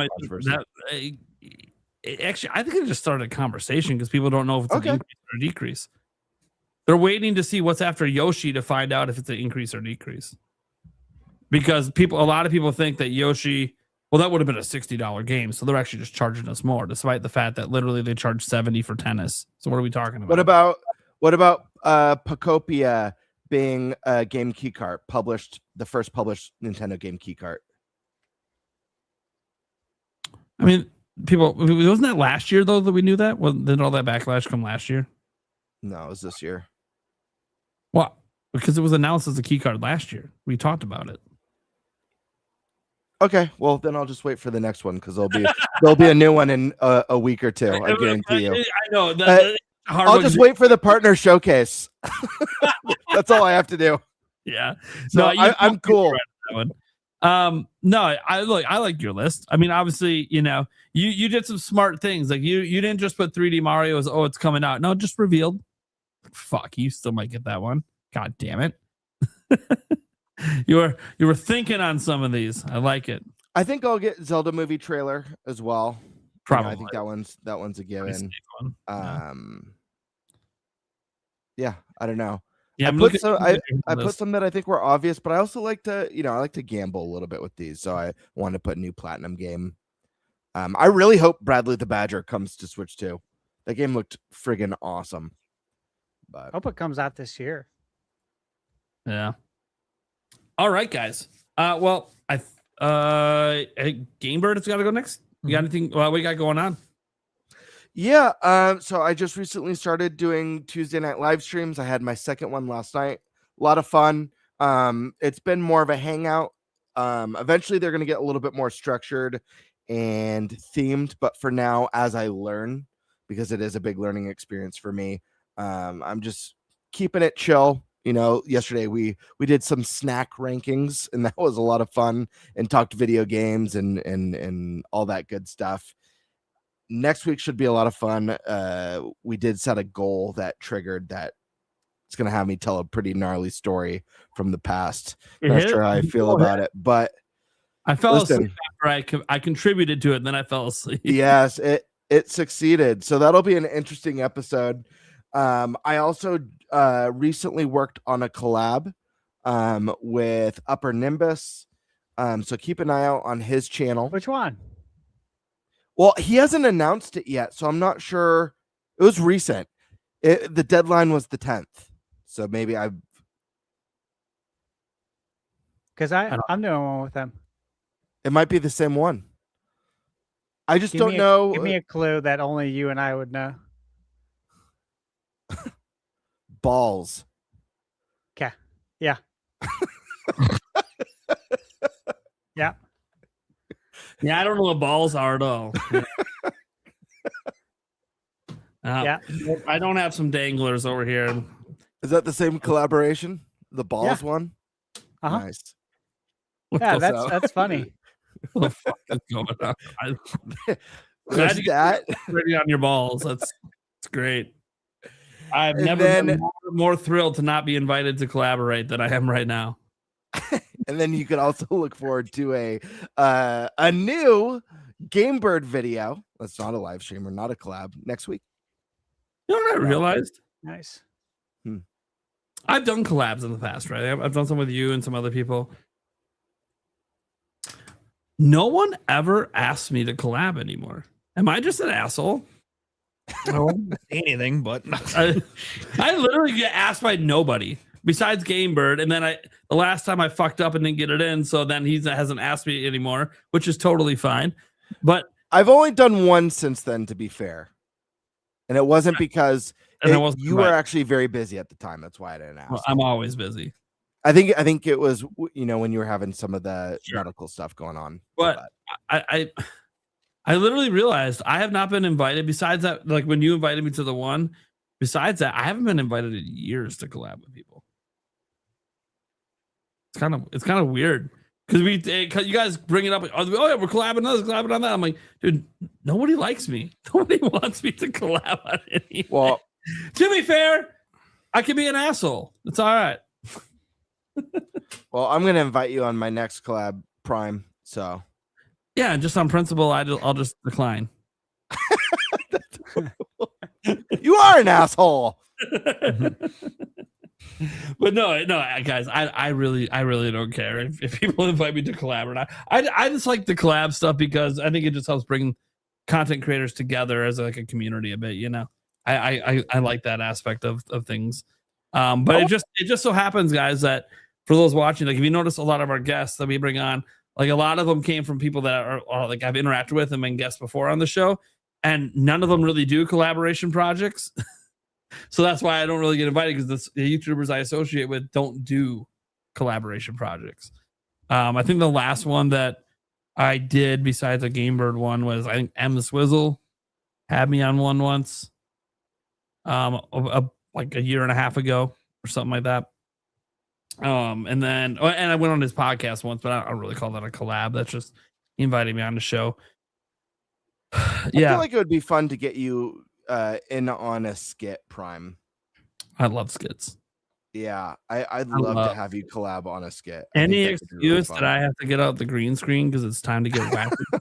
I'll let you know because I do have a number. I actually have I have so many ideas. I've got a little notepad. I'm like, oh my gosh, I have such a weird one that I feel like you would be perfect for. Not because you're weird, but I could just see a good use for you in it. It's fine. I'm the butt of everyone's joke. It's cool. No, I don't mean you are an ass. No. See, I'm an asshole. You call me a dill hole. See, it's all added up. All comes back around. I know. I mean, look, Eric will call me an asshole every day. You just call me a dill hole. Stash, I don't know when he'll call me a name, but it'll happen someday. I'll do something really stupid, and he'll just look at me and be like, look, I don't think you're an idiot, but you're acting like an idiot right now. And I'll just be like, yeah, probably. Maybe I just am an idiot today. Oh, man. Nah. It'll be all good. All right, guys. Oh, I'm Nintendo Prime. You guys can catch my content pretty much right on my YouTube channels where I post most of my stuff. I have a video coming every single day, practically just talking about Nintendo news. Today's video was a little fun because it felt like a little prequel to the podcast because it was going over recapping all the leaks. I thought it'd be a great idea to do that. A little bit of a slower news day, but not entirely. I actually have like 5 stories I was going to do today, but I was like, we'll just do this one video here and not make it a half hour long when I'm going to be spending half the video talking about this stuff. So let's just do it on this. But you can look forward to that news coming tomorrow.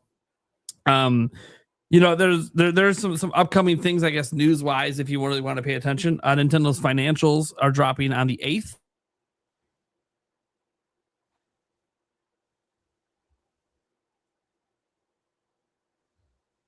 Yes. Yep. Finish your sentence, Nate. My internet went out, I think, or something. I think the pressure's getting to him. No, it actually all went blank for me. Yeah. No, I know. Oh. Anyways, thanks, Charter. Thank God I won't have to fucking deal with Charter after the next 5 months. Anyways, so I have that coming up here, the financial report. That's a big one. Give us the total first year sales. It's really 10-month sales for Switch 2. See how well Pocopia did, and obviously see what Nintendo's projections are for the next fiscal year. What's really cool about the projections part is it lets you know how confident Nintendo is in their own lineup, depending on what they project. So they projected 15 million, then they upped that projection to 19. I think they're going to finish ahead of that. If they go into the second year and they're like, yeah, we're only going to do 15 million. Okay, that's really conservative. That also could mean maybe they feel like they're missing a big game or two that's not going to make it that fiscal year. Or if they're old and they say 20 million, then you're like, okay, well, they're really confident in what they have coming up. That could be my next bingo controversy. There you go. They project 10 million. Oh man, they're not releasing jack shit. Dude, you know that if any sort of deviation, even if it's by a million, that people are just going to eat that up online with like the current trends on YouTube. The downfall of Switch 2 has begun. Oh my god. Yeah, it's gonna be interesting. It'll be really interesting to see what all the numbers are. Anyways, that's like one of the things I know is coming up, guys, that you can look forward to on my channel. Otherwise, that Star Fox reveal, if it's real, hopefully, look, what sucks about the Star Fox reveal is that according to Nate the Hate, it's going to be a Nintendo Today drop, which means we have no fucking idea when it's going to drop. It's just going to be random one day. And what I hate about that, now that I'm a content creator, is I want to live react with my audience to a big reveal like Star Fox. So it's like, do I just go live the moment it drops and just don't watch the trailer? I don't know, because it's big news. It's not the same. It's not it's just big news. I know it's not, because everyone will have already seen it. Anyone coming to the chat be like, "Oh, it's great." Have you? No, I haven't seen it. That's why I'm here.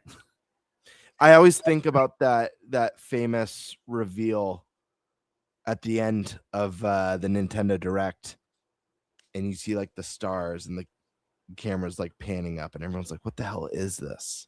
And then you slowly start seeing through the stars the Metroid logo fading in, and then it did the font, and everyone's just screaming, and like nothing beats that feel. Or with the Tears of the Kingdom very first teaser, where people are like, no, like this isn't. Is this Zelda? And then you see the characters. Yeah. Like, oh, is this DLC? Yep. DLC, and then it ends with a sequel to Breath of the Wild is now in development. You're like, it's just those are magical moments. Damn. Yeah. So Nate the Hate, just say what day it's gonna happen. Then I can just go live that day before it happens. Then it really will be a live reaction. But someone asked him, and he said, "It's this month, as far as I'm aware." And he just leaves it at that. I'm like, God damn it, Nate. Fuck. That just means he doesn't know what day it is, which is fine. All right, guys. Thank you so much for tuning in. You can catch our audio podcast everywhere audio podcasts are heard. Also, check out the Clips channel if you need to. Go subscribe to all of our channels if you're not. You want game reviews? Like, there's a lot of people that always ask me to do game reviews. I have no passion to do that, but you know who does? Thunderstash Gaming definitely has a passion for it, and even GameBird throws out some reviews here and there. So pay attention to those guys for that kind of content. For me, it's all about that clickbait news, baby. There's a reason that in both of the both the advertisement that GameBird made and the intro GameBird made, notice that one thing is consistent. I'm a clickbaiter. So just keeping that consistent. You love clickbait, you'll love Nintendo Prime's YouTube channel. So come on over, check it out, have a good time with us. And hey, I will say one thing: my content is pretty positive. I post positive stuff. Because I'm a gamer, and we're talking about video games. How can I not be excited about what we talk about? Like, I don't understand how you can be angry and talk about games all day when it's like, what are you angry about, man? Video games are fun. Let's go. Oh, a game you want's not coming or announced yet? Whatever. Talk about what game is out now that you do like. There's got to be something coming up you're excited for. Talk about that. And if there's nothing, well, as we said before, it's time to expand the horizons a little bit and discover some new games. Like Pragmata this week, or Mouse PI this week for hire, right? Mouse PI for hire. Mm-hmm. There was like another third game, I think. Oh, Tamagotchi Life. Try something new. Yep. Buy Pragmata.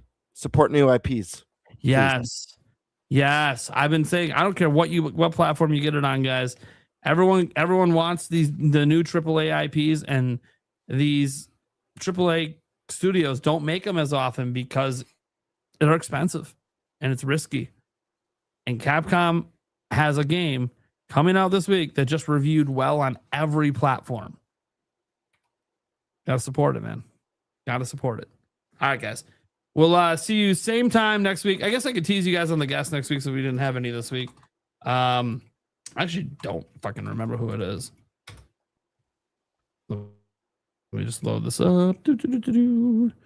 And you're on the wrong thing. Yeah. All right. our guests next week are John Nebo and Nintendo Talk coming on. So haven't had those guys on in a while, so glad to have them back, followed up by Favlam and Attack the Backlog. ATB hasn't been on in a while. Guys, tax season's going to be over. That's why he's coming on. Yeah, he's coming on after tax season's over. Also, he's done being, on his own words, he is done being a leaker and insider after this month. Guess what, guys? He's on the final episode of the month. You guys want to super chat and drill him for inside information? You've got one final shot before he retires from that kind of stuff. So good luck to you. Oh, and I totally forgot. We actually have some new people coming on. Like M Swizzle's actually going to be coming on. If you guys, brought him up earlier because I collabed with him once. But yeah, really happy to have him coming on. Switchforce coming back. Kiwi Talks, Tucker, Roger Base, Sandstorm, Sky Sword. You know, we got packed lineup, guys. And then we do it all over again. All right. Bye, everyone. We'll catch you next week. Bye.